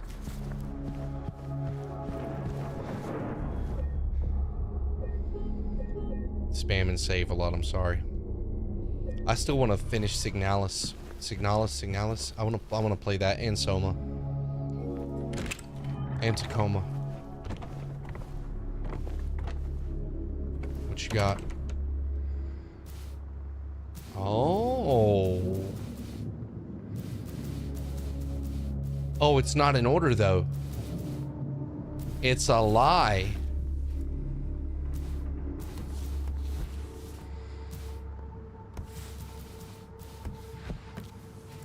Oh, come on. And I like the way that stain. There it is. Now it's in order.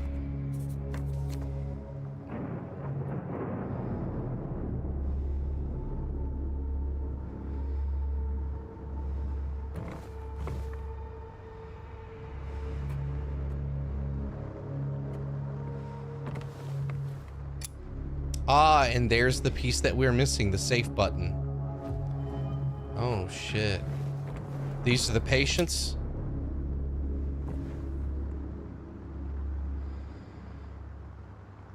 That's got to be Eddie. Oh, they were doing... They were electrocuting him? Electroshock therapy? What was this one?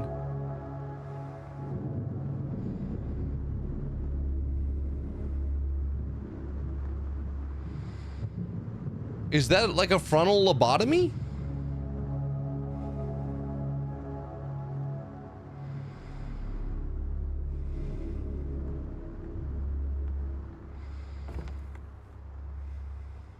And then this is the little girl Laura. This is Angela. Is that a No, wait, that's got to be a frontal lobotomy. To Angela.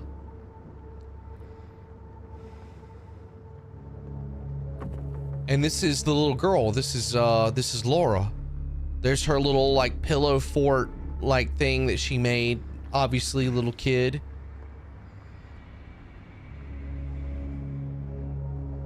Ton of pills.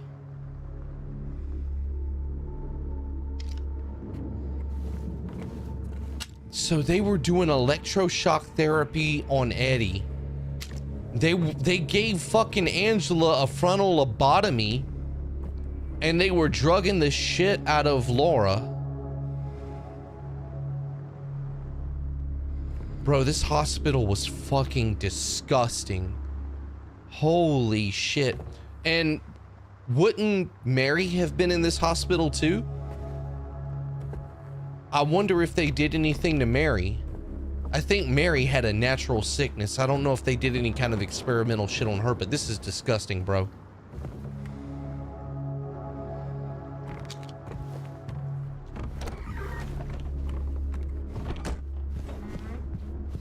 Ooh, that's dark. That's dark stuff. I mean, even if I'm wrong, just the subject matter, it's fucking dark, dude.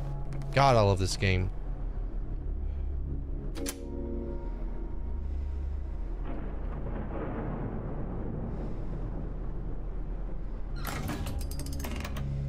Okay. Oh, this is how we... Oh, okay, okay, so I really got to remember this, huh? Okay, all right.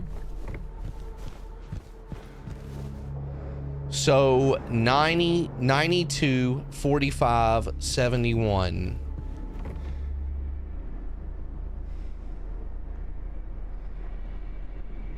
$92, 45, 71. If it's in order. Yeah, I'm not sure if it's in order. Let's take a look. Let's take a look at our note. Hold on, I think, did he mark it on his map? 92, 45, 71. Okay. So it would be the I and then the H.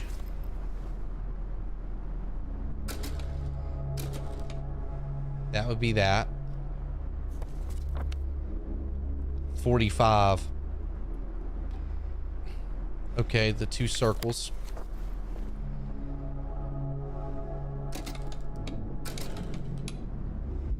Whoops. And then 71 would be...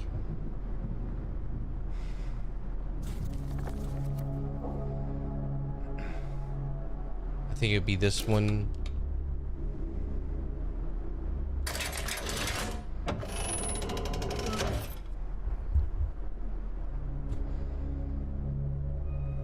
There it is.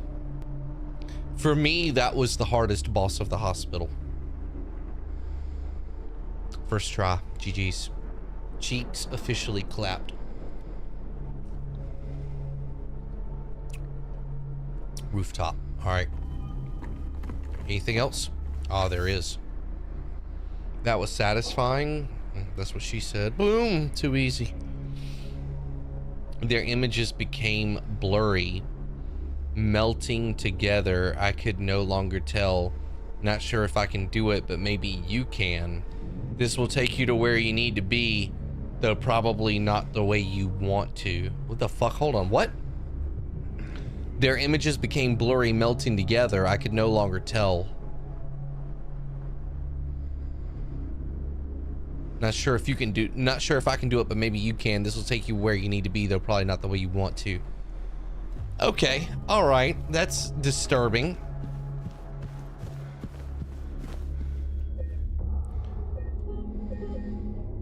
Is it already been 4 hours? Bros. Has it already been 4 hours? You raggedy bitch. Okay. Back this way. Alright, there's something we need on the roof, baby. There's something that we need on the roof, baby.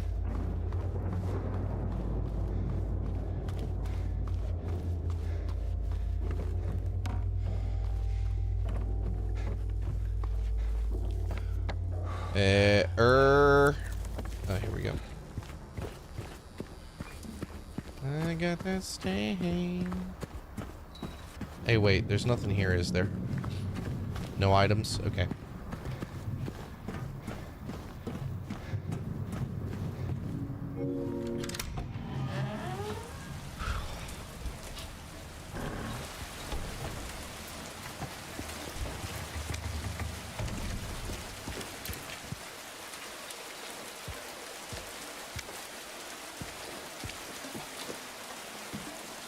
Bullets over there.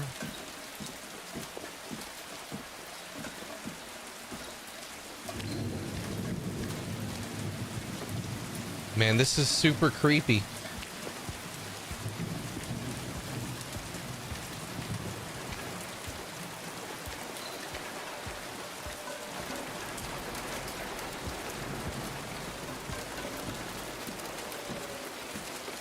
I'm loving this rain, but I wish it didn't just like go straight through James.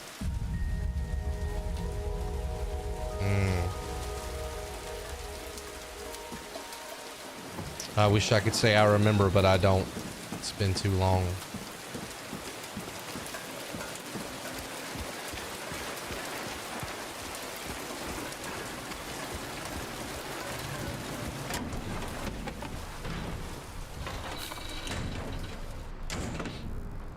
May 9th, rain. Stared out the window all day. Peaceful here, nothing to do. Still not allowed to go outside. May 10th, still raining. Talked with the doctor a little. Would they have saved me if I didn't have a family to feed? I know I'm pathetic and weak. Not everyone can be strong. May 11th, rain again. The meds made me feel sick today. If I'm only better when I'm drugged, then who am I anyway? Page from a diary. That's interesting. Stared out the window all day, peacefully, nothing to do, still not allowed to go outside. Talked with the doctor a little. Would they have saved me if I didn't have a family to feed? I know I'm pathetic and weak, not everyone can be strong.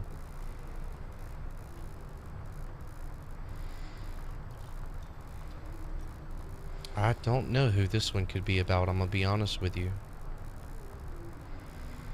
Would they have saved me if I didn't have a family to feed?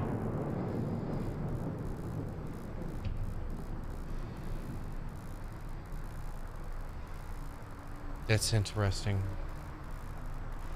I don't know who that one could be from.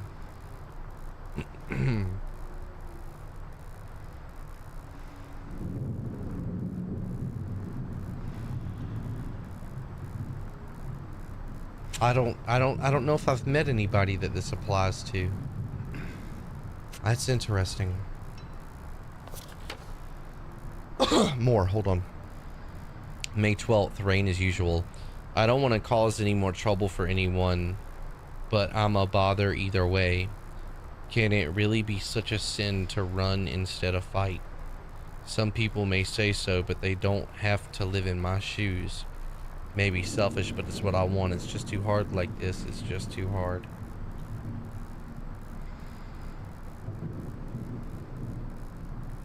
May 13th, the doctor came in today. He said that I'll be released soon, that it's time to go home. I should be happy, but I'm afraid. I'm so afraid.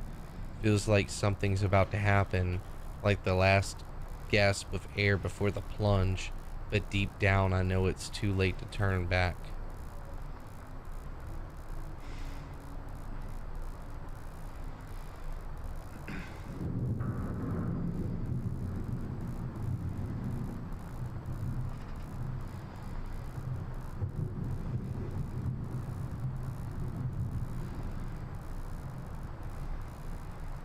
That's I want to know more about this. I want to know more about this. Who could that be about? Have a family to feed. It can't be about James. He just had a wife. Not really, you know, when you think of family, you think about kids. Who here has kids?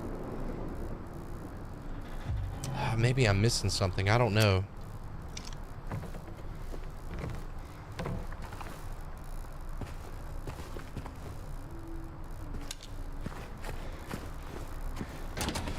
Oh shit! Oh!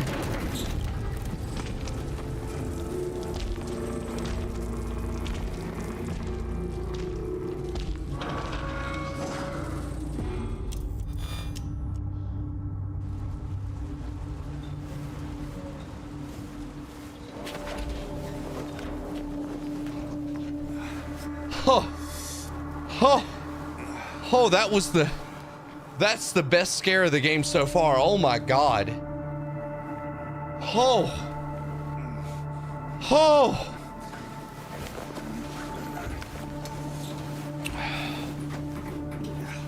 That's what the memory was? I don't know what you mean. I still don't know what you mean. Oh my God.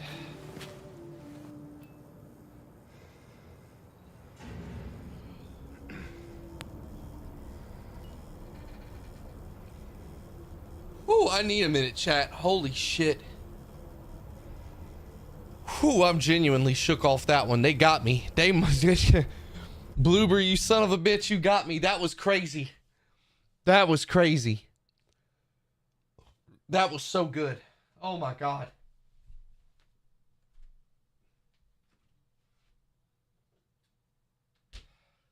Bravo. Bravo. That was genuinely good. Oh my God. Whew. Like genuinely shaken, bro. Like that one just fucking got me, chat. That one got my ass, bro.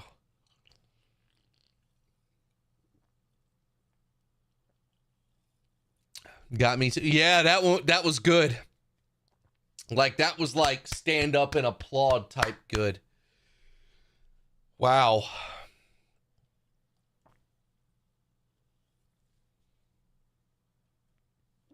Oh, my pyramid head with the choke slam for real. My OBS is showing like a lot of stutter, like on me, like a lot of stutter from my GPU being used so much between the game and the stream, let me know. I'm assuming that you guys aren't seeing a lot of stutter or anything, or you'd say something, but let me know if everything looks okay, just to be sure. Oh, okay.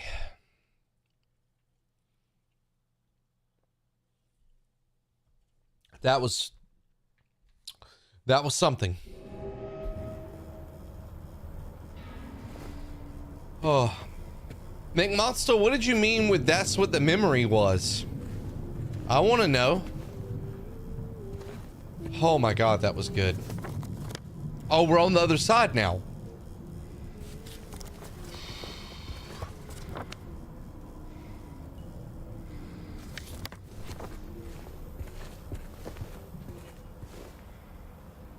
Oh, there it is. It's like a mama rabbit and a baby rabbit and the big bad wolf.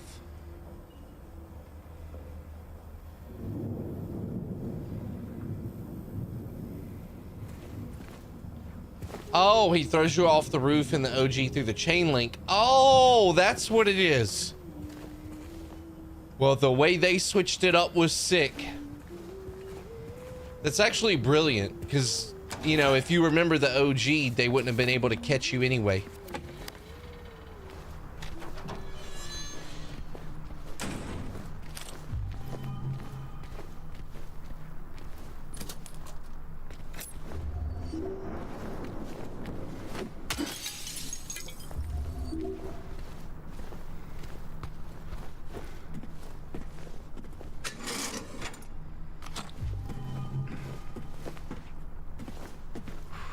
Yeah, that was an excellent switch up. Excellent change.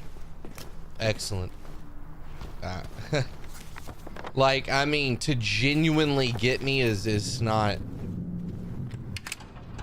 It's not often, man. That was great.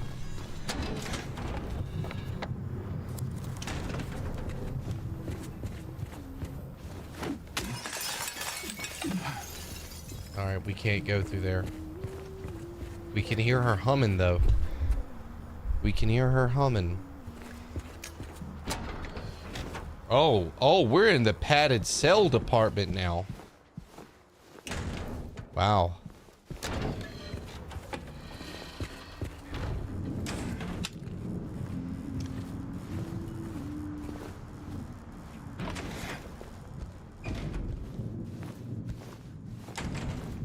Oh, dude.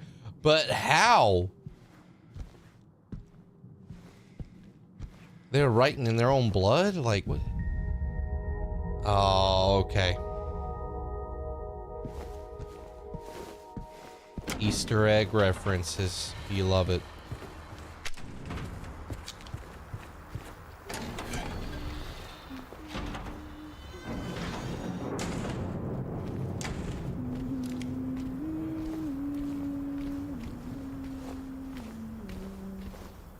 Ray tracing. All right.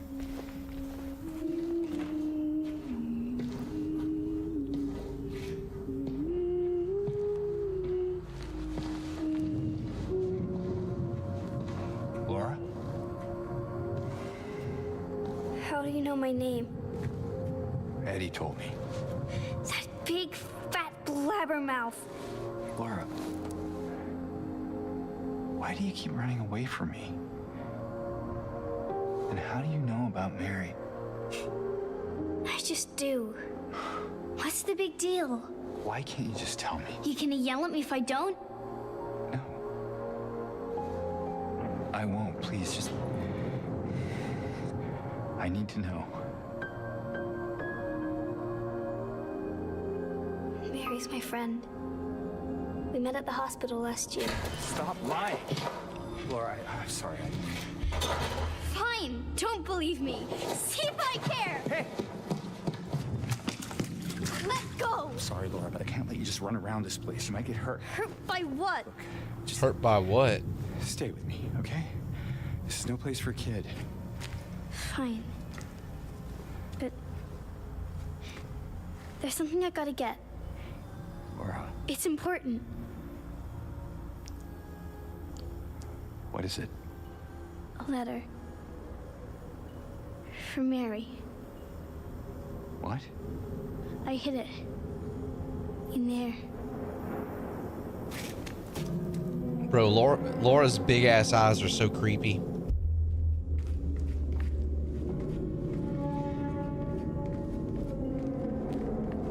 I love how James reacted, like that anger that came out like that. That was interesting.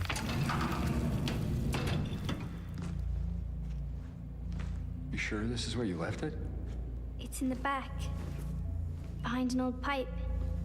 Okay, wait here. Oh, come. Of course. Open the door, Laura. Why should I? I'm a liar, right? Want me to open it? Huh? Do ya? Laura, open this door right now. It's the magic word. Laura! Nope, that's not it. I guess I won't open it. Wow. Get me out of here, you brat. Oh shit, it's coming out now. In your dreams, fart face. Please open the door. There's something in here. There is. A big lying fart face. See a fart face? Laura! Laura!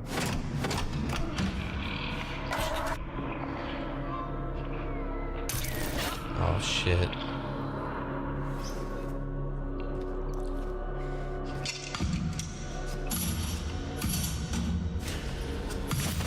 Oh boy. Okay, here we go. Oh. Okay. Bitch.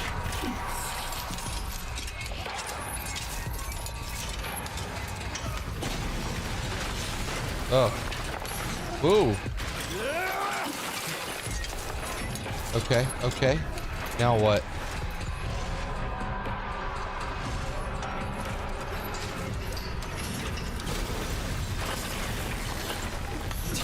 Oh, come on!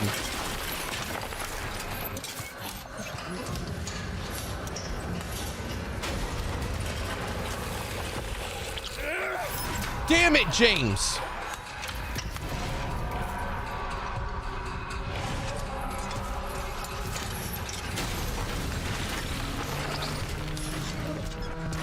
Ah!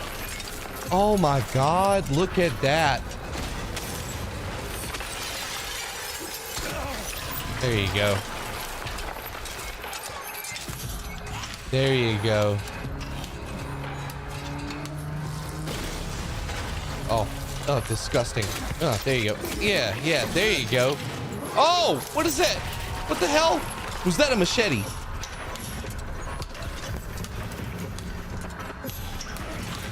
Oh. Oh, you tried it. You tried it, didn't you? Oh, oh. It's all right. Take your little, there you go. Oh my God. Okay, okay. This is such a weird boss fight, isn't it? Like, what is this thing? Oh!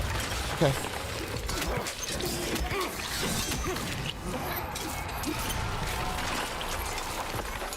Yeah, yeah, there you go. There you go. Beat it with your hard pipe. Oh, oh, oh, shit! Oh!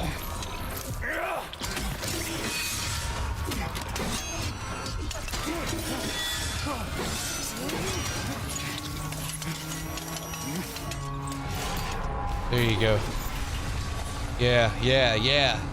Yeah, there you go. Son of a bitch. Where did it go? Ah. Oh.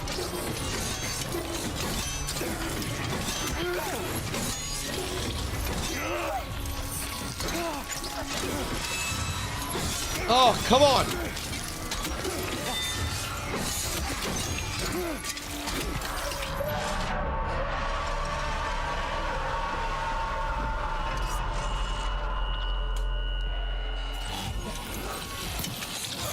Oh! Okay.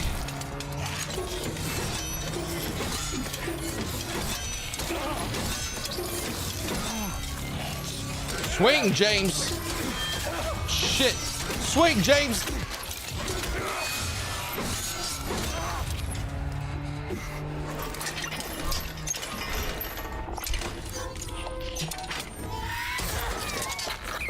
Melee only, baby. Oh, that's disgusting.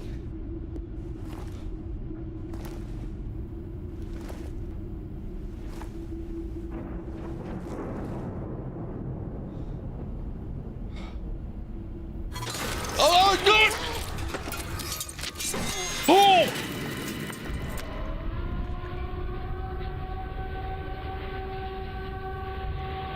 Flesh lip.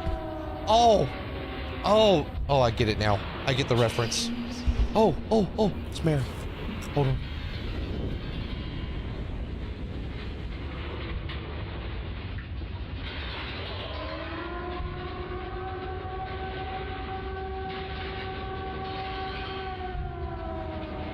What's happening? James. Where's somebody taking Mary? James.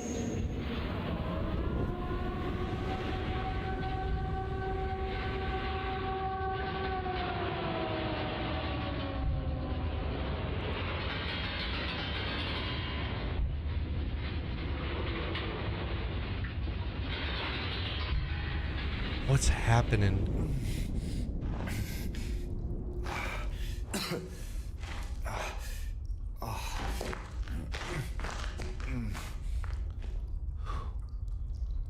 Go on and pop that dirty syringe, brother. You've earned it.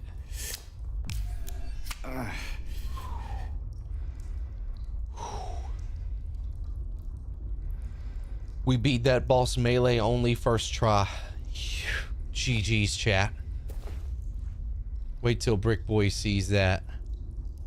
He said it couldn't be done.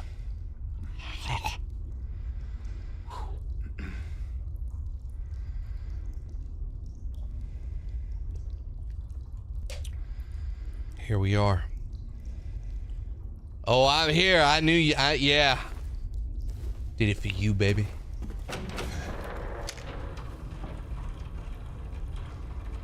Legendary shit, absolutely.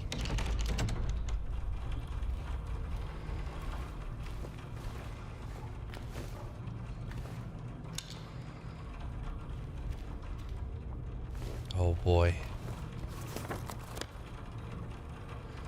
Oh boy. This is a whole new ball game now. Patient number 3141, room number, initial symptoms, hyperfocus, current diagnosis, they can be fixed. Recommendations, stop at nothing. Hyperfocus, current diagnosis, they can be fixed. Stop at nothing. Hyperfocus. No turning back now. Patient 3141, huh?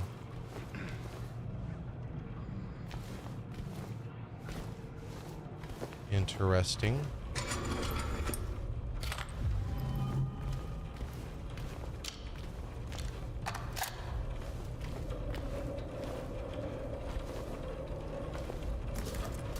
Thank you, dirty syringes. Making my day.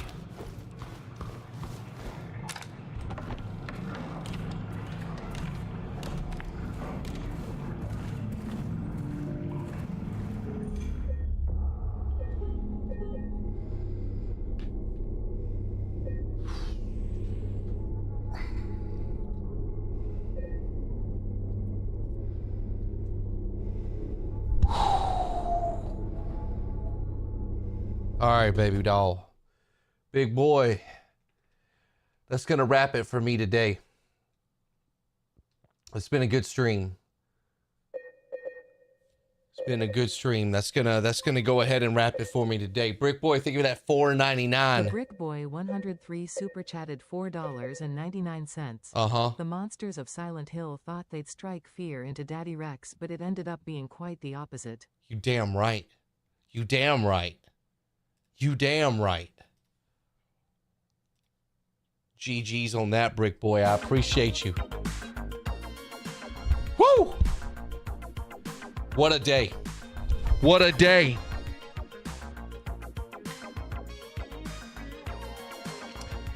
Man, I'm enjoying the game so much, guys. Thank you so much for hanging out with me. I appreciate you. Thank you for talking with me so much about Dragon Age. Thank you for hanging out for some Silent Hill. We'll be back with more Silent Hill probably tomorrow. There shouldn't be any real, probably no reactions tomorrow. Tomorrow when we boot this bad boy up, we're just playing it. Ozzy, let me know when you get back to town, bro. But thank you guys so much, and thank you for that super chat, Brick Boy. I really appreciate you guys. Man, I just I love what we've been doing, man. I've been loving the games. I've been loving the streams. It just feels so good to be playing games that I love and that excite me. It's been feeling so good. You're back already? Is that so?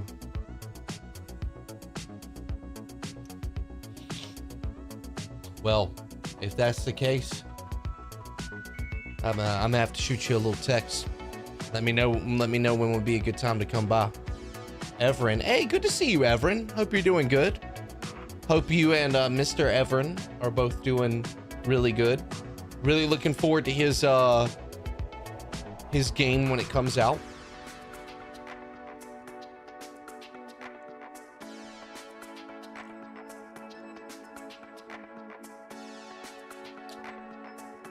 Yeah, I've been loving the streams. You guys be good. Everin is an OG, you damn right. You were lurking. I see you. I see you. She's always there. Guys, thank you so much. I appreciate you. Love you guys. You already know the deal. I will see each and every one of you soon, probably tomorrow, for more Silent Hill. Let me check. Let me just for fun see if the Metacritic or the Open Critic has changed on Dragon Age. Oh, it has not. W stream, thank you, brother. Dragon Age is still the same. GG's. Nothing but love. Nothing but love, fam. See you on the next one.